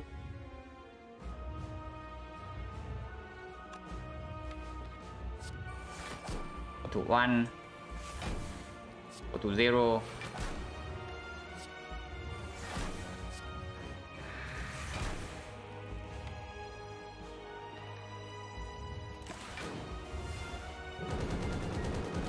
Yeah, getting Fumes and Terror down here is quite good. Now, the only slight concern is that we don't really have weakness for the next cycle. But we can, yeah, we can neutralize and to trip unlayer artifact and then malaise. There's no problem here. And we can freely play our cards now because the 2 after image. Slime is a bad card, but I guess we can discard Eviscerate. Eviscerate doesn't need to come down right now. That's probably not true. Yeah, that's probably not true. We might like second cycle, so we can discard this will.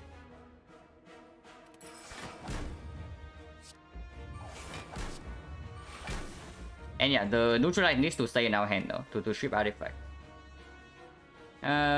Wait. We do this and we draw 5 next turn. We draw until here, so we can actually poison stab to strip. But poison stab costs 1 energy.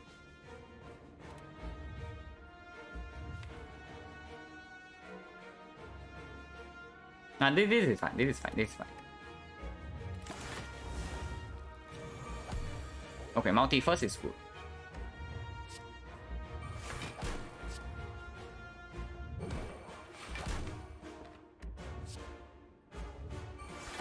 And yeah, we just malaise for 4, we take no damage, and then this cycle is a delay. Next turn we have double damage, and we go in with like concentrate and heal hook and bunch of stuff.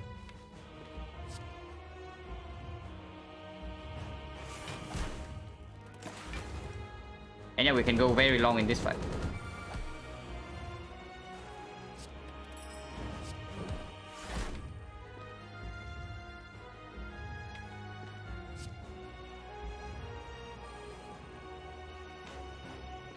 This will is for next cycle.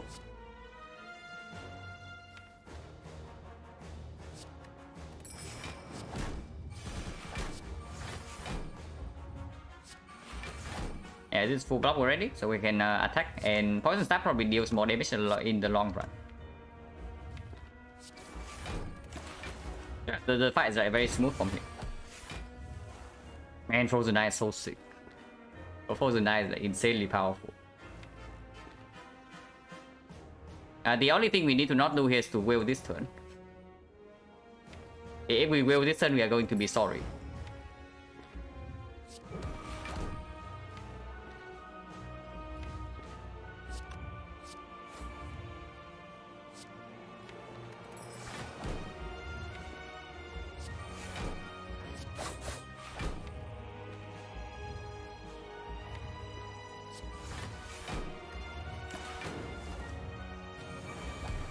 Is Catwheel into case a misclick? No need. No need to do that.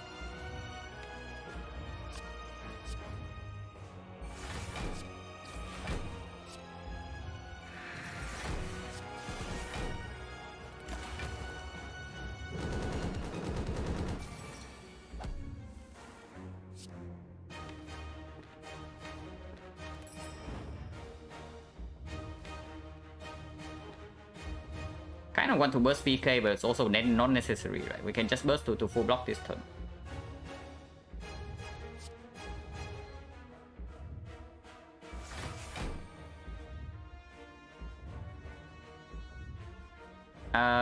We take 1 damage if we play Leg Sweep here and end turn. 1 damage is not nice.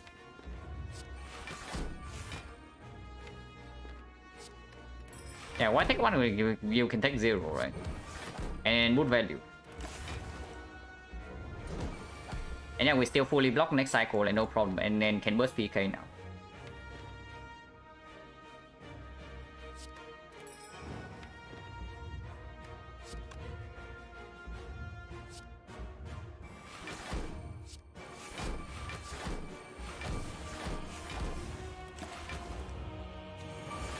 Okay, make hit first is very good.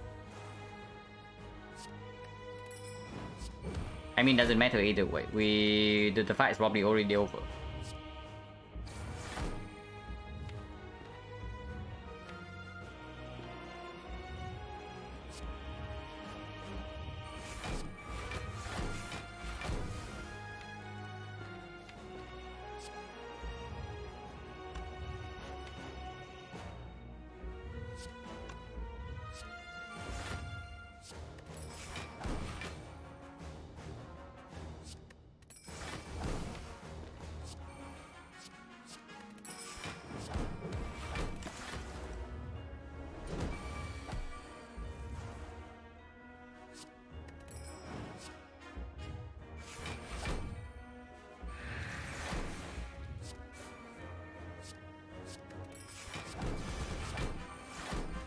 Oh yeah, fight is like mega over.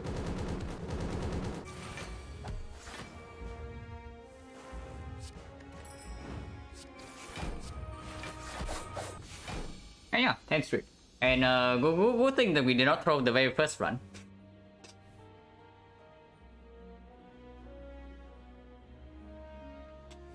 Can you imagine Silent without piercing girl? Yeah, I can imagine that. It happens quite a lot. When we like desperate for when we are desperate for a piercing wheel, but we never find one. Just like this run, we wanted echo, we wanted backflip the whole run, but nothing showed up. Yeah, we won this fight right away. So I got the third one. Yeah, interesting. So 1-0. Who started this? And 10 streak. What's the world record streak? Is 10. So we are tied right now for the longest streak.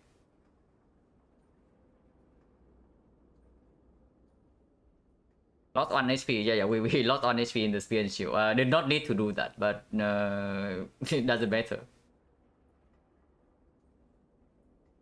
If the appearance with Kunai in the run always result in win. Longest streak or world record? Both. My longest streak is the world record.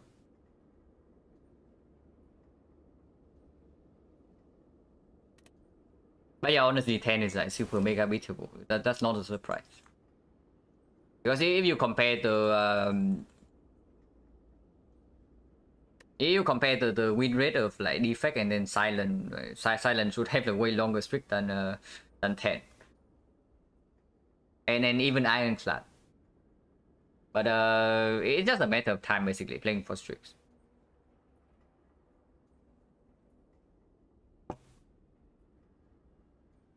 One more quick run. Probably playing robot. I don't think I should be playing two like actual silent runs on stream when I'm doing proper run. Because like whenever my focus drops the end of Act 3, I just play Waywolves. That just like basically happens around maybe 5 to 6 hours on into the stream. Yeah, breakthrough time to get like Mummify Hand first relic.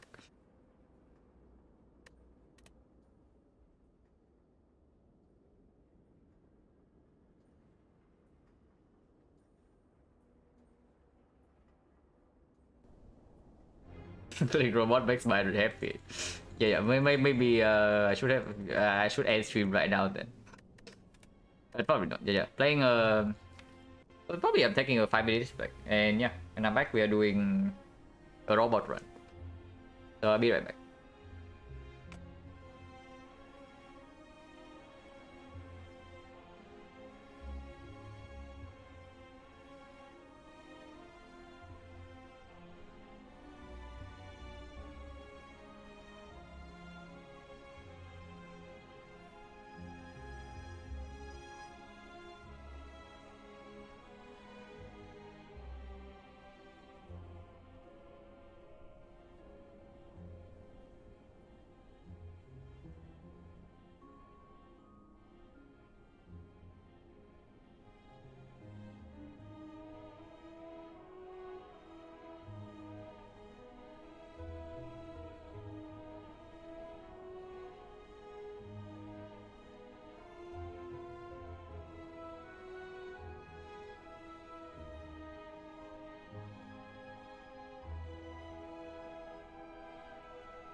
Congrats on amazing 77. Yeah. It was like more than a month ago, but I'm pretty happy with the previous 100. Maybe not the first 50, but second 50 I'm really happy about.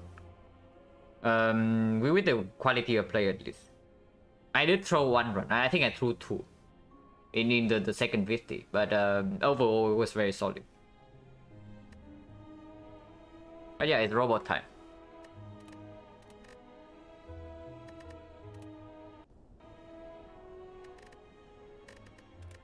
Okay, no mods.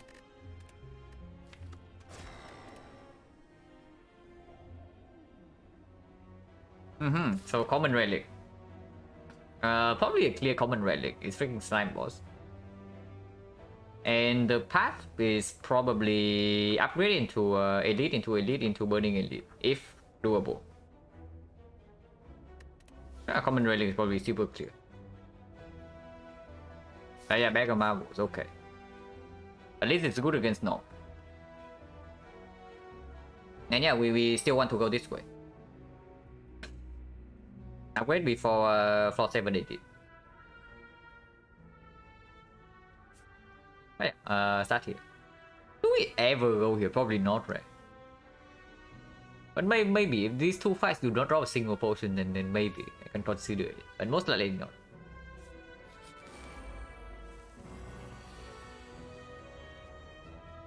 Okay, interesting hand. So -7. At least Mega Marble plays immediately. So yeah, Mega Marble save us 3 HP on this turn. So that's good at least.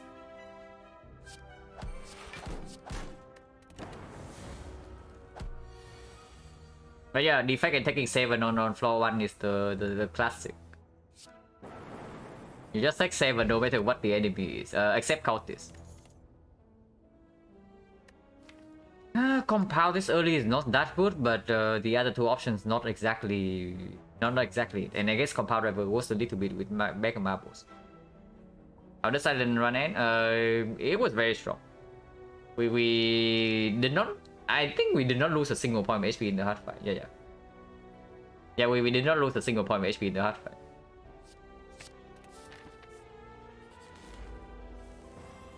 Oh my god, not taking 7 on turn 1.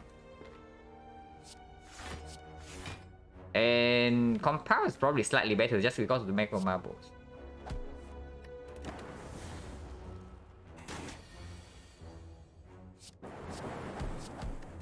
One off. Better kill this turn. 20 go no potion. Okay, 2 fights no potion. And yeah, FTL with Mega Marble is probably the pick script too early, and we need like these upgrades for script to even do anything. And yeah, there's Claw. Oh, need a bonus? Yeah, common relic.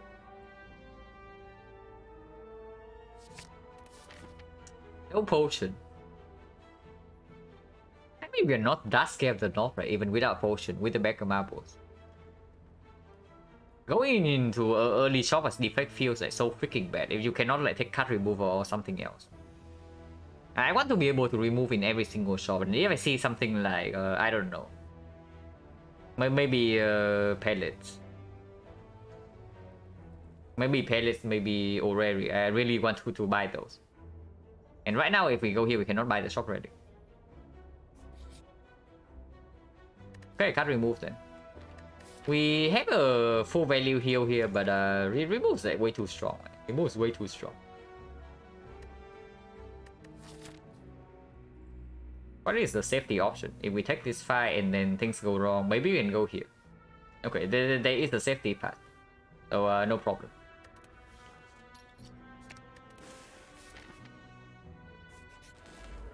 Okay, Cultist. I trust talk the Cultist before, hopefully it's justified. Wait, we have Dito. I'm too used to blocking on turn 2 as the Silent against this guy. It's fine, we still have Lethal. Not sure there's something wrong. Slamming remote crowd rush. Yeah, I hope a therapist is not like too expensive. Where you're at. But equilibrium out of this. But I think this chart is also really bad to Slender. I mean, not really bad, but it doesn't really perform. And one big block card, it is probably fine. Slightly concerned about the knob, but we have Gambler's Brew. Wow, Silent Hand.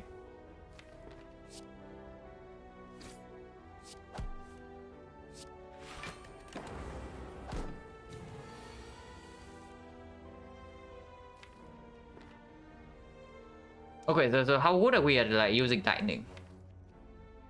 If both lightnings hit this, then it's the best case scenario. Otherwise, I guess it's always triple defense and take 2. They win last silent run, yeah, it was a win. It was a very strong run with like Act 1 Pyramid. Triple blocks for sure correct no matter what. No, if both lightnings hit here, then double block full blocks this, right? And then next turn this guy does not attack, and we can kill in 2. So 1 out of 4 dual cast is correct.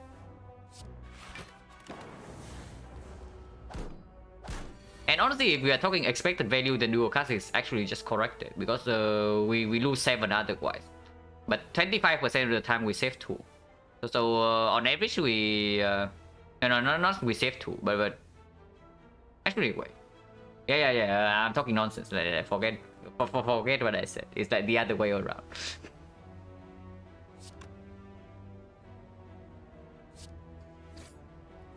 But it doesn't matter. 2 damage advance forward is like fine. Oh my god, fairy, so we are taking 3 elites. Man, I really don't want to pick up self-repair in this book. The deck is not it doesn't have the damage to do what I want to do yet. So I don't know about taking this freaking self-repair. There's also reprogram, yeah sure, reprogram Mega Marbles, FTL Compound Rival. Honestly, probably pretty decent. And yeah, I have not played around the reprogram before, so why not do that? Eventually I want to know like when this card works, so why not do that right now? Anyway, I can upgrade it immediately here as well.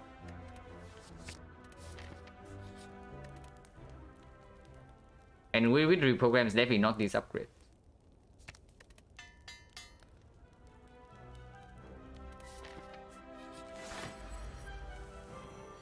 Wow, defect against lack of woodin, but this time we don't have the orb. So slightly different than a normal lack of woodin fight.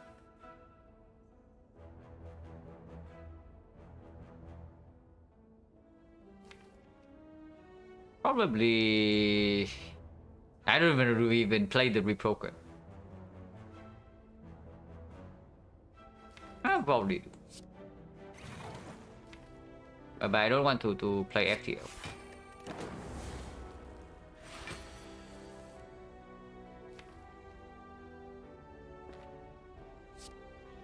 Seven, so it opens if I zap. This opens immediately. That was still fun. And then we open next turn or something. Or do we open this turn? We want to reroll to this, right? So to open this turn.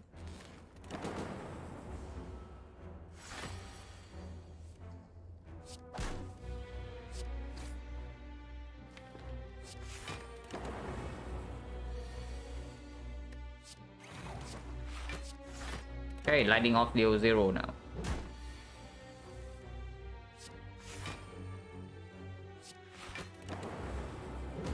So we are staying in this fight for a while apparently.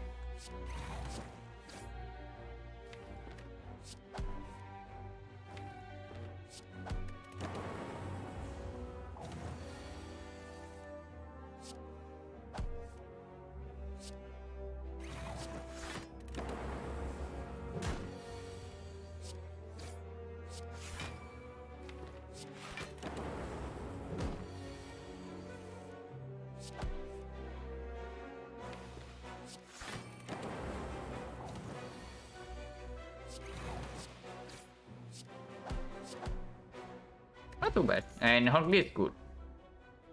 AI creative AI would reprogram, probably not. But Rip and Tail would reprogram. Man, Zap is so freaking bad right now. Zap needs to be like out of deck. And yeah, probably go like with the fairy.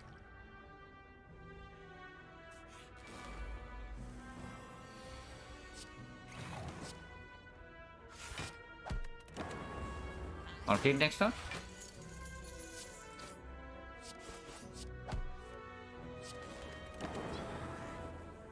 Wow, Zap just got lethal.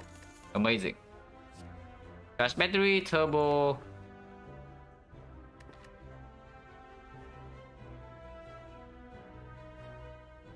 Yeah, normally I kind of like turbo, but with the with the reprogram we probably need more. Okay, maybe not need more, but having like something like charge battery is also not bad.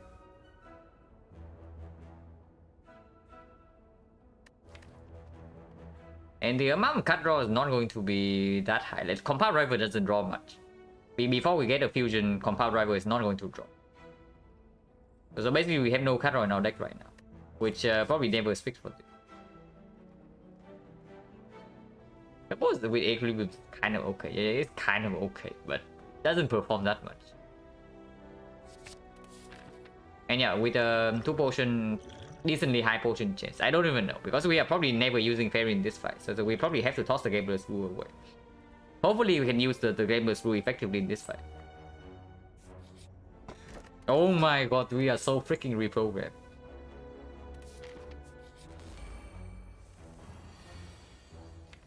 Probably not gambling for the Reventera, even though it's Q.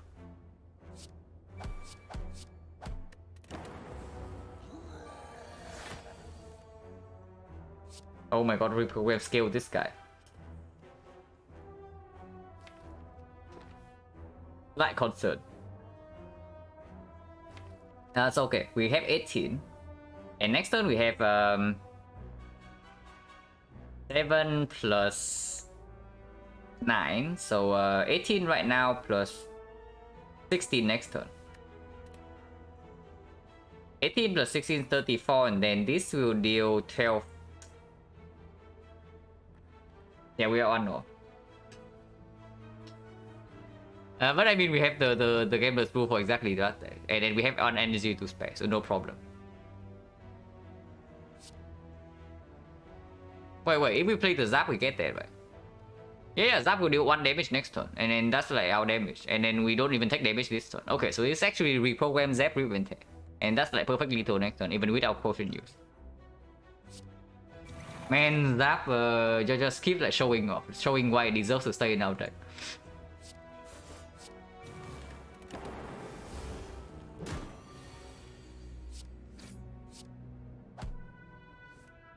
Oh, never mind.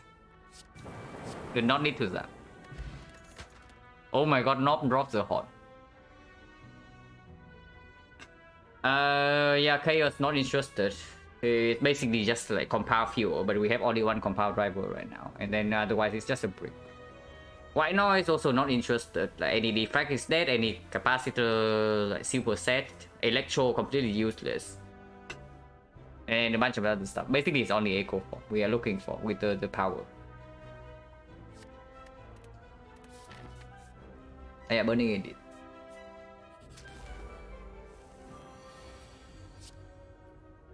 Wow, that's a lot of damage.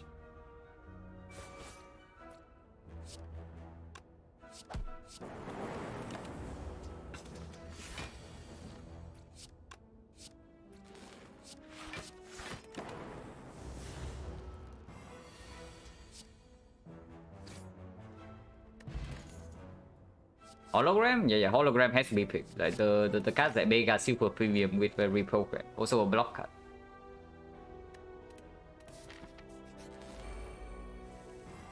Like it gets reprogrammed back and then it scales with the reprogram itself. So like super mega good. Yeah, hologram is a common death format. I can agree.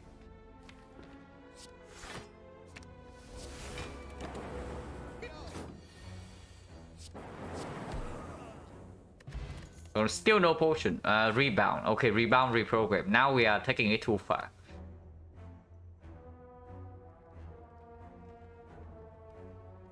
Can you go tactic with Chicken Defense? Yeah, probably not happening.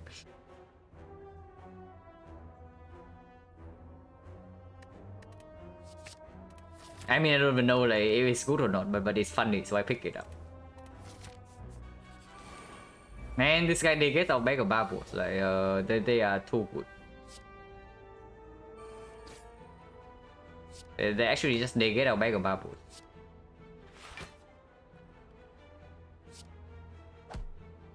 It's probably strike over Zap, right? Yeah, because the moment we played with program, the lightning orb becomes useless, and people that have damage is probably also better in this fight.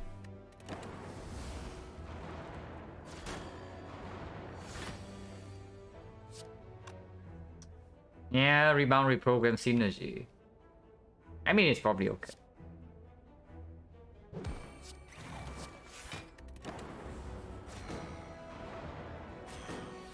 Hey Frog, thank you very much for the gifted sub to Drogulus. How is my defect compared to compared with Silent? It's not even close for now.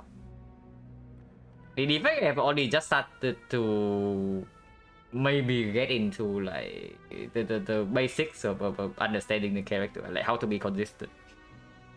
So it will take a long time after this for me to reach the same relative level as the Silent, if I ever get there. I don't want to just reprogram Hollow reprogram, but probably just reprogram Equilibrium. No, it's like Equilibrium alone, right? Yeah, Equilibrium alone. And then shuffling out Revente is a bit sad. But it's fine. It's fine. Maybe I just don't care about freaking Equilibrium. Like, reprogram Hollow... No, Hollow doesn't work. Yeah, whatever, we just played reprogram.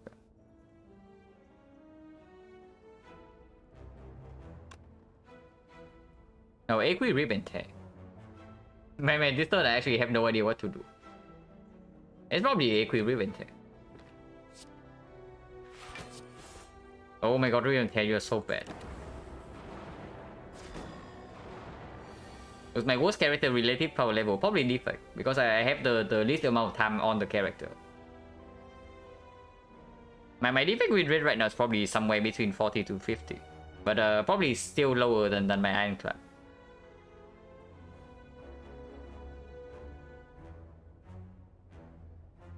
Program alone doesn't kill, which is slightly annoying. Maybe we can do this.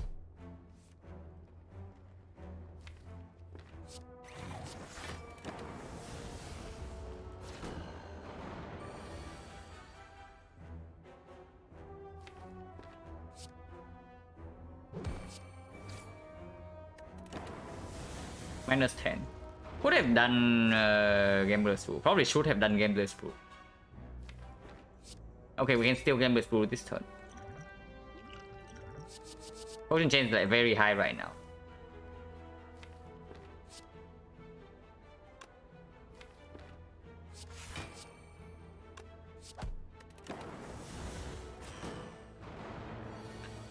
More than 50 on client refuse to credit card. No, not more than 50. It's probably like somewhere exactly near 50. But I have not kept track of like my entire win rate for a very long time, so I also don't know. Probably a very bad idea because now I don't have a guaranteed defense. But Riven Take kills this guy most of the time either way. It's fine.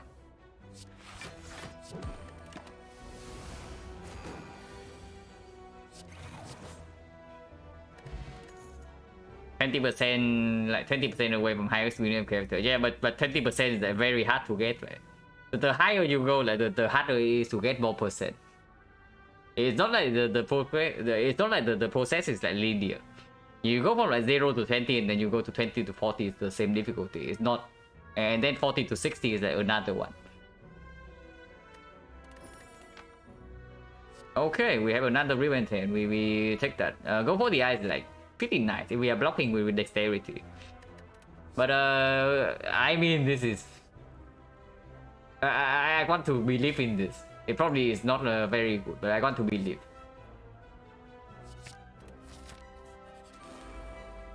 And man, like, how high is our potion chase right now? I don't really want to keep track.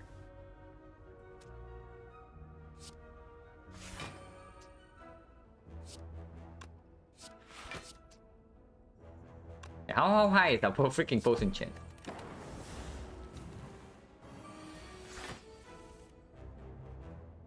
And class has a lot of layers. Yeah, I am class like all the honestly all the characters are very complex. So if anybody tell you that one character is like extremely simple, they are probably either lying or either lying, have no idea what they are talking about, or very tilted. Like one of the three.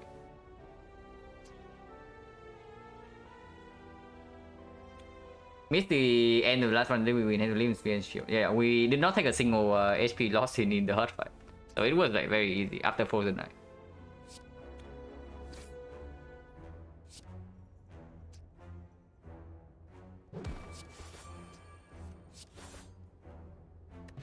Okay, Flex Potion. Oh my god, Thunder. Is Thunder even good?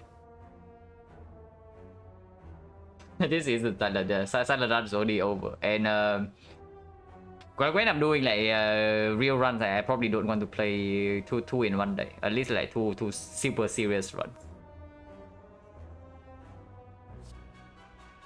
But yeah, like how good is freaking Thunder here?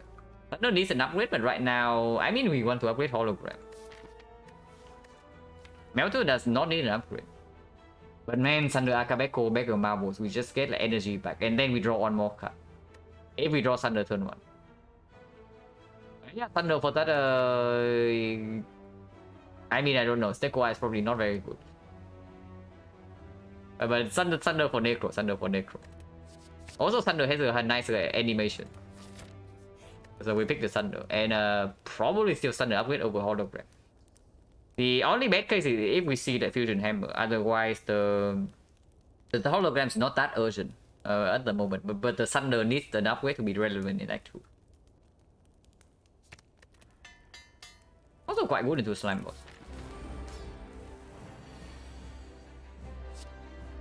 Minus 60.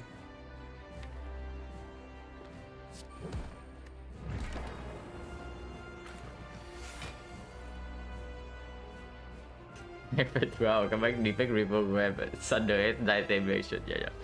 Don't worry, it's still a safe trip.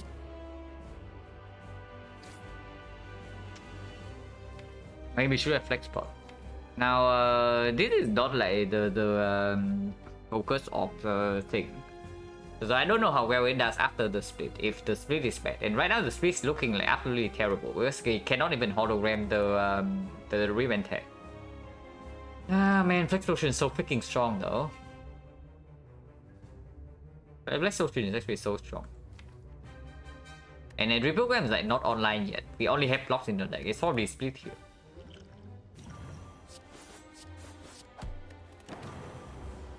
Yeah, 20.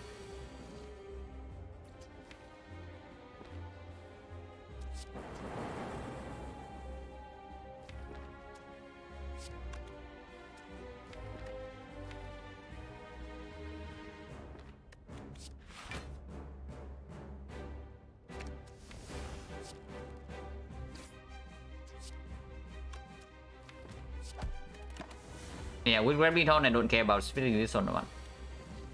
Maybe I should care a little bit.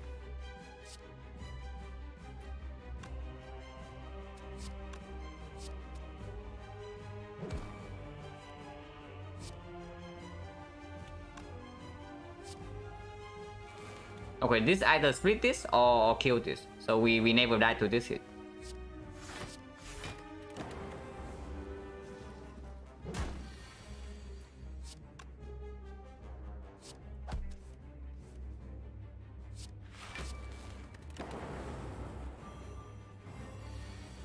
Was it reasonable to use Fairy instead? But maybe. But I kind of like Fairy in into Act 2 if we want to slam Elite. And with physical defect, I feel like Elite is probably more important. Because there are more relics that actually play with physical defect compared to Focus.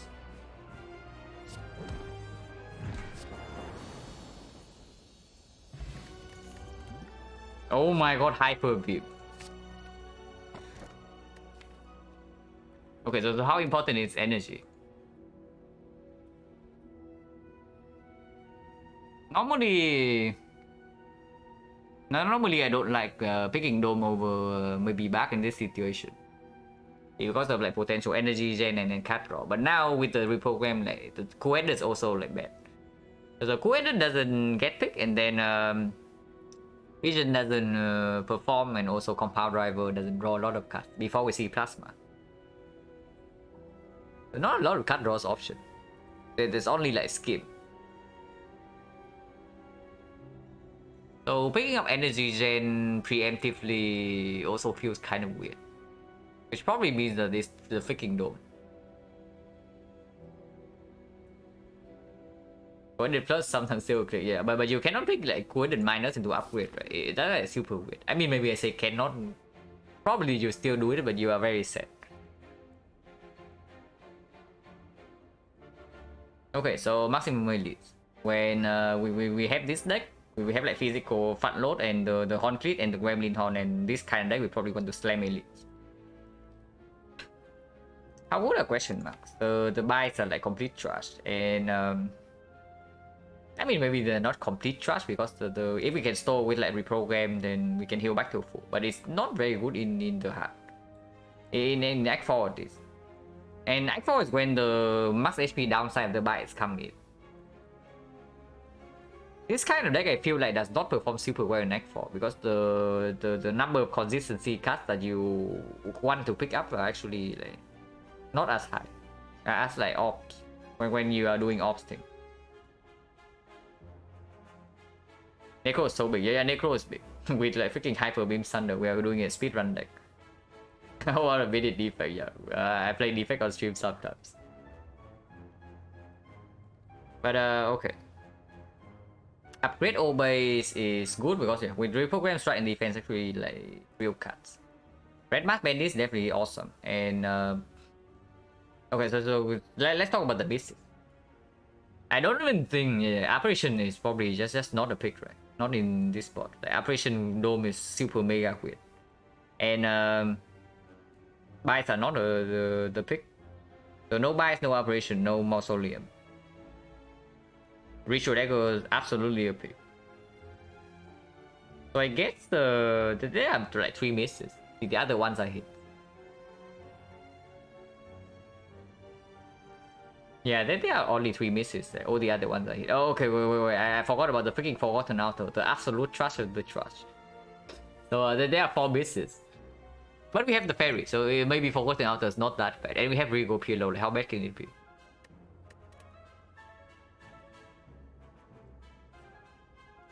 And I guess if the question marks here are super good, we can just avoid these 2 and take the fights instead. I do want to go to this shop into this city. Yeah, left part only has 2 elite, so we will probably take the 3 elite part.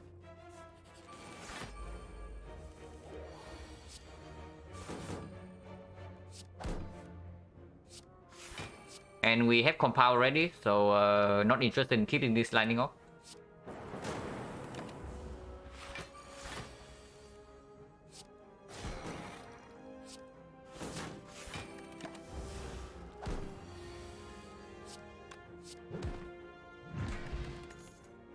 Yeah, hologram. Beam Cell. Comeback was the most powerful relic in the game, yeah, sure. Man, they are like not green. If any of these are green, I instant click, but they are not.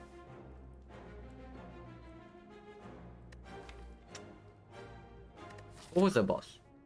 The champ. So Beam Cell actually plays, but I mean we have like hologram reprogram against the champ. The champ is just freaking dead. So let's not worry about like bursting the champ. We don't even need to do that. And hologram does play with the energy. Without Cutthroat, Beam Cell might not convert into anything. And then Beam Cell also kind of needs an upgrade before it's decent. We don't have that. I mean, also just like the hologram more as a card. So just click the hologram. And yeah, question mark first. And then here we can decide. Okay, I guess we just get some shiny event. And Newport has to be better than upgrade. Looping Hyper Beam is like way stronger. Looping Thunder. With the 3 elite pass with no fire, maybe I don't care too much about draw 3. And I want to keep the fairy.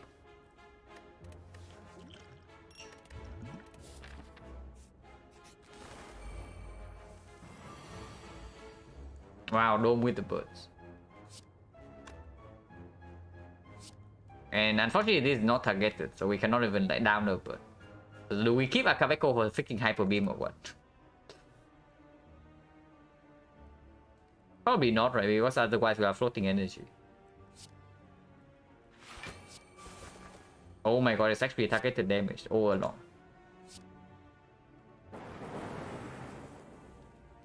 It was actually targeted damage all along. So we can hologram the equilibrium, but we are only being hit for like 12 at most.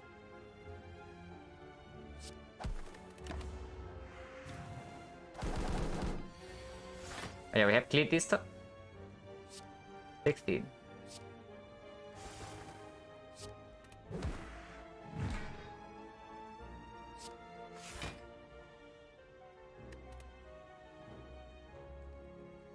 We also draw into Hyper Beam, so even the Thunder right now is not that strong. How much energy do we have? We have 3, right? Yeah, we have 3, so we can down the bird. But he's only down. Oh yeah, one hit a real attack. Man, Liquid Memory is so strong. And another hologram, unupgraded. This one I probably don't take. Aggregate without any cut draw is weird. And then there's stack. Yeah, probably not interested in the stack. Liquid Memory is so freaking strong. It's probably straight up stronger than Duplication Potion. But honestly, I want both of those and toss the fairy. We can probably toss the fairy with the Regal Pillow. But I mean, I don't know. These potions are only good when we actually draw into our cards. So in a fight where we completely break, the potions do not bail us out and then we die because yeah, we have no fairy. We probably don't die. How bad can it be anyway?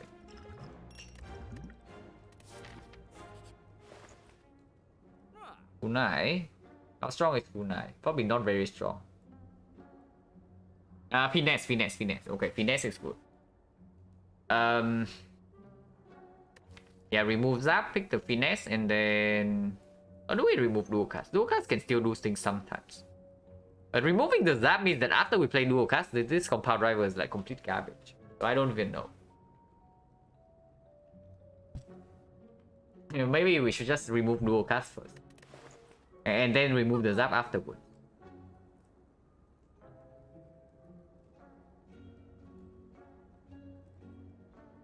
Entry of Melter, yeah, sure. But finesse is probably clear. And then we want like event protection. Are we going to another shop? No, right? Yeah, no at the other shop. So are we freaking buying Omamori? Is what I'm thinking.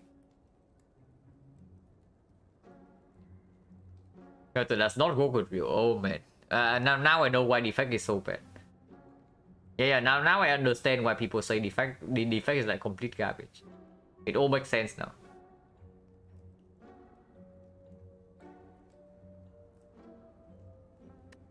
Yeah, Kunai is like... I mean, Kunai is okay with the FTL.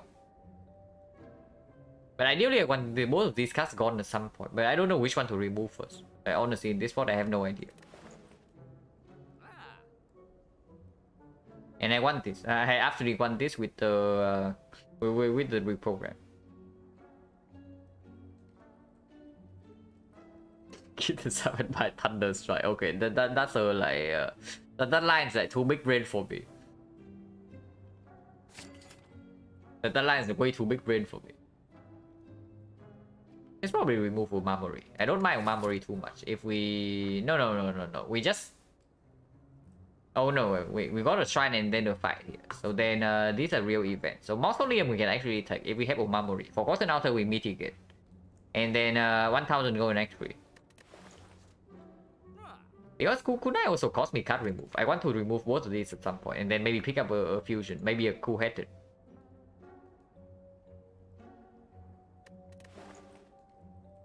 And why is this shop so difficult? I also feel like playing a physical defect makes the shop slightly harder sometimes because like so many cards do not work. But you kind of want to get value out of the shop somehow. So you have to settle for some like second-rate garbage.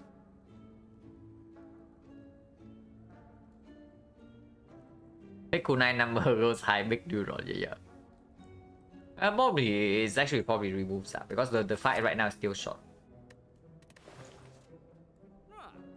And hopefully when the fight gets long enough, we see another shot to remove this dual card. Yeah, buy with memory.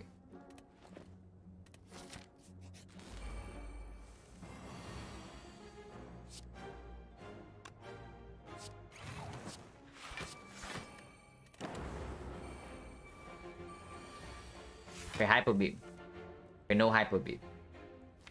No hyper beam yet. I mean that's fine. We don't need hyper beam right away. This turn we still basically full block.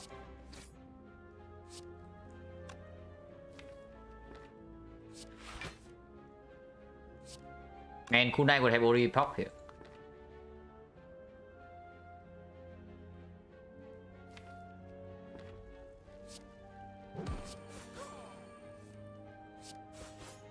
Pop twice in fact.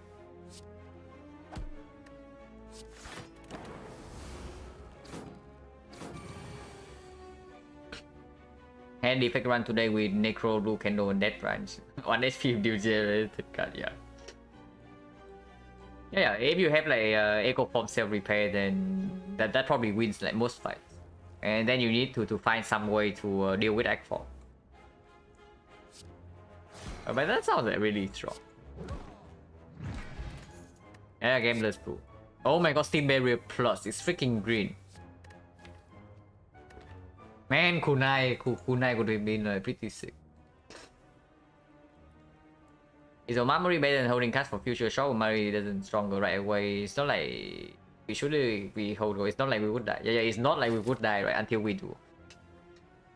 And if we see, so Omamori also makes the events in Act 2 slightly better because Mausoleum now we can take. And then Necronomicon also blocks the curse. And then Forgotten Altar we don't have to lose HP. And it's going to be a very long time until we see another shot. Unless one of these is a shot. But also not very likely. Like want to spend the gold. Endless Brew is probably better than the Newport in this spot, but I don't know. It's probably better in Newport if we talk about like we die if we don't draw into the cards. It's probably better.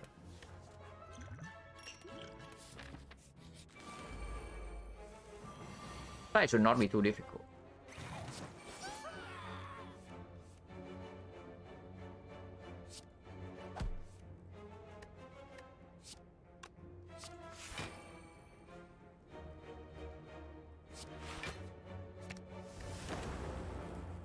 Okay, not attacking, but we have complete this turn.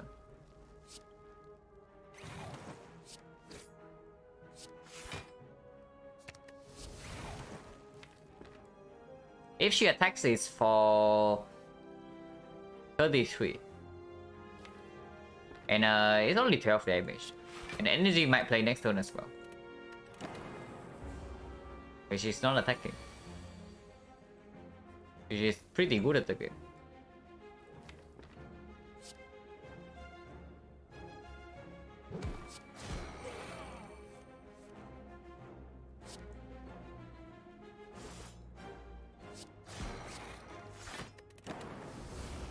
She still doesn't attack, maybe not so good.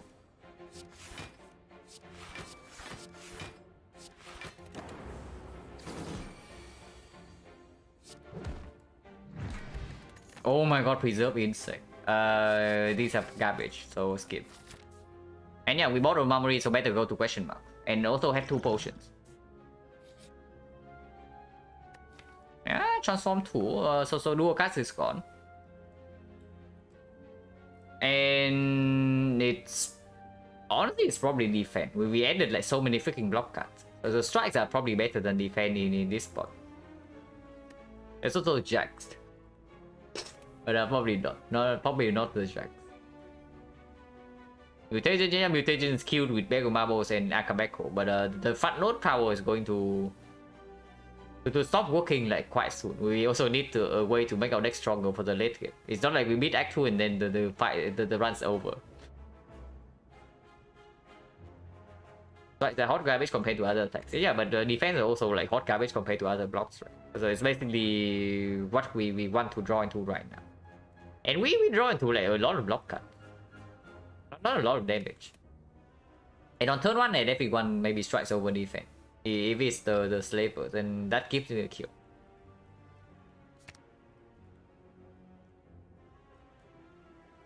And yeah, defense, huh? 1, 2, 3, 4, 5, 6, 7, 8, 9, 10. 1, 2, 3, 4, 5, 6, 7, 8, 9, 10. So basically the same. And then FPL draws the card, Finesse draws the card. So actually our block density and attack density is exactly the same. But yeah, do we want to attack or do we want to block? Okay, what are we more likely to add to the deck from this point? More attacks or more blocks? If we add another card, I mean, I guess we pick another Hyper Beam. So that speaks for strike. I guess that speaks for strike transform. We pick another Hyper Beam, we probably pick we will pick Reinforced Body as well though. And the Reinforced Body is only uncommon. Block some Hologram Exhaust? No, these are going to be upgraded at some point.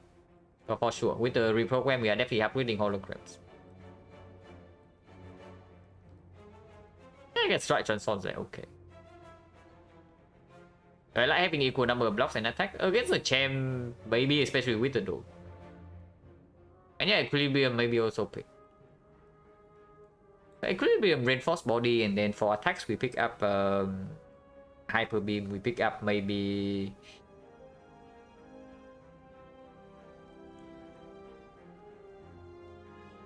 Let's go and perform transform unguaranteed to work. Yeah, but transform can also give us good stuff, right? And the... No, it's not the jacks. If anything, it's the mutations. Because we don't have a self-repair or anything right now, and then no actual sustain. So the jacks will kill us like too fast. And then like who needs jacks when we only have this upgraded, right? And defense probably fine. Oh my god, Bioscope. Wow, the focus lost energy.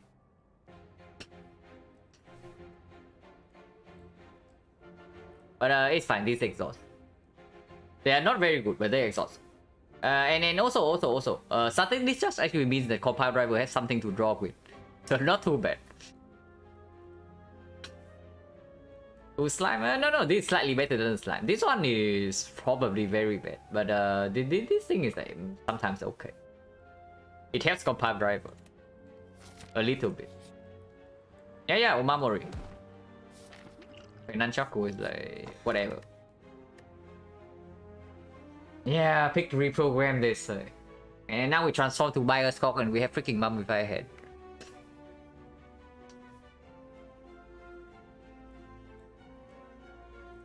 Okay, how hard can we hard pivot from here? Because honestly, like pivoting is not even that bad. Okay, it's really bad. We don't have a single off card. We do not generate a single off, so okay, we generate static discharge. Yeah, Mummify is definitely still good. We at least we play these in echo form, we definitely pick up.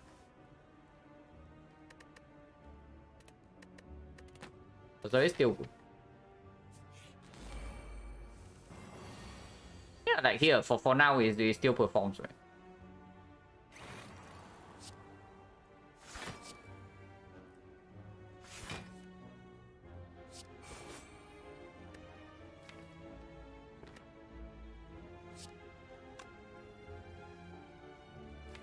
Do we hologram right now? I guess it's okay. There's still Mega Marbles. So the hologram, the real intent right now is not so bad. But I think I want to keep starting this charge in my hand for next turn. That's probably stupid. Yeah, let's just use this now.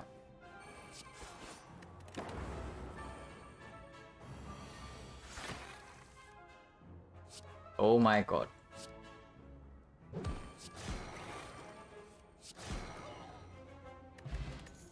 Heal potion probably not stronger than this.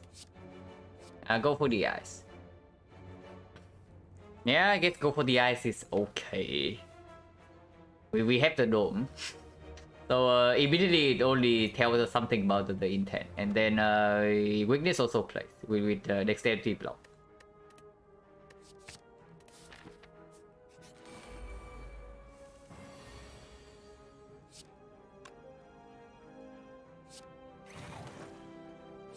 Well, starting this charge is like going in.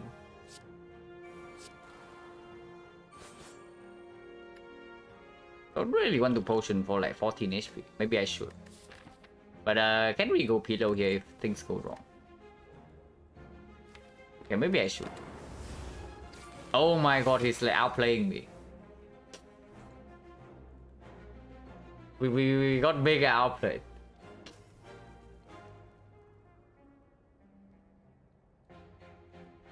Oh, okay, we need to not die here somehow. It's probably not, we are probably never dying, but minus 24 is like... Minus 24 is pretty sad.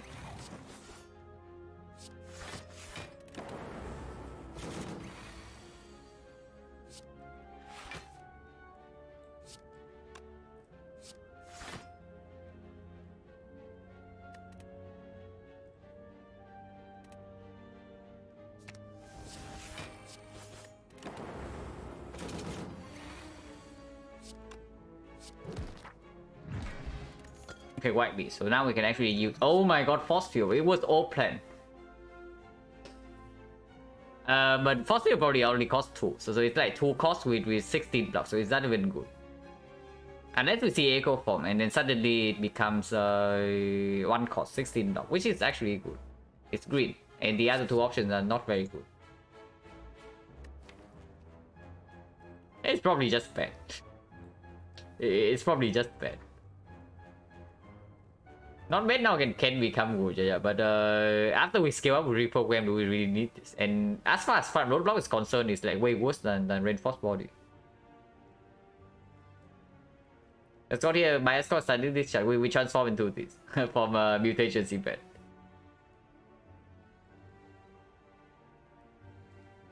Blizzard scales with reprogram, yeah, with our 0 force deck. It becomes okay when you cycle through. Yeah, it becomes okay after we play this. But before we draw into this, it's basically a dead card. And then without an echo form in the deck already, I'm probably not super interested.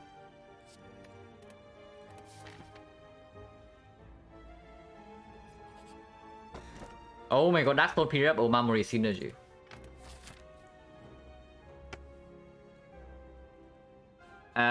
Late question mark or fire?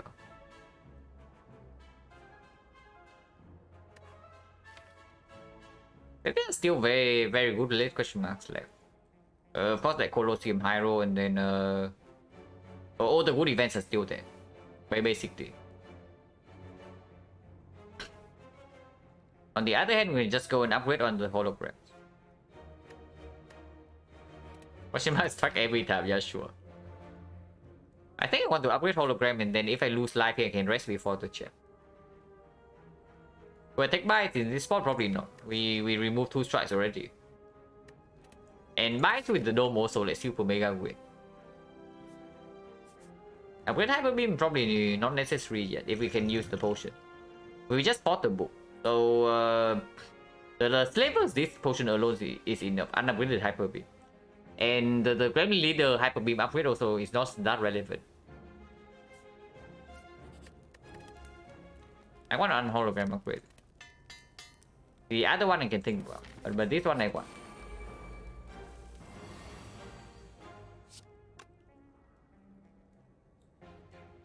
Okay, do we bomb this? It deals 9 and then it kills this.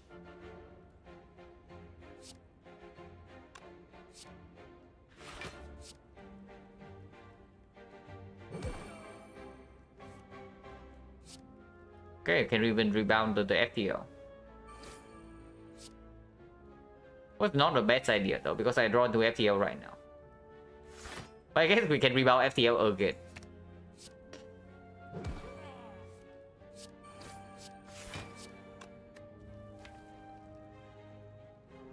And this fight is not lasting that long. So I'll probably get hologram to deal just a little bit more damage.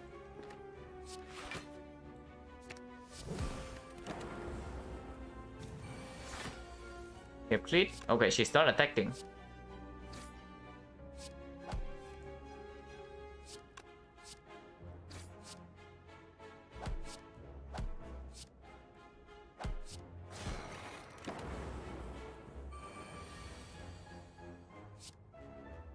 And reprogram bottom deck, Thunder bottom deck. We can game the through right now. Probably play one Rip and Tear first and see what happens. Man, this is so freaking spooky with a potion. Probably should just freaking potion. Let's just potion. We have white beast.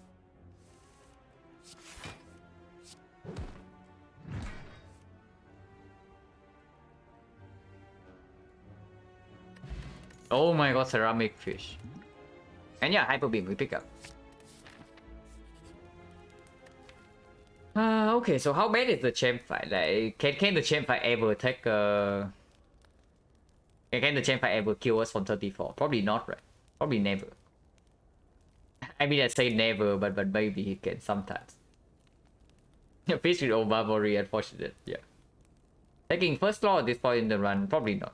Claw scales way too slow compared to reprogram, and it just breaks your draws. Yeah, they scale separately, so not really synergy. I mean, they have the same thing that support them. You want like some card draw or some holograms who will be able to play the one card like, repeatedly. But of course, you cannot pull both of them. So, in a sense, they actually have the anti-synergy. Kind of.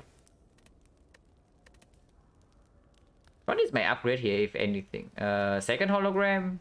Probably second hologram. It makes the reprogram scaling a lot faster in the champ fight.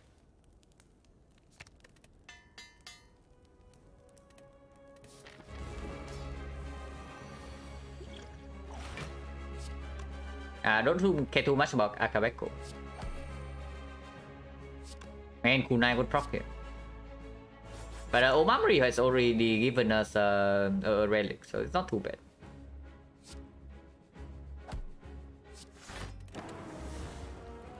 Ouch.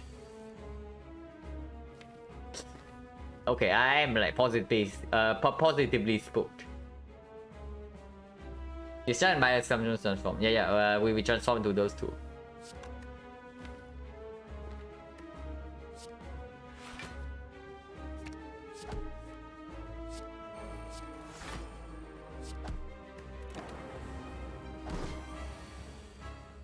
Okay, finally got the freaking reprogram.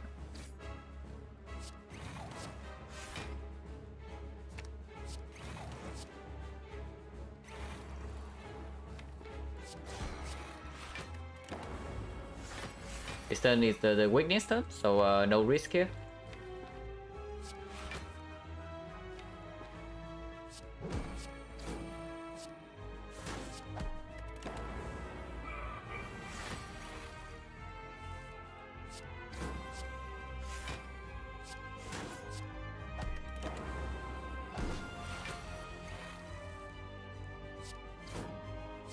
Man, this deck really needs freaking card draw. Like, without card draw, we are like way too slow.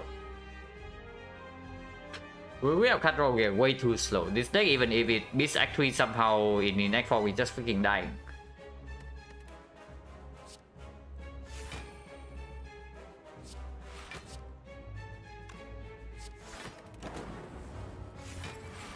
Oh, even attacking, yeah?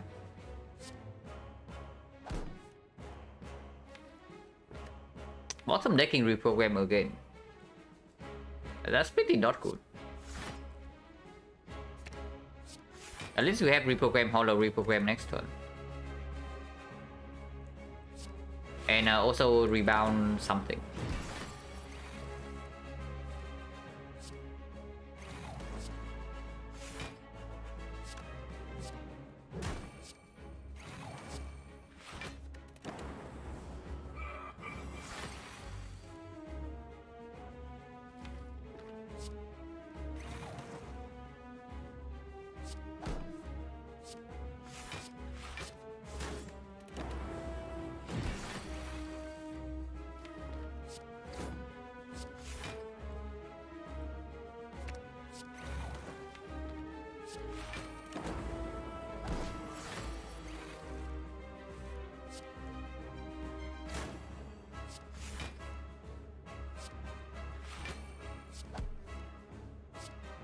is too much damage. But we can maybe go. He is attacking, but next turn is the weaken. If we go right now, we are not going to be weakened for the split. And a lot of block casting coming, so even execute we can probably block with 14 decks.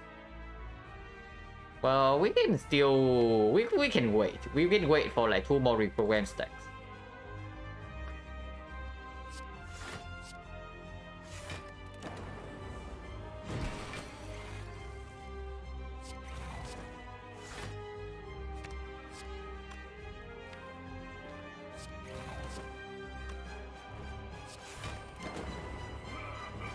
By 2 I bid 4.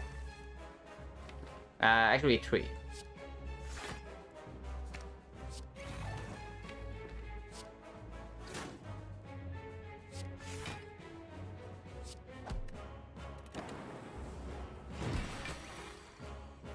Okay, so we can go now.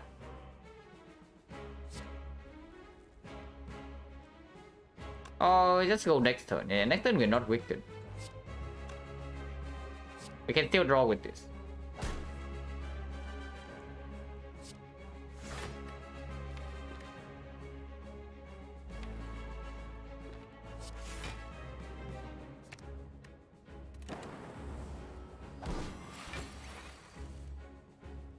And going here is like pretty sad.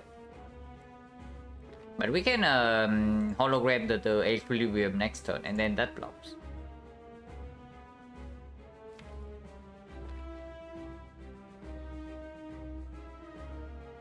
Oh, we can just like keep reprogramming. Yeah, we don't even need to go, but I guess going here is fine.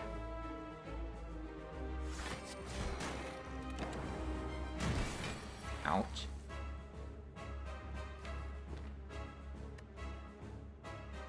So reprogram, hollow the equilibrium, and then we agree.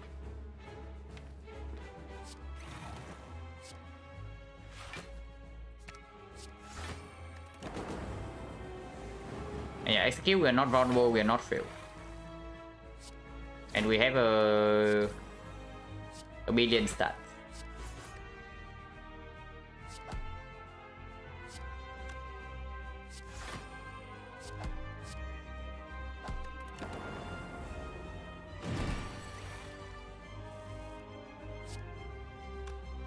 These are both too much damage.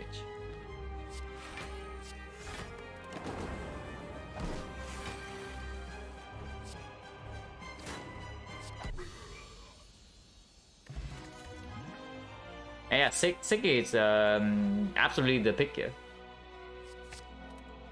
The other two are basically garbage, so probably not. Yeah, Frozen Core. Oh my god, inserter, so there's only P-Box.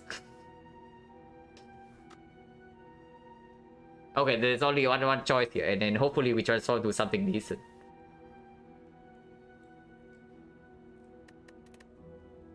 I mean, Frozen Core, how bad is it? It draws with the compound rival, so it makes compound rival draw 2. Yeah, we can also skip. We can also skip. And yeah, Box does because right now we don't really have a remove target. And yeah, Box can also give us freaking Echo Form, you know. Box can also give us Echo Form. It's not like these cards are super mega premium. You do not want to draw into this in Act 4 anyway, so it doesn't matter. As long as the box gives us like maybe 2 good cards, it's already good enough. It's already positive.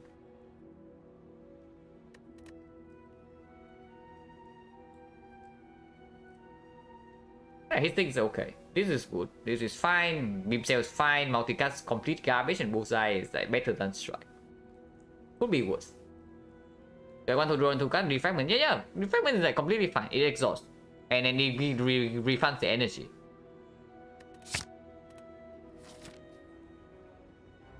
The main thing about like skipping boss strategy, I talk about skipping boss strategy like so many times before. You only skip boss strategy when you are already winning. Right now we are definitely not winning. We are like getting through the earlier parts of the run, but the moment we are hit with like a difficult fight, we are freaking dying. So better get strong enough before the end game. So kind of want to take the 3 elite pass. 3 elite pass is like 0 fire though, and 0 fire, and yeah. So basically we have to record. We get no upgrades. I kind of wanting to go into the shop as well, but the shop is like kind of forced here. We want to take this elite. But always this question mark. This question mark always happens. Like, Omamori 1000 go. We go here, remove the curse immediately.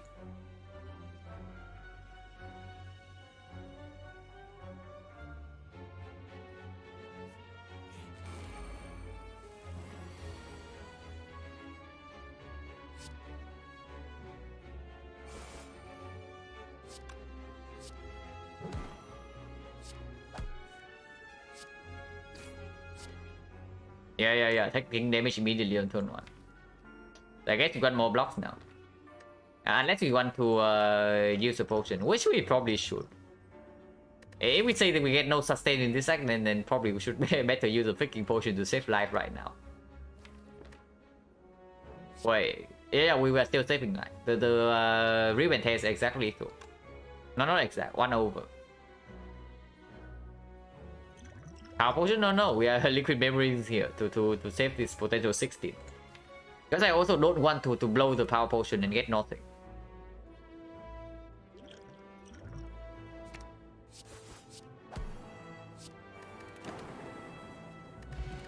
Wow, potion of capacity, amazing. Rebound plus probably not. Right now we want to add maybe more block cut and then cut draw, like for sure. Or only block cut or cut draw. Aggregate is like energy gen. We don't need energy. We need freaking cut draw.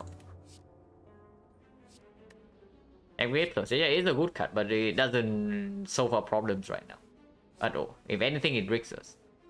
I mean, aggregate plus is like pretty fine with triple hologram. It's true. We can do some really funny stuff with like aggregate with big energy, and then we just hollow the hologram. And then that's basically full block after reprogram is scaled up. But it's not reliable. So that's the main thing. Our deck right now is like both slow and unreliable.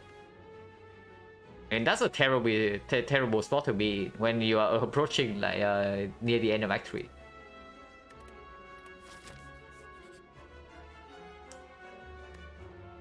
Do we want to die? I mean, if we draw like Hyper Beam Thunder on turn 1 and then we don't die.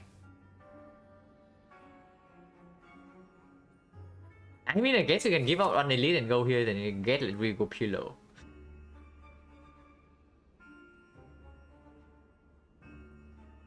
Yeah, we struggle against 1, but how about 2?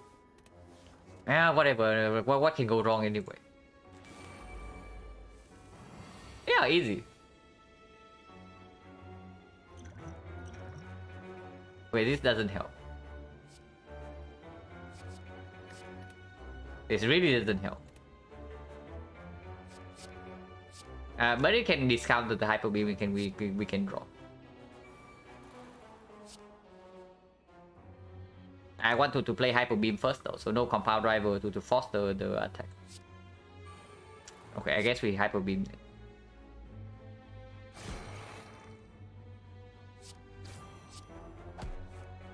Wow, Bio's Cork.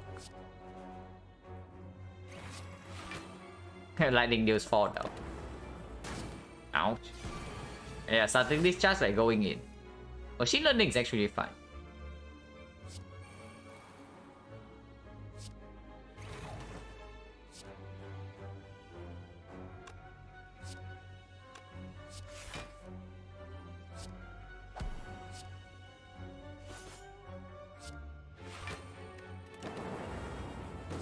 Oh my god, Bullseye also going in.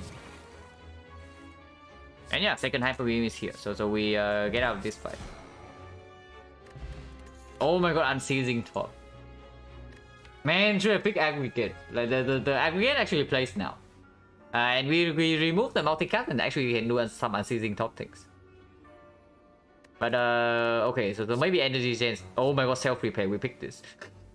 Second Reprogram is like cute, but this needs an upgrade. We have Mummified Hand and then we fucking dying right now. We cannot spend an upgrade on Reprogram right now, it's the main problem. Man, this thing's so freaking bad. Why is this deck so bad? My deck is slow at self repair. Honestly, yeah. If the deck is slow, the self repair actually let you live until the point where maybe you are not slow anymore. Because yeah, we also have unseizing top now. So even if we float energy with the self repair and mummified hand, we can draw. That's fine. And yeah, I do want the shot.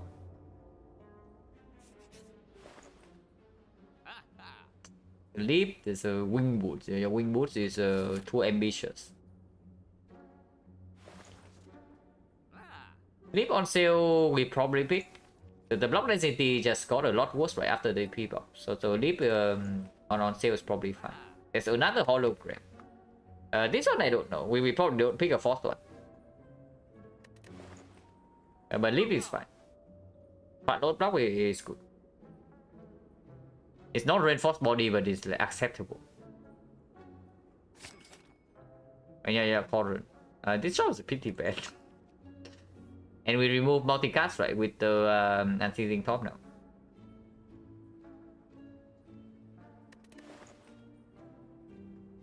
I'll let you say that we see bonfire spirits like right here. Yeah, we can just remove and then go to the next shop if we can. Because there's nothing else here. Maybe we can exchange potion, but exchange potion also weird with the white piece. Remove bias for bonfire. Yeah, that's also possible. It's true. We also have the freaking bias card to feed for to feed to the spirits. Wow, red mass.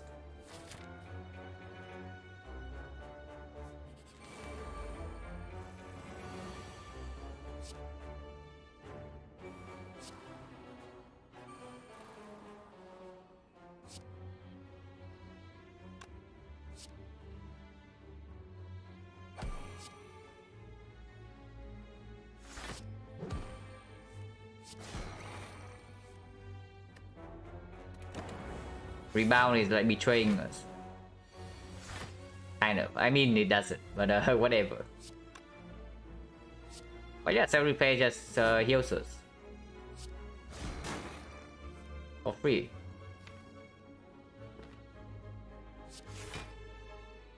And you say why what I said about you see what I said about like rebound the self repair mummified hand with unseizing top, right? It worked out like exactly like that.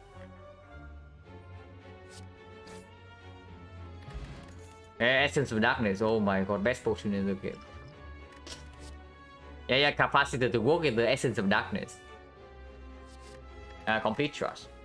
But honestly, Essence of Darkness is probably better. It's probably still way better than this. It can do something sometimes.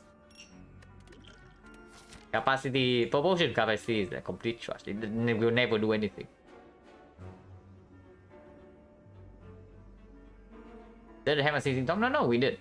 I picked self repair in the same card reverse screen as the unseizing top, right?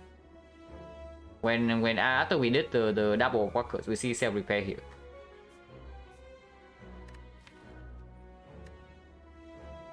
I recall get in there transform. These two were like transform. Chaos is draw for compound. I mean, yeah, but you get -1 draw to get like +1 draw for this. How good is that? Super weird, right? I'm interested in Hitsing Plus in this deck. I already have a Hitsing, but I guess another one might be decent. Honestly, with a Hitsing Plus, like maybe I pick up more. If I have another Hitsing, maybe I just pick up Creative AI as card draw. Like no kidding. The upgrade? You mean spending an upgrade on this? Probably never. We have like too many other important things to do, like 6 plus for example. This upgrade is just straight up better than this. It's faster, it's more reliable, and then even in the long term, it's really not worse because we do not have creative AI or anything. Okay, this is complete garbage. Are we going to the fire or not? Maybe it's just a freaking fire. I kind of want to like recall here and get potential upgrade. Or if I have to rest, I can do so. Double Elite is super mega weird. because we can still take this elite and then choose to take this elite. Triple elite is probably never happening in this spot. We have like too many upgrades, and potentially we also need to rest before the boss. This is not a deck that can do the bosses like with this amount of HP at the moment. I mean, we do have self repair, but it's not like advanced hallway fights in Act 3 are easy. And then Nemesis is super mega great as well.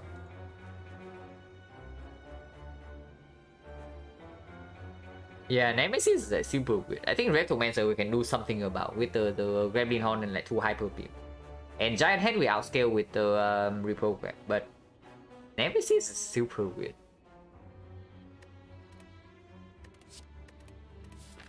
Let's go here first, and I think I want to recall.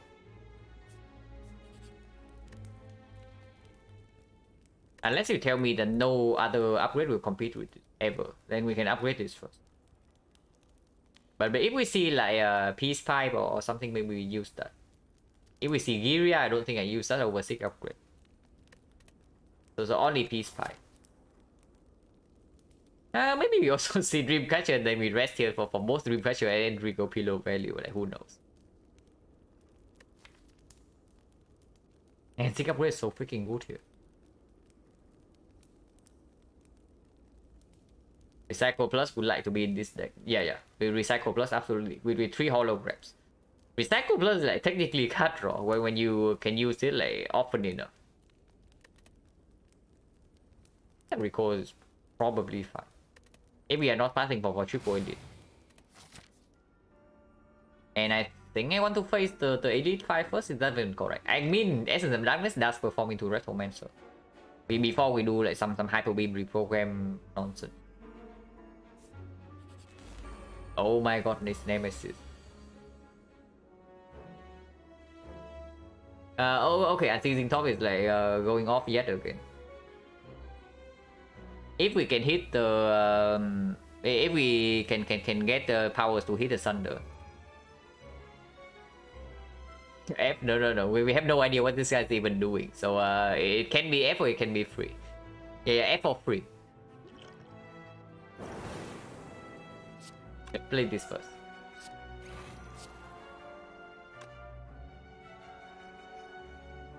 We just double hollow. No. The other hollow will pull back the other hollow. So we cannot like empty our hand to make sure that this hits the Thunder.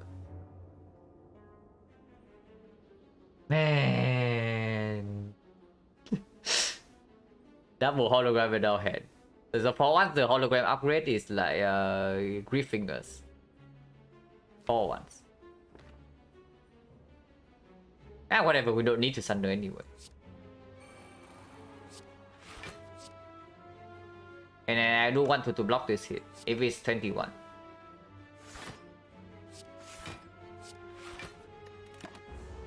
Oh my god, it's not 21. It's fine, our Dark Orb is cooking and he's attacking, so and yeah, of course he's attacking this turn. We already know that.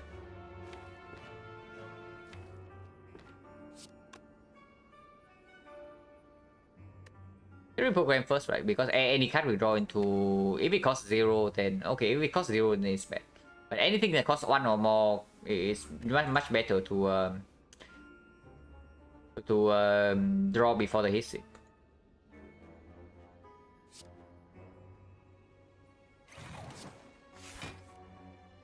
Okay, this is fine. It's like not it's the same basically. And yeah, Unceasing Top.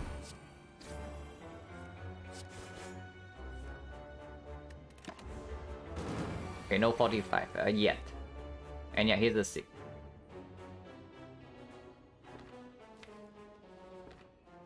Hologram the reprogram and then 6 the... Man, we are not dealing any damage. And then this turn we kind of need to block again. Dual cast will be good right about now. We cannot evoke this Dark Orb until this guy hits us. Yeah. How are we evoking Dark Orb? Discharge. Yeah, discharge. But that is the main problem, right? We always need to freaking prepare for 45. So the dome is like ruining us here. The dome is like kind of wrecking us.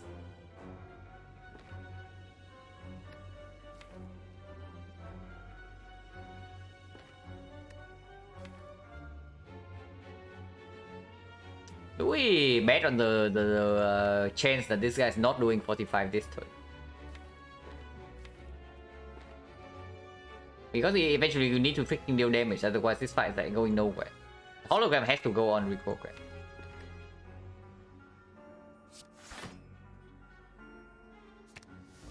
We need to scale this in this fight somehow.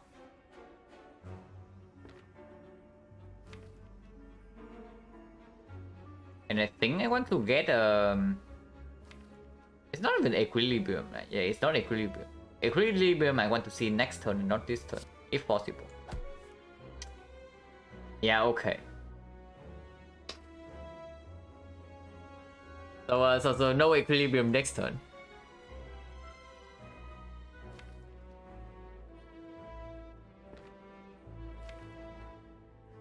What is the plan then? Maybe no rebound. Yeah, rebound equilibrium. Okay, so we can get rebound.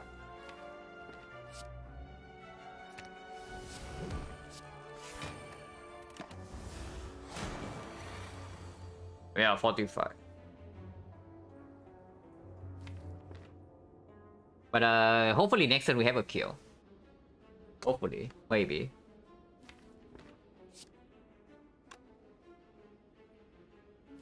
At least Compound Driver draws 2 now.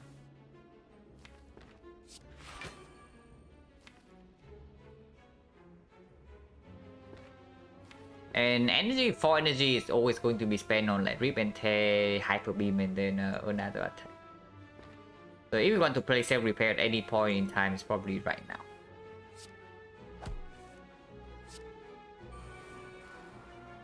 And yeah, this is fine. We keep this with equilibrium, and we can do Steam Barrier to full block this hit, and the next turn we do. Is this enough damage? 31. No, it's slightly off. So I guess we need to prepare for the case where we don't kill next turn, which means that keeping Steam Barrier in hand is probably important. Anyway, to evoke the dark, yeah, if he hears us, we evoke the dark with the static discharge.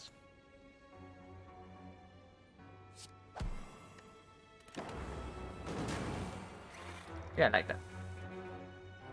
Wait, this is fine. Wait a minute. It's not fine. Oh my god. It's really not fine. I did not even do the math because I thought it would always be enough, but apparently not.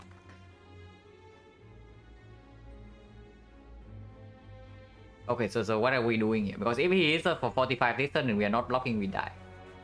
So we probably better block. If he hits us for 45 though, and then Equilibrium will kill. If he hits us for 45, he dies this turn because the Dark Orb evokes and Bullseye is here. I think I want to discharge and leap in case it's the thing. In case it's the 45 hit. And next time we have hologram to get back the equilibrium anyway. So we always have damage in the hand for 2 turns from now.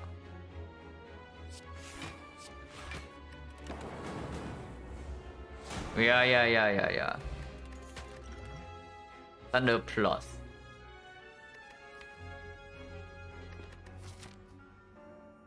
Not exactly what we need right now. So it's probably just bad. Yeah, it's probably just bad.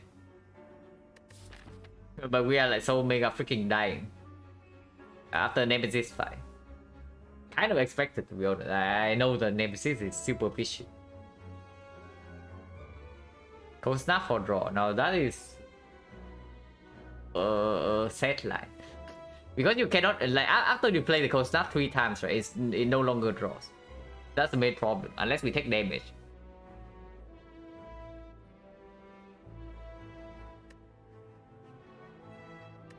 And yeah, the draw combo is like super weird as well, right? Because you also need to draw to Cold Snap. You play the Cold Snap, and then you draw to the compile afterwards, and then you play that. So you add a card into your deck for a card that draws 1 more, which means that it doesn't even gain you cards until you get to the second compound. It cannot be good. Man, we are so freaking dead. Oh my god. Okay, okay, well, okay. We leave this fight.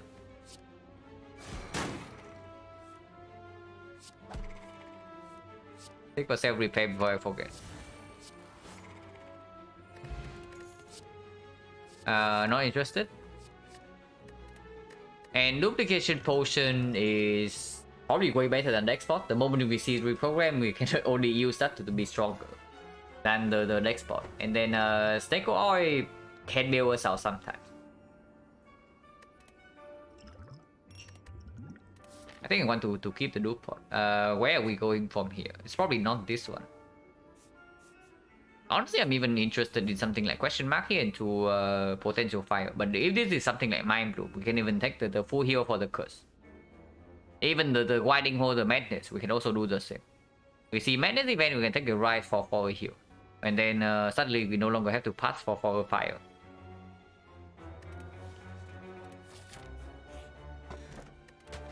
Ooh, strike damage for 4 hour strikes. Okay, they don't do anything. Oh, a shop is fine. A shop is actually completely fine here. We get to see another shop. Apotheosis. It's not card draw, but how good is Apotheosis? Apotheosis is like pretty good. I don't know if it's good enough to be bought in this spot. And Turbo. Man, if only this toolbox freaking medkit. You don't say that very often. But if only this if only this thing is the medkit. Trade for load block is way too expensive and it blocks off 4. I say that Trade Needle is a very good relic, but paying full price for it here is like super weird.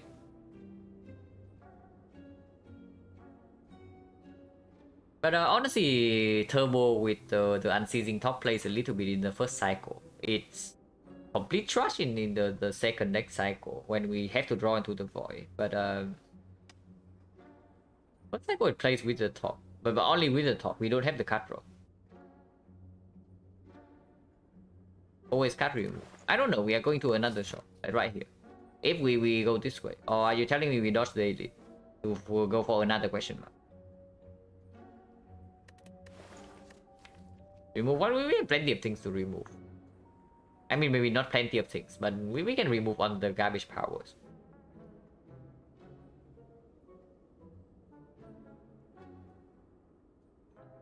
Remove is not that urgent. I guess Bullseye is like super bad. Yeah, but Bullseye is like super mega bad. The powers get out of the deck. This card will not perform ever.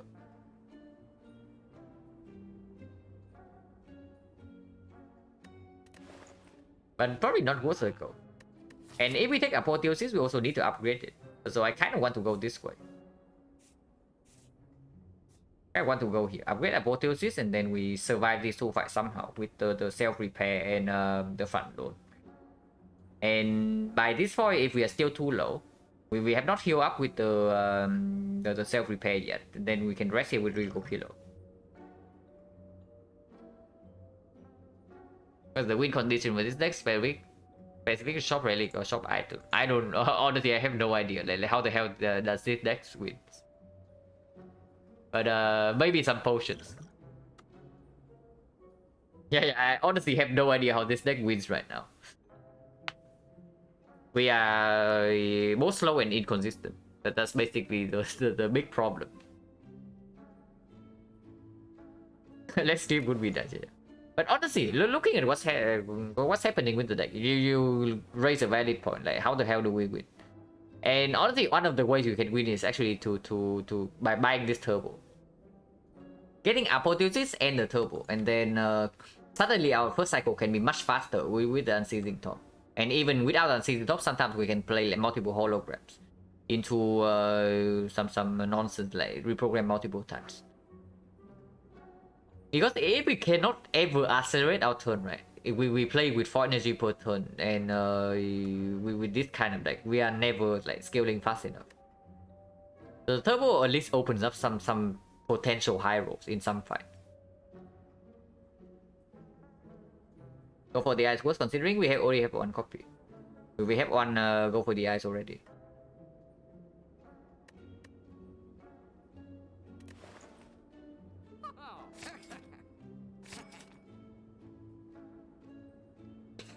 And deep breath. Deep breath is super weird. Like paying this much gold. Because we still have a real shop in Act 4 if we can somehow survive this. So right now we still have a real shop in Act 4. And maybe even here. But probably not here.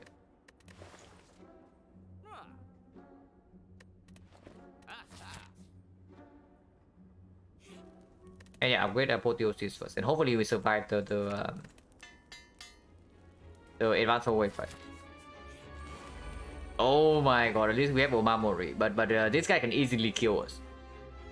This guy deals a million damage, by the way, if you are not familiar. If we get debuff into a big hit, it's like 57. Yeah, this guy is scary with the dome for sure. I mean, scary in the sense that you don't know what's happening. But you can freely play your cards. But man, this guy is bad. I think we open with like FTL. In case we need to like hologram FTL or something to draw another card.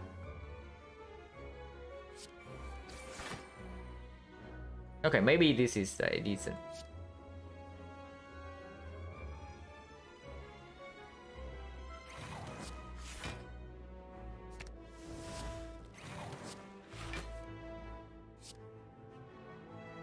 We also get to unseizing top a little bit.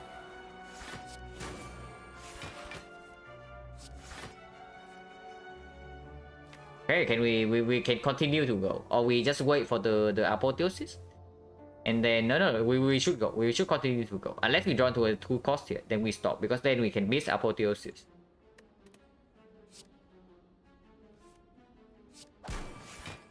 Okay, now we stop. Of course, we cannot even go if we want to. Ah, this guy tried, but we have Omamori exactly for this. He totally tried.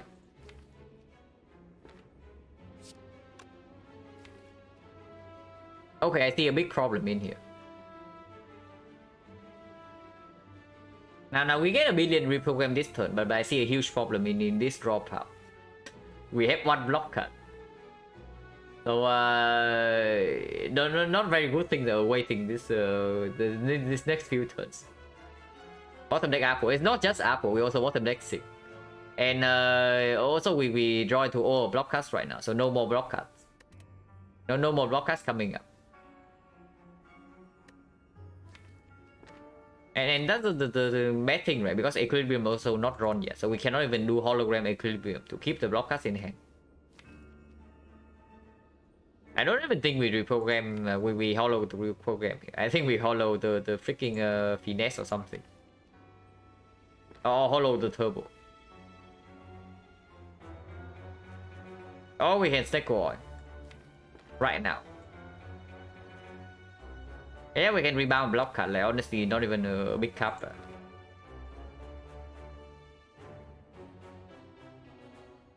Hollow turbo twice and play to draw power with top. Yeah, maybe. But hollow turbo twice it's only 8 energy, and now I have 4. So I have 4 to yeah, I guess having 4 to burn is not so bad. The only problem with that is that the next cycle doesn't look so hot. But I guess this guy's also vulnerable, so it's not so bad. And the rebound, the rebound probably always goes on the beam cell because I know that I can replay this. I can play this when I draw into it with the top. Rebound beam cell and then hollow double turbo and we go.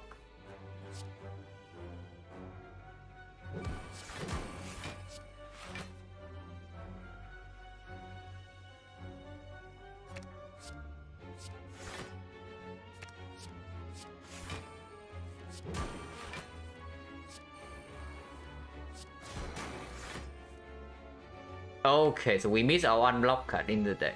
Yeah, cool.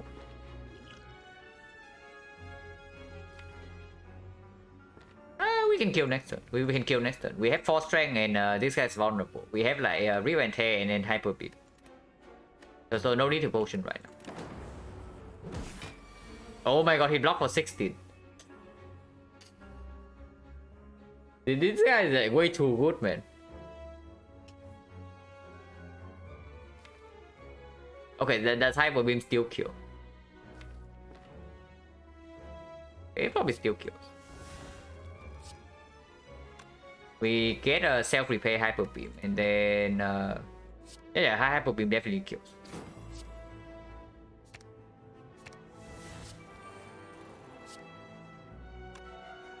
Okay, not definitely, but Rip and Tail will finish him afterwards. Okay, so things went fine. Wow, chill plus.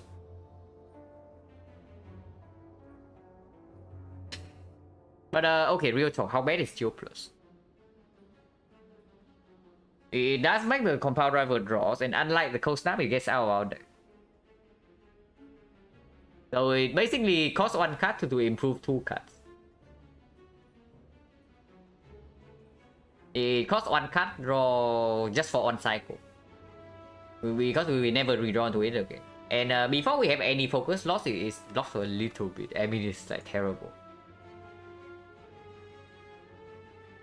It does mean slower Apple. Yeah, but it's not like we draw to Apple deal 6, we win, you know. The deck still sucks even after everything's upgraded. That's the main problem. And then also there's the... oh yeah, there's also this guy. And then we have 4 powers, which we probably play. I mean, we outscale that guy with reprogram, hopefully. Chill plus is probably fine.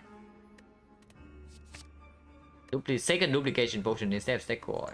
I mean, if we talk about like high roll potential, then second duplication potion has to be better, right? Unless you tell me the Sequoia give us like 0-0 and then we play Unseen Top Infinite.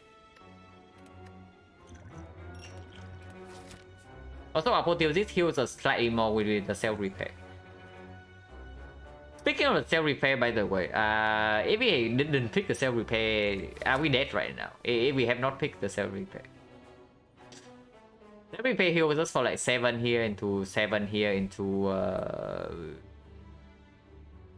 another 10 somewhere here. No, it's like 7. Yeah, we heal like 21 with the thing, and then we heal another 10. So it heals us for like 31. Okay, we would not have been dead. Without self-repair, we would be on like 1 HP right now or something.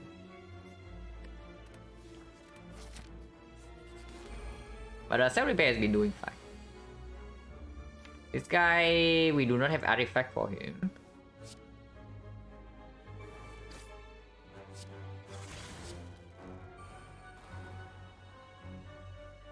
Can keep the... yeah, I guess we can keep the energy for next turn.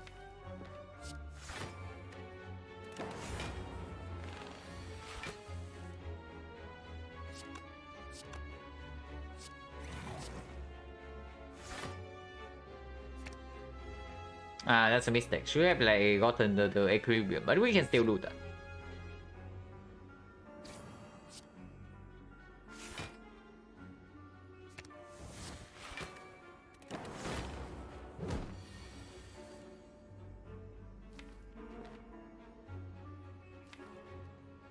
Yeah, 6 plus will be so good here. We can 6 the turbo and the apotheosis.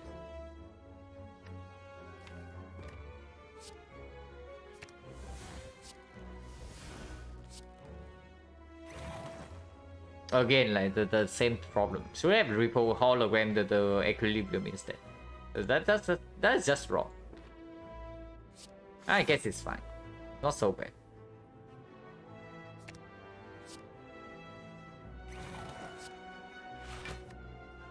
Wait, we take damage this turn. I did not even notice. Okay, at least he is kind enough to do the small attack.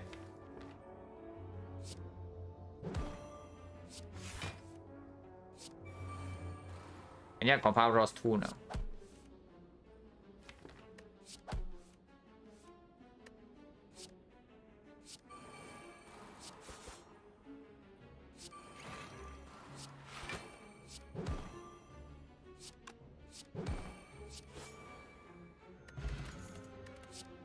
Oh my god, defragment.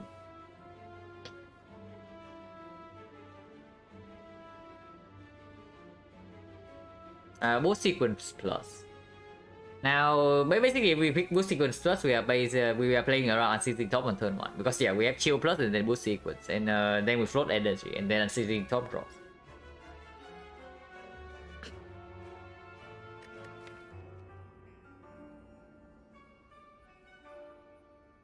But I guess if we play around unseizing top on turn 1, then basically we are drawing the same amount of cards. It's not that bad. It could be worse. How bad is unseizing top turn 1? Like, we are probably using it regardless, right? But I mean, if we use it regardless, then it's -1 draw. It's probably fine. It's probably fine. Power potion only echo form, right? I mean, echo form is pretty massive, and then we have like 2 duplication potion, which is probably unnecessary. If nothing else, it gives energy and draws a little bit to hit things. Creative AI is cute, but it's probably not good.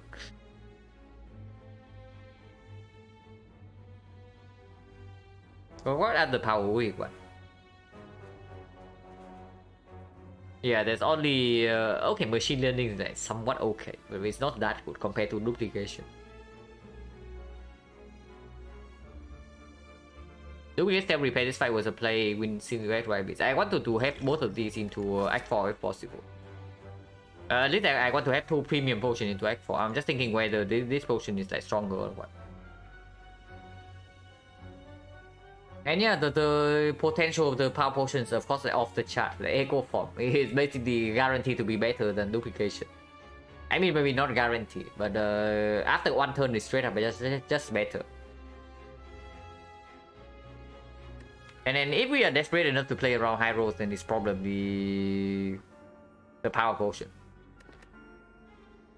Yeah, sure, I take that. And we don't chop here.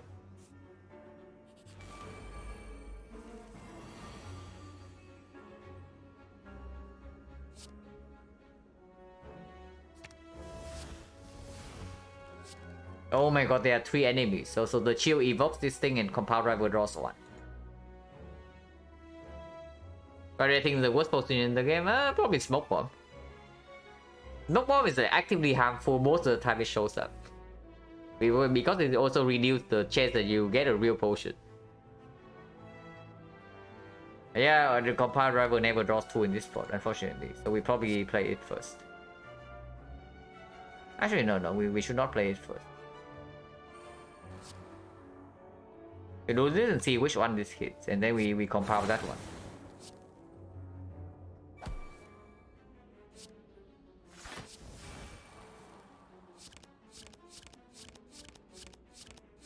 Yeah, teasing talk, betraying us.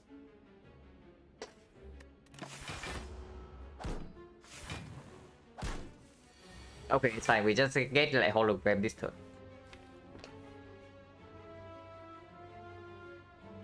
But yeah, we hologram the hyper beam.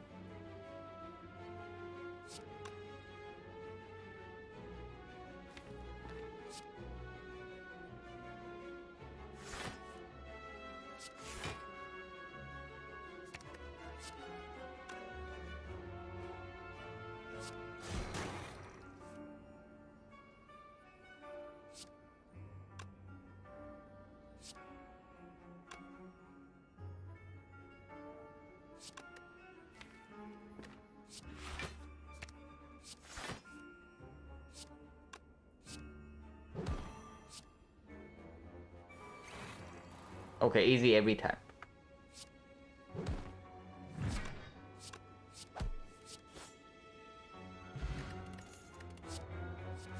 Okay, echo form. Apparently we have an echo form now, so the good things can happen. And it's still chaos. Now that we have a real echo form in our deck, we don't care about this garbage, right? Like why do we need like a chance to see echo form when we have a real one? Do I upgrade echo? Okay, that's an interesting question. Because the unseizing top into echo form is like super mega run losing. This deck has epic low roll potential, yeah, absolutely. But yeah, they still chaos, and then honestly, it's probably the Echo Form upgrade in case Unceasing Talk decides to garbage us. What's guaranteed chance to play Echo Form without taking? Okay, now you have my attention. And it's true. It's absolutely correct. Because yeah, Mummified Head. And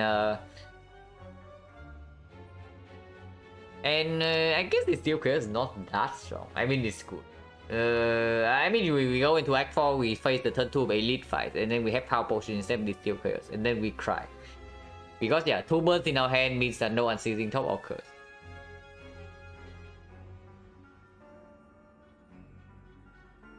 We probably need the Steel Chaos. Like if we have to spend an upgrade on Echo Form, then so be it. I don't really care. We can upgrade 6 in the Act 4. Wait, I say all that and then almost like not pick this up. Do we even need Echo Form upgrade in this side? Maybe stick upgrade first, like more important. We lose to the boss gauntlet without Echo Form in play. Because 6 upgrade is like actually also super mega huge. It speeds up the deck by so much. Because we also get Turbo in our hand on the same hand as Apotheosis, and then Unceasing Top immediately goes off. Funny kills us. It's funny really that annoying when we have like obedient decks. I mean, maybe. Time Eater with Gnome is always like a huge pain in the ass. But who knows? Maybe. Yeah, sick, yeah. 6 first, and then Echo Form an Act 4. If we say that we need to prevent logos. Oh my god, we immediately give this burst strength. Wait, no, we don't. We don't give the burst strength because like, even with the power play, we cannot do Unceasing Top. So this thing stays in our deck. Man, again, Chill like, evokes the lightning off, so it doesn't even freaking draw.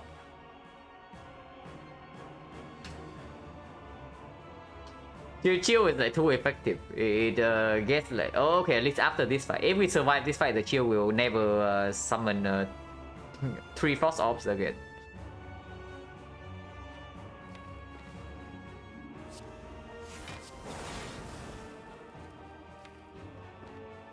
But yeah, I don't want to give this guy strength right before I get set up. Because Echo Form I have to play. And this is the power I always play. The other ones I don't know. Maybe I don't play them in the first cycle. We take some damage by the way, so Sentinel puzzle you. Probably.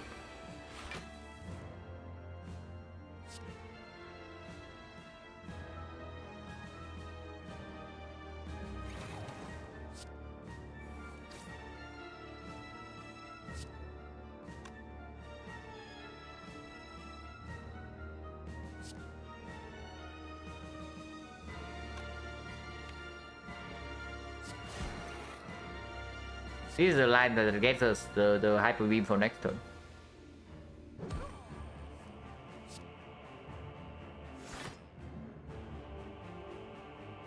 Because now, yeah, the hologram stays on top now.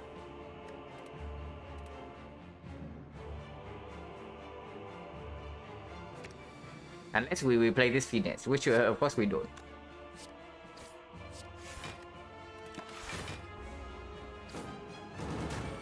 Okay, rude. Very rude.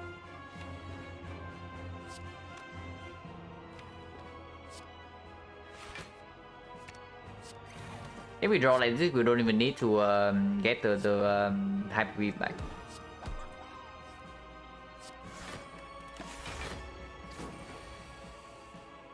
Okay, so Echo Form needs to be played, and hopefully we don't get a Super Mega Rack. Draw first. Wow, all the powers in one hand. And then bottom deck, both the 6 and the Apotheosis. Okay, yeah, sure.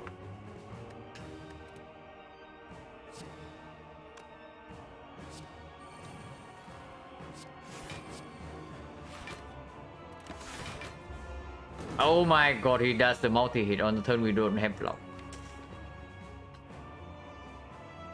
So, bad things are happening. Certainly some very bad things are happening here.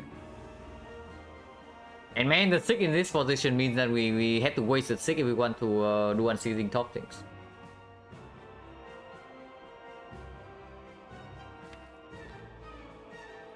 I mean, this has to be played. Wait, it's Echo Form. Okay, I forgot Echo Form for a brief moment. I remember now.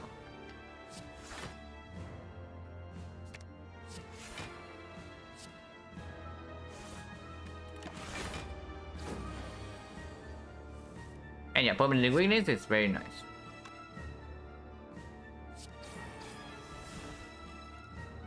Is it ever chaos? No, in this spot there's no chaos. We have only taken the damage. So so no chaos happening in this. And we can seek for the reprogram into hologram, yeah?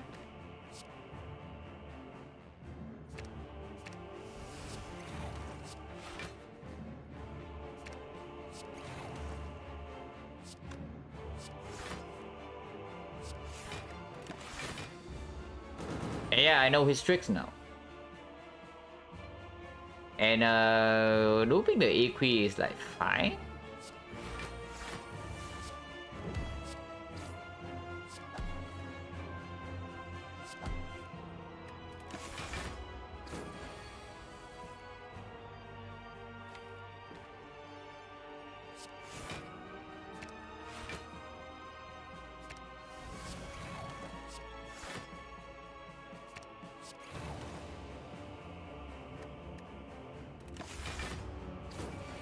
So this is the multi-hit.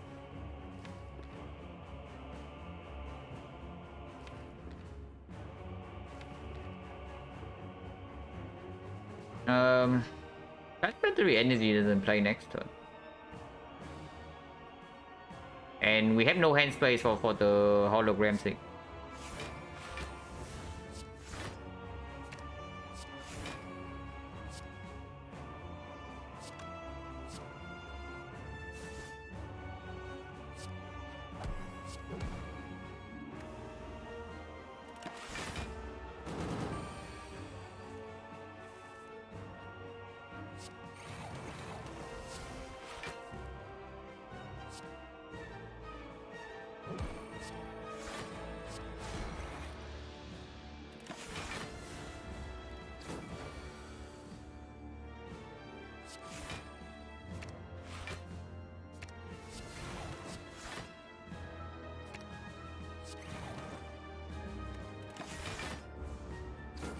We multi-hit this turn.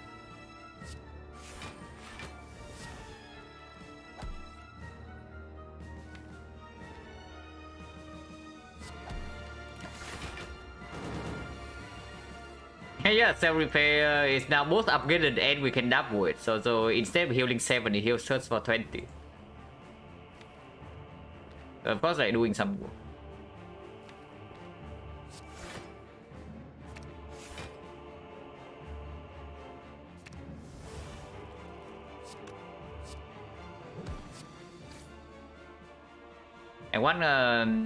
I want to go for the eyes in my hand next turn.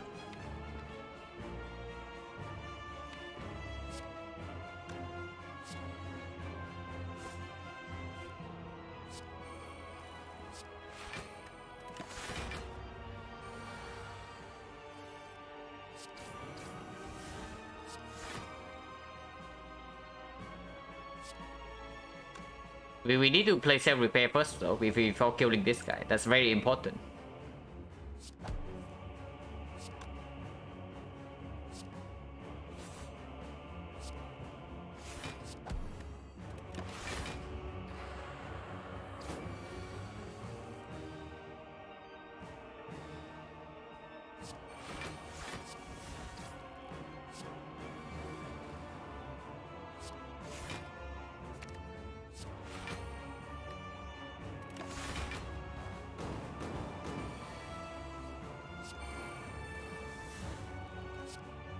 So now I can kill. And don't care about the nunchaku that much. Maybe I should, but I don't.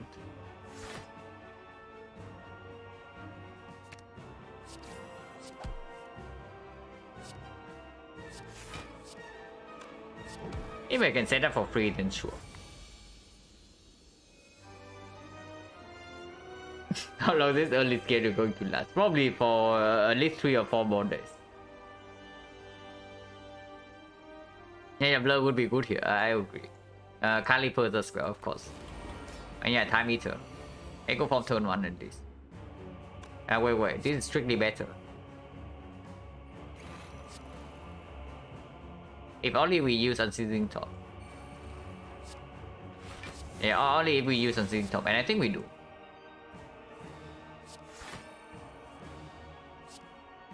We can stop here actually. We can stop here, but should we stop here? Let's only have Horn Cleatress, so we don't need that many cards play. Okay, now we can stop. Just kidding. Okay, now we can stop.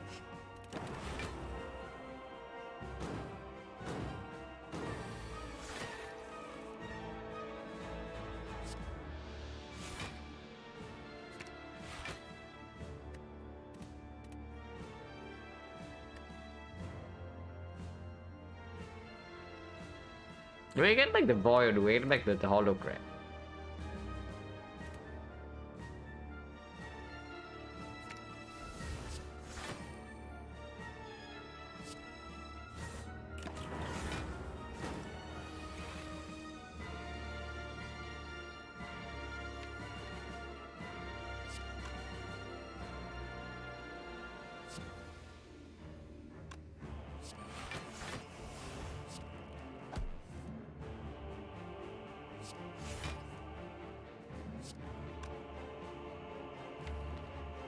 Yeah, someday we'll not bottom deck one of these two, but maybe not today.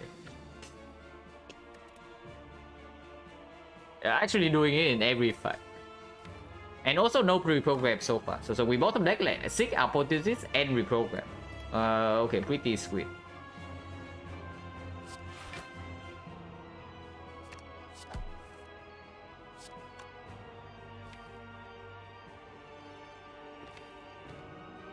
And hologram the turbo.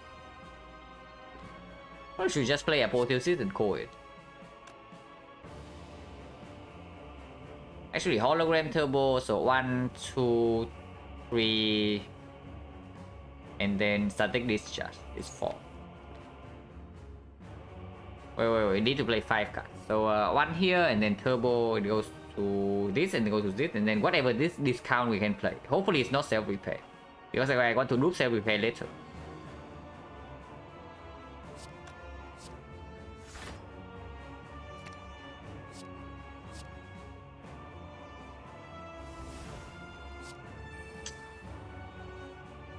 Yeah, okay, should they have top?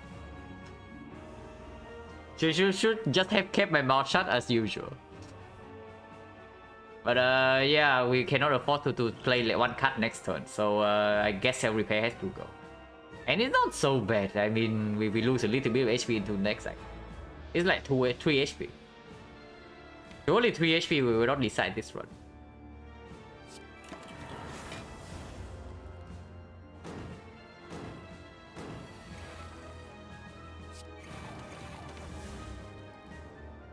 So now next turn is like absolutely awful. So we'll probably do something about that.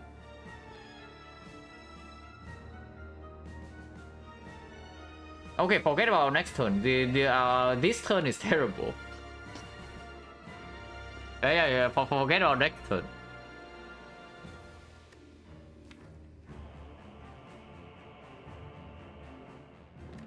Hologram equilibrium, and then maybe we play top 3 right now. I don't know. We probably 6 this turn. Actually, no. We FTL and then we have a 6. Yeah, and then next turn we play FTL and then we have a 6. We can even just loop hit 6 and then it draws 2 cards. Okay, that's fine.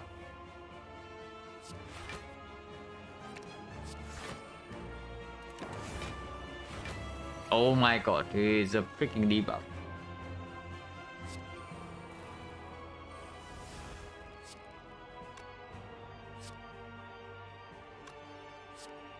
So go for the eyes is for sure here, and then maybe reprogram.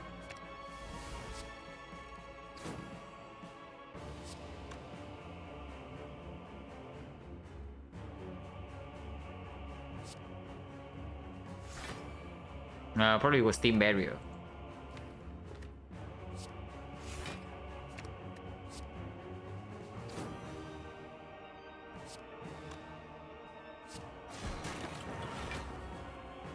Ouch.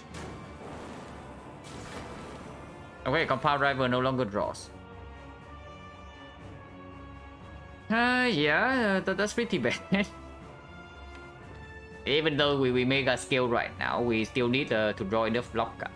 And then when we are debuffed, like 10 dexterity or something might still not be worth it. Because he has like 6 strength now.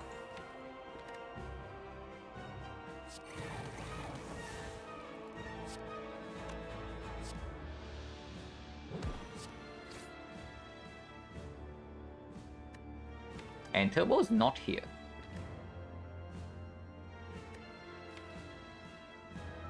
Yeah, maybe it's actually like top 3 immediately because we don't seem to have enough resources. I mean, you can hollow into charge battery. Yes, that's fine.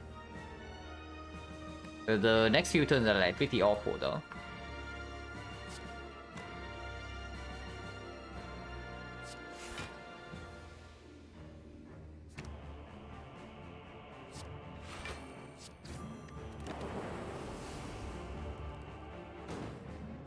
And yeah, it's 30 even when weakened. And we need to block this turn.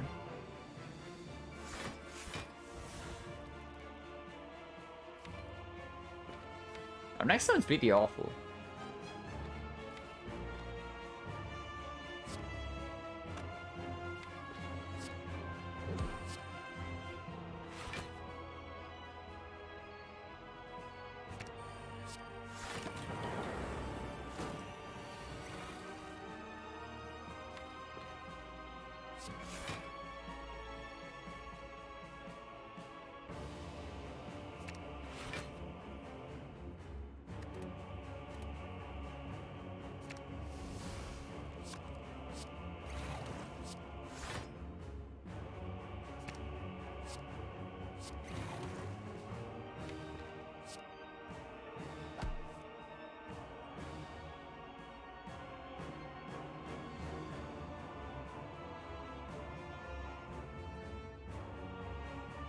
One, two, three. No, not enough. So we can potion and then slime and steam barrier to prop.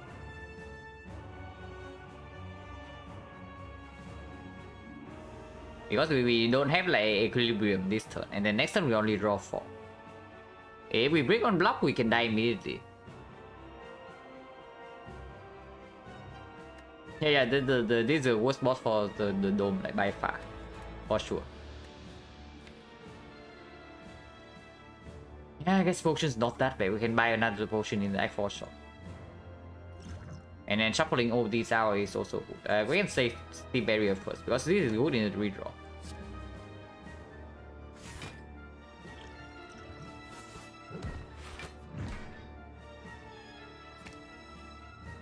Okay, maybe you can kill next turn. Okay, we cannot kill. We are freaking wicked. But at least we potion last turn, because otherwise we die this turn. Yeah, at least we potion last turn. If he did the debuff and did not potion last turn, we are dying this turn, like 100%. So for now, we live. And we cannot kill this turn, like never.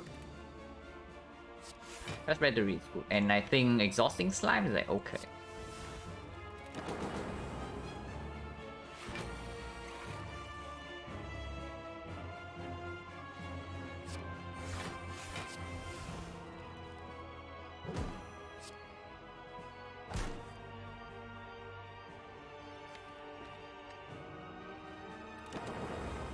Oh my god, we are like so freaking dead.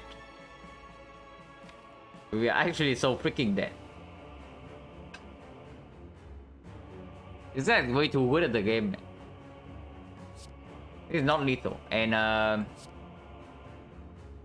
this is also not lethal. Actually, wait. This is no, it's not lethal. It's not even close. Okay, so he is going to have 10 strength. And he's always attacking us right now. He's going to have 12 strength. If it's the multi-hit, which is definitely the bigger one, it's going to be 20 base. And with 20 base, weakened vulnerable, it goes to 22. So we need to block 66, even with the weakness. And that does not happen. We only block for 30. So if this is a multi-hit, we are dead. Basically, what's happening here? Or do we have a kill here somehow? I don't think so, but maybe we do. Like 107. If we do pot this thing, and we play it 3 times, it deals 56 times 3.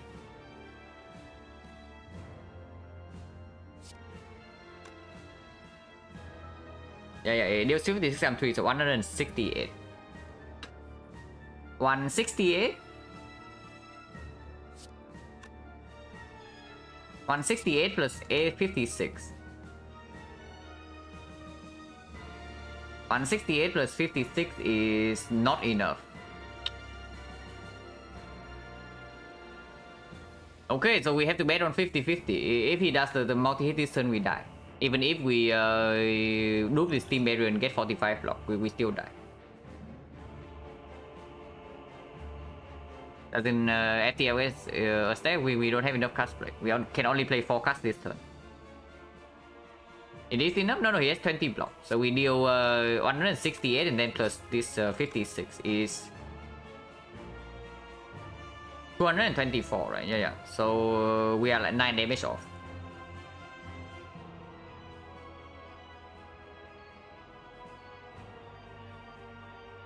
Do echo barrier and turn? No. We do not live. In that case, we die by 5. So we actually have to hope that this guy is not doing multi-hit right now, because otherwise we are dead. Man, one more rock in our hand, we always leave this turn too. So we have to brick on the draw, and this guy also needs to multi-hit. Like, this is exactly the same as the back run with the silent. This guy is outplaying us at every turn. What happened to silent? We won. And I'm back to like doing normal runs, so I don't want to play like 2 runs in one day. Kind of. When I'm trying to maintain 80% win rate.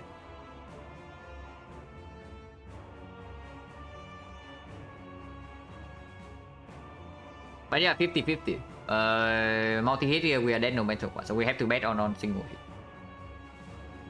Okay, so does the team barrier live on the single hit? Because it might not be true. He has 12 strength. So with 12 strength, he goes from base 32 to 44. So 44 with greenness, vulnerable, it goes to 49. So we actually have to remove the steam barrier in order to live. Our final score on boss squad, 50 runs was like 32 wins. 10 current stick or silent? Yeah. 10 current stick or silent.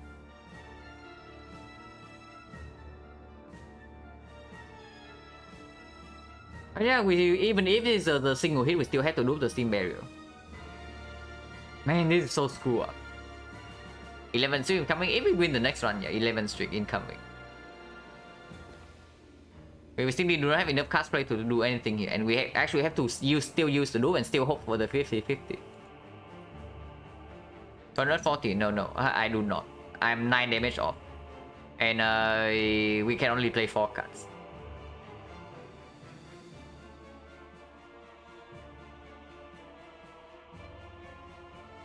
Okay, so we have to loop the steam barrier right here and hope that he does the single hit, otherwise we are dead. And that is after weakness.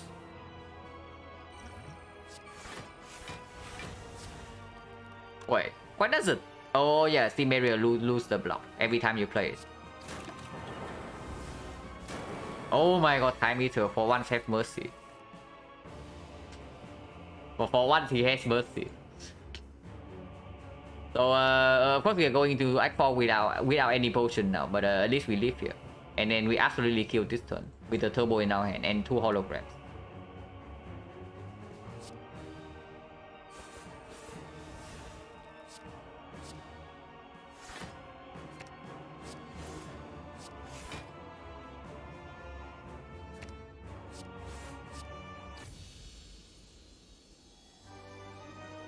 Yeah, time into a choke at the very last moment. He was outplaying us the whole fight, and on the last turn he lets us through.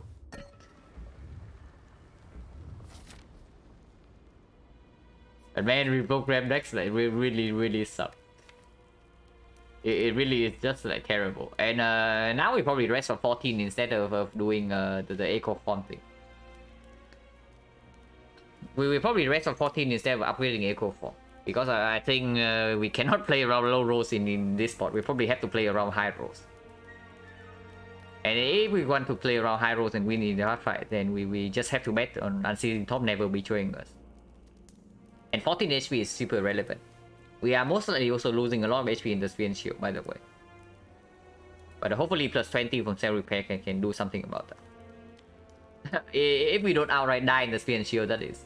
Because that can absolutely happen as well. We can definitely die in the Sphere and Shield on turn 3 or something. Because turn 2 also blocks Unseating Top.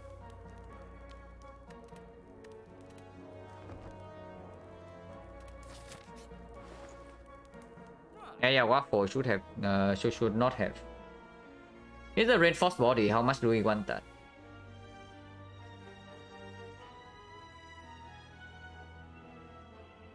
Man, these potions also like completely suck. Are you kidding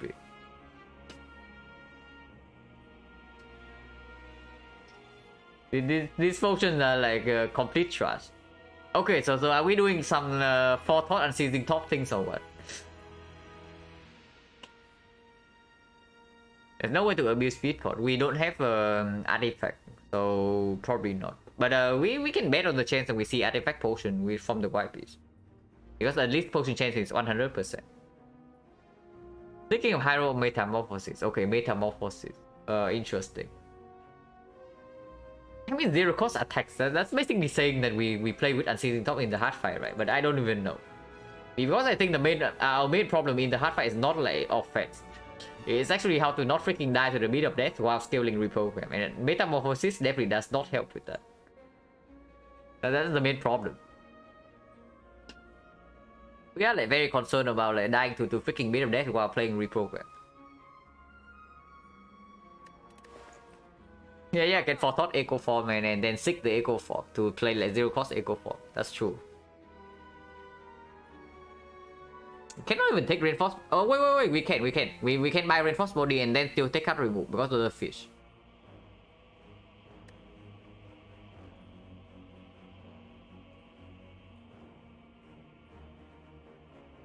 Yeah, we can also do reinforced body speed potion. That probably bails us out for maybe one turn.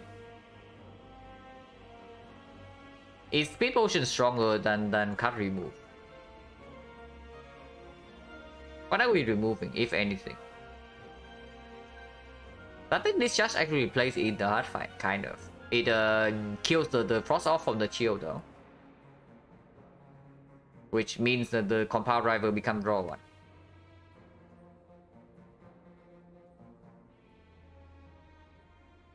We have done a lot of turns where we have played quite a few block cards. Yeah, but there are also some turns where we really want block cards, but we never find any, right? And reinforced body is very good with the turbo. And we can line up the combo fairly often with like hologram equilibrium. In well-left hands, we have well-left hands. Kind of. A bad one, but we do have something.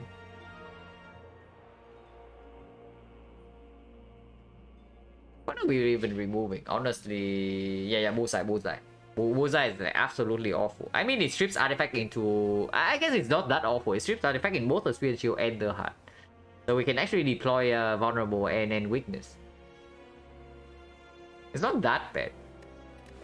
But doing this way also floats the money. Maybe you can also buy a fear potion. Yeah, how about like ceramic, the reinforced body into 2 potion. That's also probably fine. Yeah, reinforced body into 2 potion is like probably fine as well. But is fear potion stronger than upgrade potion? Yeah, upgrade potion is usually useless after we deploy apotheosis, but it can save echo form if Unseating Top draws into it. Yeah, upgrade port to save echo form, exactly. So it's not even that bad. And then looking at the last few fights, maybe just bottom A, maybe the apotheosis is just the bottom of the deck. So if we bottom deck Apo like every single fight, then upgrade potion actually plays. Mainly used on the last 2 fights. Yeah, because we equilibrium like repeatedly. But on turn 1 we use Unceasing Top. Because we have chill and reinforced body. Not reinforced body, boost sequence. Really just metamorphosis. You really think so? I mean, if we have the kunai in Act 2, then sure. I think metamorphosis actually plays.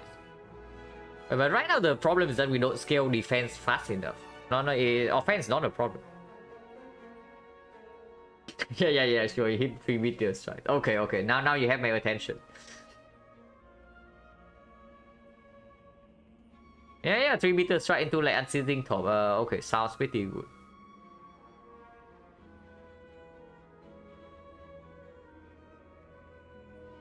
Honestly, it's probably just reinforced body and 2 potions. And then upgrade pod because it prevents the low roll, and if we bottom deck Apotheosis, at least we get to play at some point.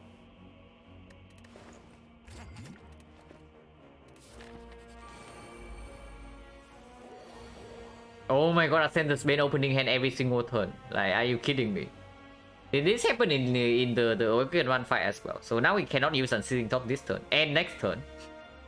And playing boost sequence or not is also a decision, because if we don't play the boost sequence, then we are guaranteed to proc the Sentinel puzzle. But this guy can also be attacking.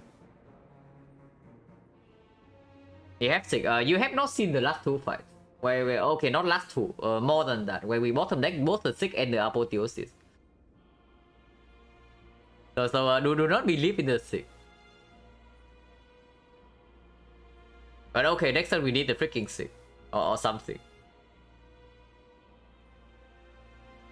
Now playing the boost sequence here is like hoping for the high roll, because if we play boost sequence and this guy is not attacking, we do not use puzzle and we die next turn. Okay, not die, but we take like maybe 60 damage. Play O and pray. You really play the boost sequence here. Because if we don't play boost sequence here, we are guaranteed to get puzzle value next turn. Okay, so how much damage are we taking if they are both attacking? Both we use the chill, so we summon 2 frost up, we block for 4. And we are being hit for 33, so we take 29. Man, 29 is so freaking much. But yeah, this honestly the 21 damage from this is just delay, right? Either we take it this turn or next turn. And then puzzle needs to be used, so we are not full blocking this turn, even if we draw all the cards. So I do not want to play boost sequence now. But basically, right, if this guy doesn't attack this turn and he attacks next turn, we are not over blocking. So honestly, no point in taking a risk, right?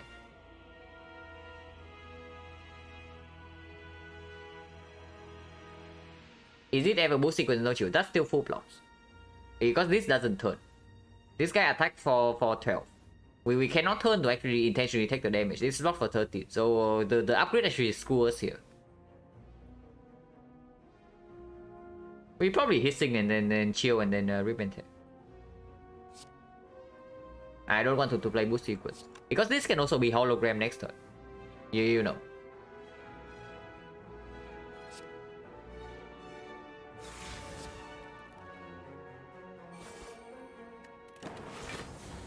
Ah, yes, of course. Yeah, okay. Are we still dead this turn or what? Okay, we are not dead, but it's not looking so hot. We can potion here. We are not over blocking this at all.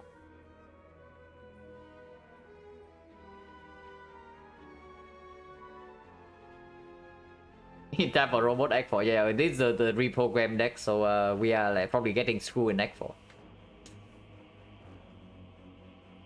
It is not a deck that has a lot of draws and in a lot of removes. It's just reprogrammed with some other garbage. But yeah, we probably use 1 potion here. If we use upgrade potion, do we block or not? Block for 10, block for 12, so 22. 22, 36, 40. We take 4 damage. But we preserve this potion for later. probably fine. Probably fine.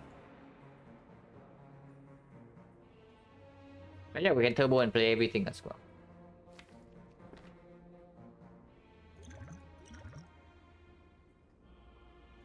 This is used to turn. So this is the only card to turn, so we cannot even beam sell this guy to ship artifact. We have to beam sell this guy.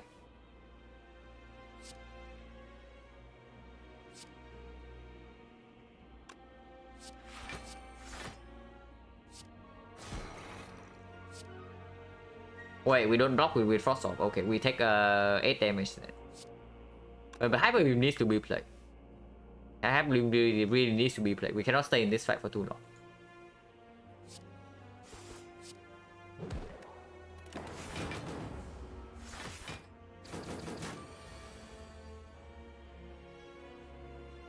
Well, can we kill this guy this turn somehow? If we hologram the turbo, I can do this first.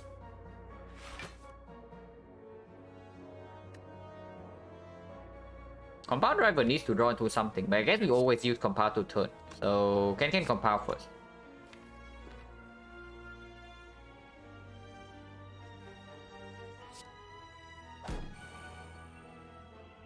Okay, for hollow the turbo actually blocks this hit.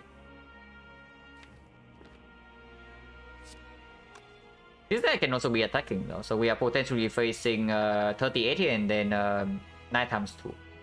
So 56 damage, but we can block that.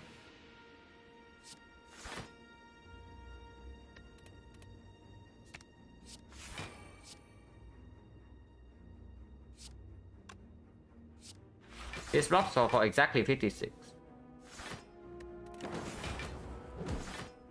Okay, no burn strike. And yeah, stick plus. We can hologram the turbo plus. So this is the burn strike, and this is potentially the small hit.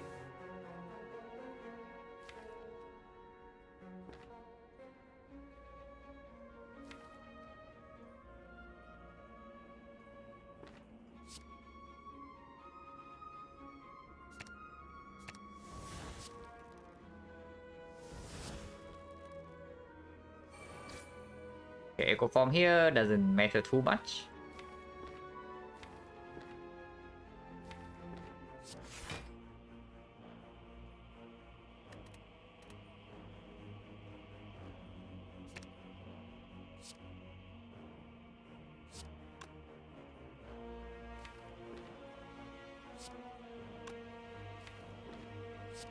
Man, we need more energy.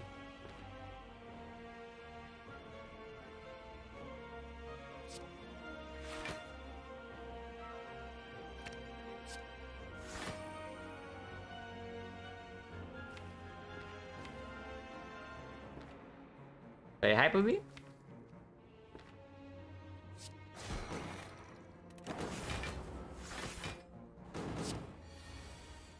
Okay, so now this is the attack turn. Wait, do we have a kill or what? If we don't have a kill, we are mega suffering. We have enough energy to play everything.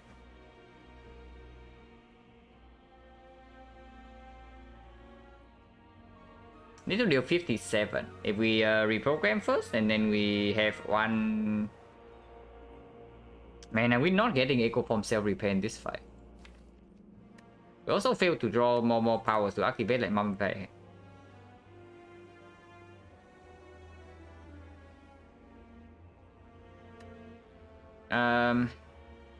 42, 52, 55. Are you serious? Man, we are 2 damage off. So we need the power to hit like Thunder or something. The reprogram here is not enough damage. So we actually need this self repair to basically hit the Thunder or the Echo Form, or I don't know.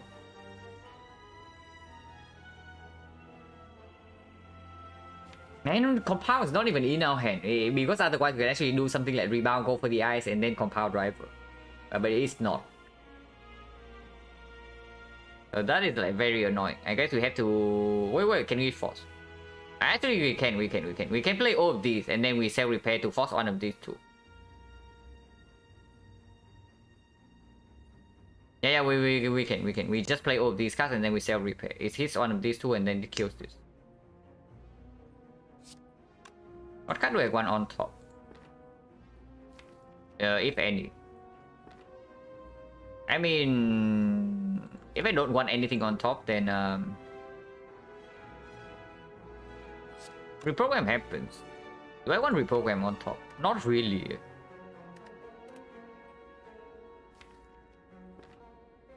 Probably want an attack card on top. So reprogram, rebound, go for the eyes, and then bullseye, and then okay. So we actually can play everything. How much damage do we have? 13. We will go for the eyes because I kind of want to play the go for the eyes here if possible. So 13 plus 13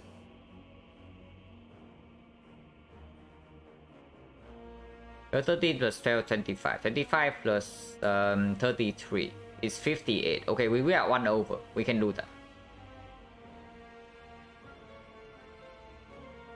So reprogram and then go for the eyes. Reprogram and then rebound here and then go for the eyes here. And then bullseye here and then play self repair.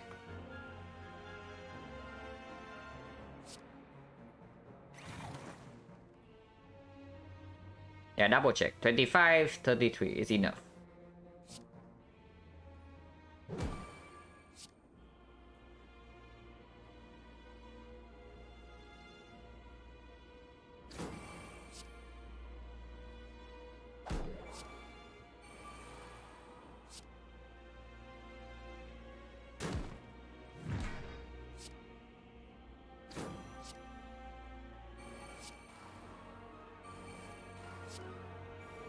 Yeah, his things popping off, kind of.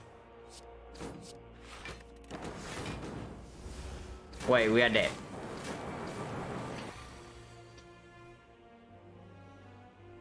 Okay, we are not dead.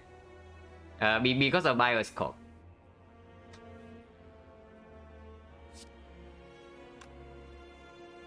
Yeah, we still do this very easy. Leave the tail from this always. Okay, not leave the tail, but it's something. Oh my god, defect. Oh my god, glacier.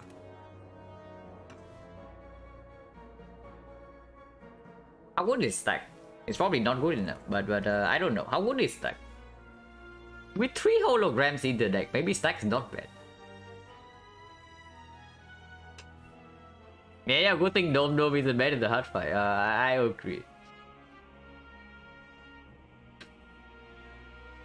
Yeah, maybe stack's not that bad. I mean, I say that and just top deck the freaking stack and then it blocks the Apotheosis draw.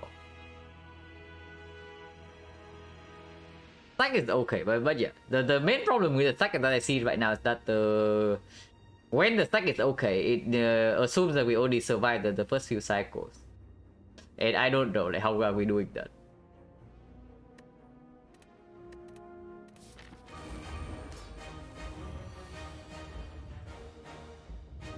Okay, and seizing top going in.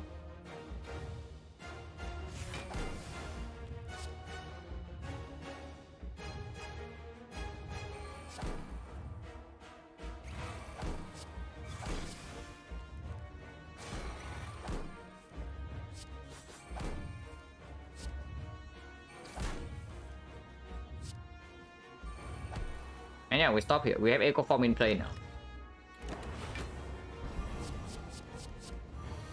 And complete this turn. Go for the eyes is here, but I probably just want to throw this potion and then and not looping the reinforced body is like kind of weird, but looping reinforced body and not playing charge battery also kind of weird. Do we have anything to hologram? Not really. We can rebound the reinforced body, I guess. Oh, okay. So something like this. We speed pot this turn. We throw both potions. and then we dupe the charge battery, and then we rebound, and then we reinforce body. And next turn we have reinforce body dupe to block. That's probably good. So the charge battery first, yeah, and with this potion. Because next turn we also have like the 6 energy to dupe the reinforce body. Yeah, rebound the reinforced body.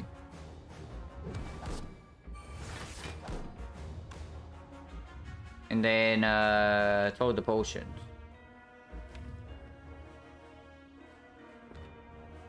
If this is the multi-hit, we are only facing 30. If this is a big hit, we are facing so base 45. Yeah, base 45, weakness vulnerable, it goes to 50.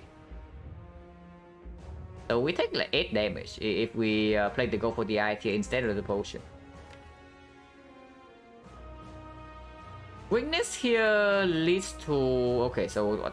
Yeah, the go for the ice actually get 1 more weakness over to next cycle in conjunction with this. So it probably has to be played. Yeah, play boy at a turn. Absolutely. But if we play go for the ice, we don't need to potion yet.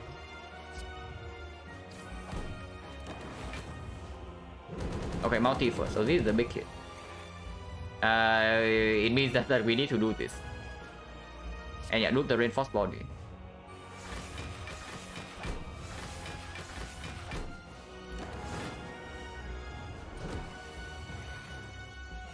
Okay, we have not gotten set up yet, but surely we are fast enough from here. Surely. Absolutely right.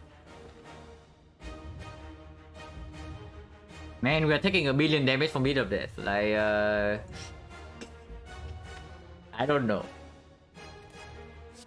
But we have to do this. We have to loop the thing. It can't like not happen. And I guess hologram happens first, and then we can opportunities turbo and then play another reprogram. Yeah, no way to lose from here. Surely not.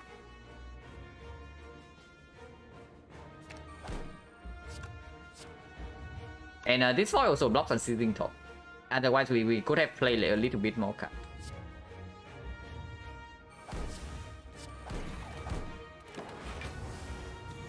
No way to deal damage quick enough. I don't know about dealing damage, but I don't know like, how we are surviving this turn.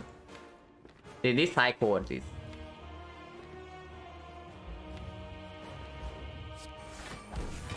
This is still weakened, so we can do that.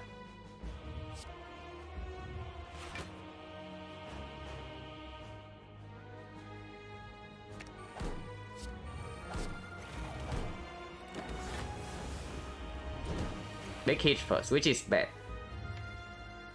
And we did not even draw a block card to do. I guess we can compound driver and then play all these cards and then seek for more blocks. But this hit is freaking 60. How are we blocking 60? Yeah, you tell me the answer. I mean, we can seek for turbo reinforced body and that blocks for 60.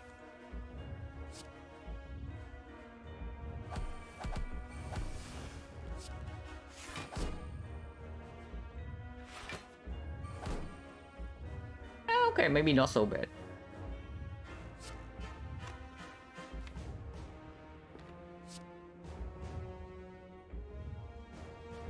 We can even go for the ice here, and we don't even need to do that. So we can go for the ice, we can beam cell, and then hologram the beam cell or the go for the ice, and then go for the ice, we block with the dip. So we can seek for... Can we seek for reprogram here?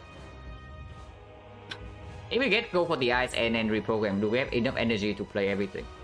So we are using 1 energy here, 1 energy here, and 1 energy on reprogram. So we have energy to do everything, right? And that easily blocks. Okay.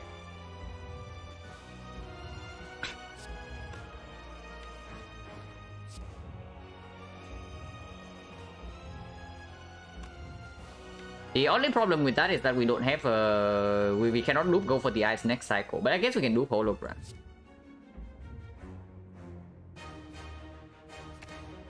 And yeah, let's go for the ice and then reprogram.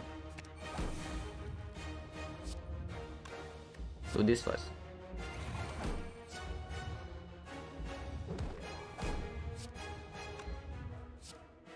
And this deals 14. This deals 4. They are the same amount of damage. Okay, so it doesn't matter what I do.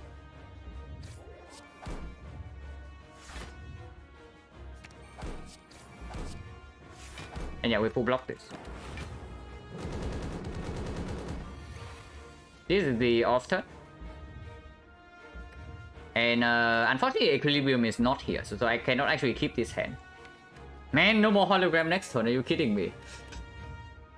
Okay, that is bad. We need to reach some Equilibrium like right now. It's still kind of full HP. It doesn't matter. If we scale fast enough in this fight, we can win. Compound Rival, looping Compound right now doesn't make sense. We draw like 3 cards and we take 1 billion damage. I think we hologram, we loop the hologram first. For Finesse and maybe go for the eyes. Or maybe Beam Cell.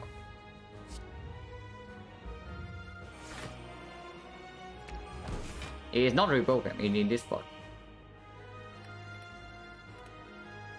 It's probably go for the eyes if we say that we are fishing for Equilibrium this turn.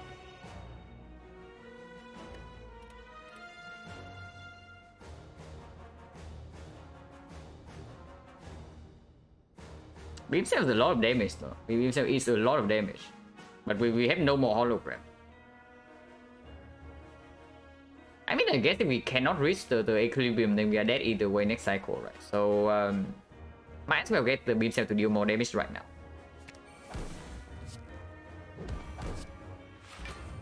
Oh my god, we got the Void. Are you serious? So now we need to draw exactly into Turbo.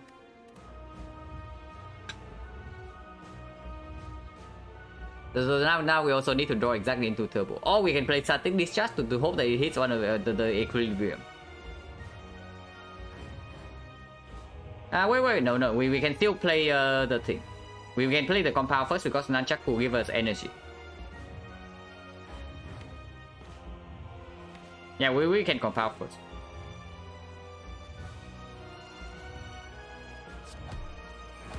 Okay, no,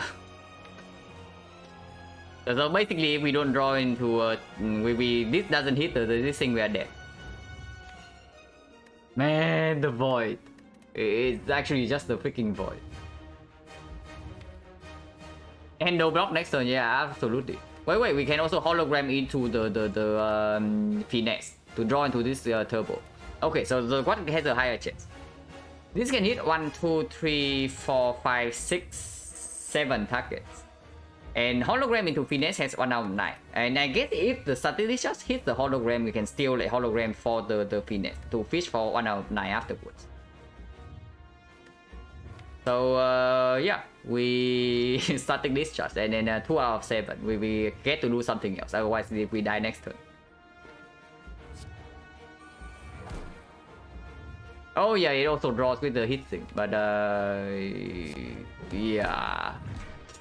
Bad things happening next turn, by the way. Very bad things happen next turn.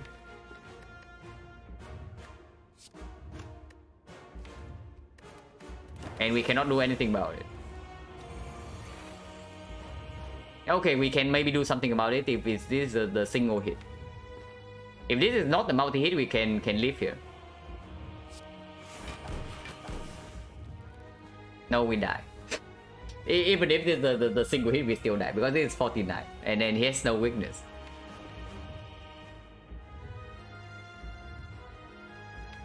Man, draw in this fight also like pretty bad, unfortunately.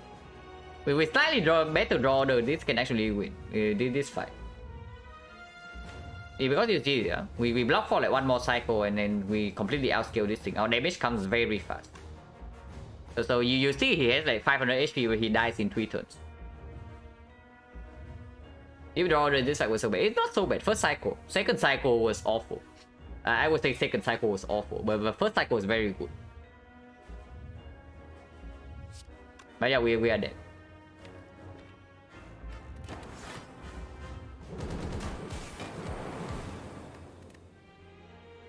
But yeah, reprogram. Reprogram kind of sucks if you ask me.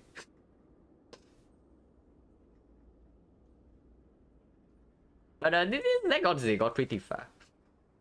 It got further than I expected. I guess like Apotheosis, self-repair, echo form, and suddenly you are just like healing. If we did not lose the duplication potion to the Time Eater, would we have done it this fight? I mean, I don't know, because duplication also goes on. I guess it goes on echo form. Okay, that is very powerful. So if we have saved the duplication potion, maybe we could have won in Act 4 with the echo form dupe.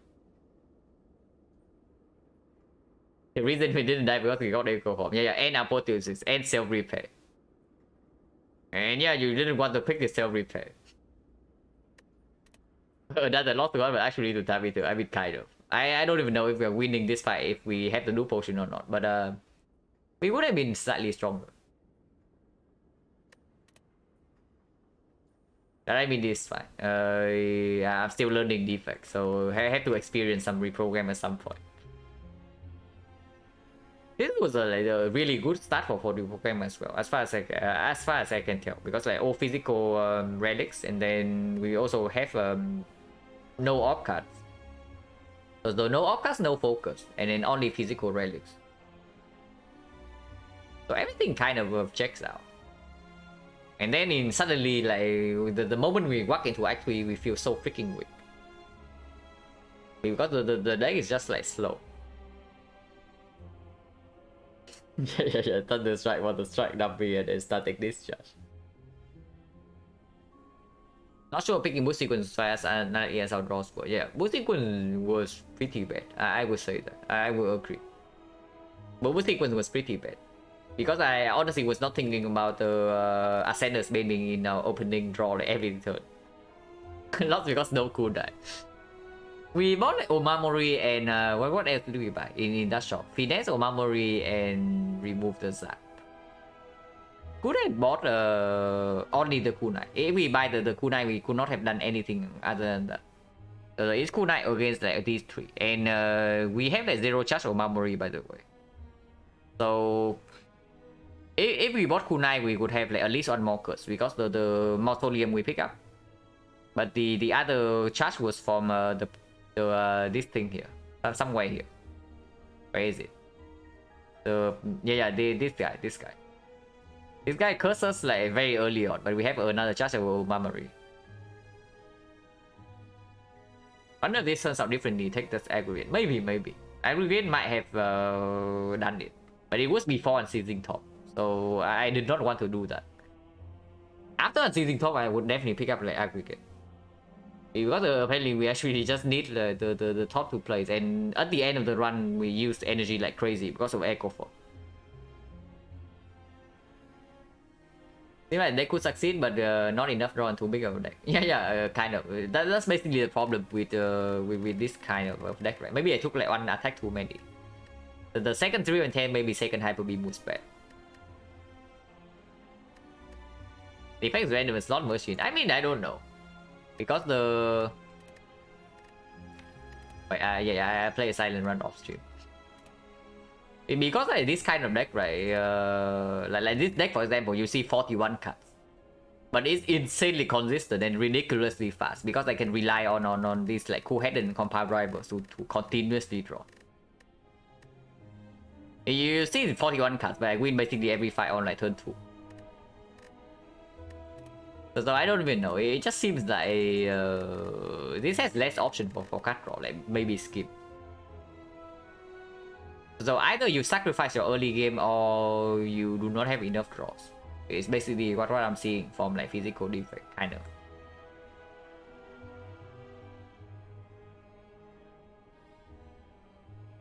So of course this kind of deck like feels kind of better to play in deck for because you rely on this kind of deck you actually rely so much on like being not unlucky.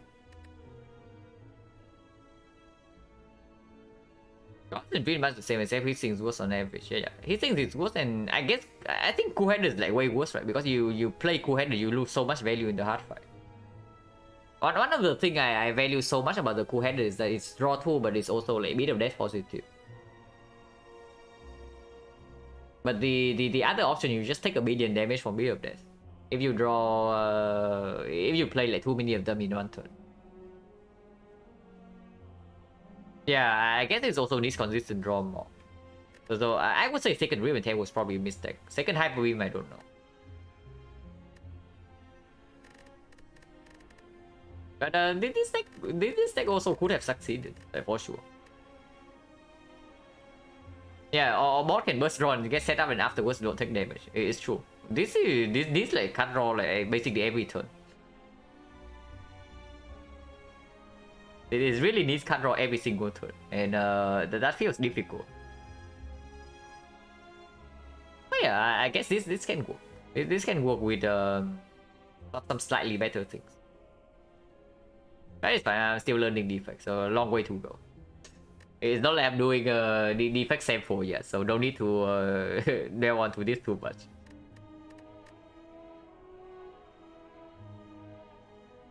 I'm probably not playing another one, so let's see if there's anybody streaming.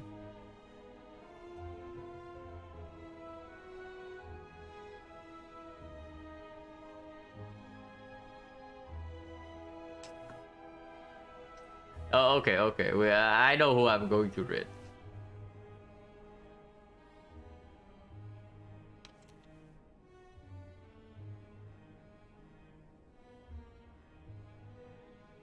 But yeah, we are going to a very serious channel here, as you can probably see from the title. Very serious silent and defect stream. Yeah. Serious gaming only. So you guys better be serious in that channel.